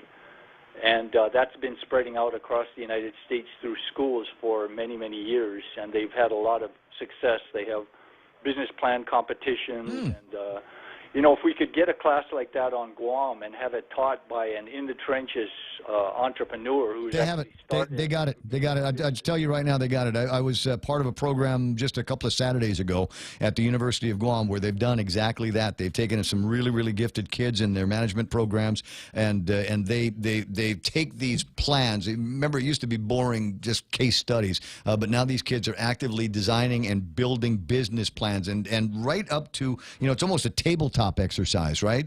Where they try to get as much real world in on this. And the reason why I was there was to talk to some of these, as many of these classes and as many of these student groups as possible to redirect their thoughts on marketing, because they got textbook marketing in their head, but might not be thinking in terms of guerrilla marketing or other ways that you can get your brand awareness or your business out. And in some cases, change the focus of their businesses because I thought that they were shooting too low. That's excellent, and I'm glad to hear that. I didn't know it, and I think the fact that they have someone like you, and I hope some other. Oh, Lulian Guerrero was there. That Rich from Applebee's was down there, and he gave an awesome speech. And there, 20 other guys. Lulian Guerrero was there. Josh was there. I mean, I'm going to miss some names. Charlie Hermosa from APL was there. It was a room full of people in the business community that could sit down with them, and in some cases, sit down. Okay, I'll talk about marketing. There were others that said, okay, let's talk about how we're going to, fix the gap between what your income expectations are and what your actual expenses are going to end up being. And, in the university world or in the theoretical world, there's things that you might not necessarily see on a spreadsheet. So they had real world spreadsheet people. I mean, they were actually building Excel spreadsheets on the fly with these guys in like 20 minutes. I mean, it was a really, really worthwhile program. And find Denise Mendiola. And talk to her about it, because she was the one that brought me in. Can I share something with you in the last minute or so of the show? Sure. I was talking to somebody. I was talking earlier today about vote for nobody or reelect nobody or something like that. And my buddy John Thomas sent me a thing, and it's perfect. It's Bota Nota, BOTANOTA. You know what the nota stands for? No. None of the above.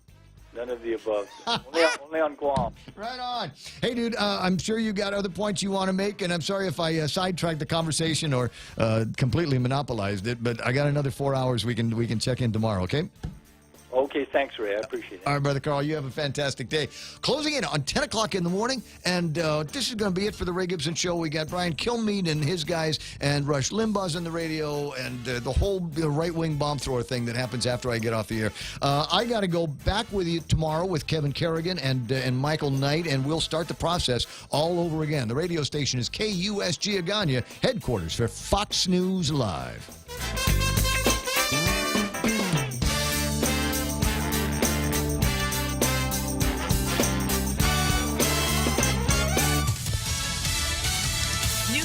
From North Korea, I'm Lisa Lacera. Fox News reports that Pyongyang talking about pulling out of the planned summit between President Trump and Kim Jong-un. So far, the White House isn't saying much. All they've said is that they're aware of the report that the North Koreans have canceled talks set for tomorrow with the South Koreans and are threatening to perhaps not show up or perhaps even cancel next month's big summit between President Trump and North Korean leader Kim Jong-un.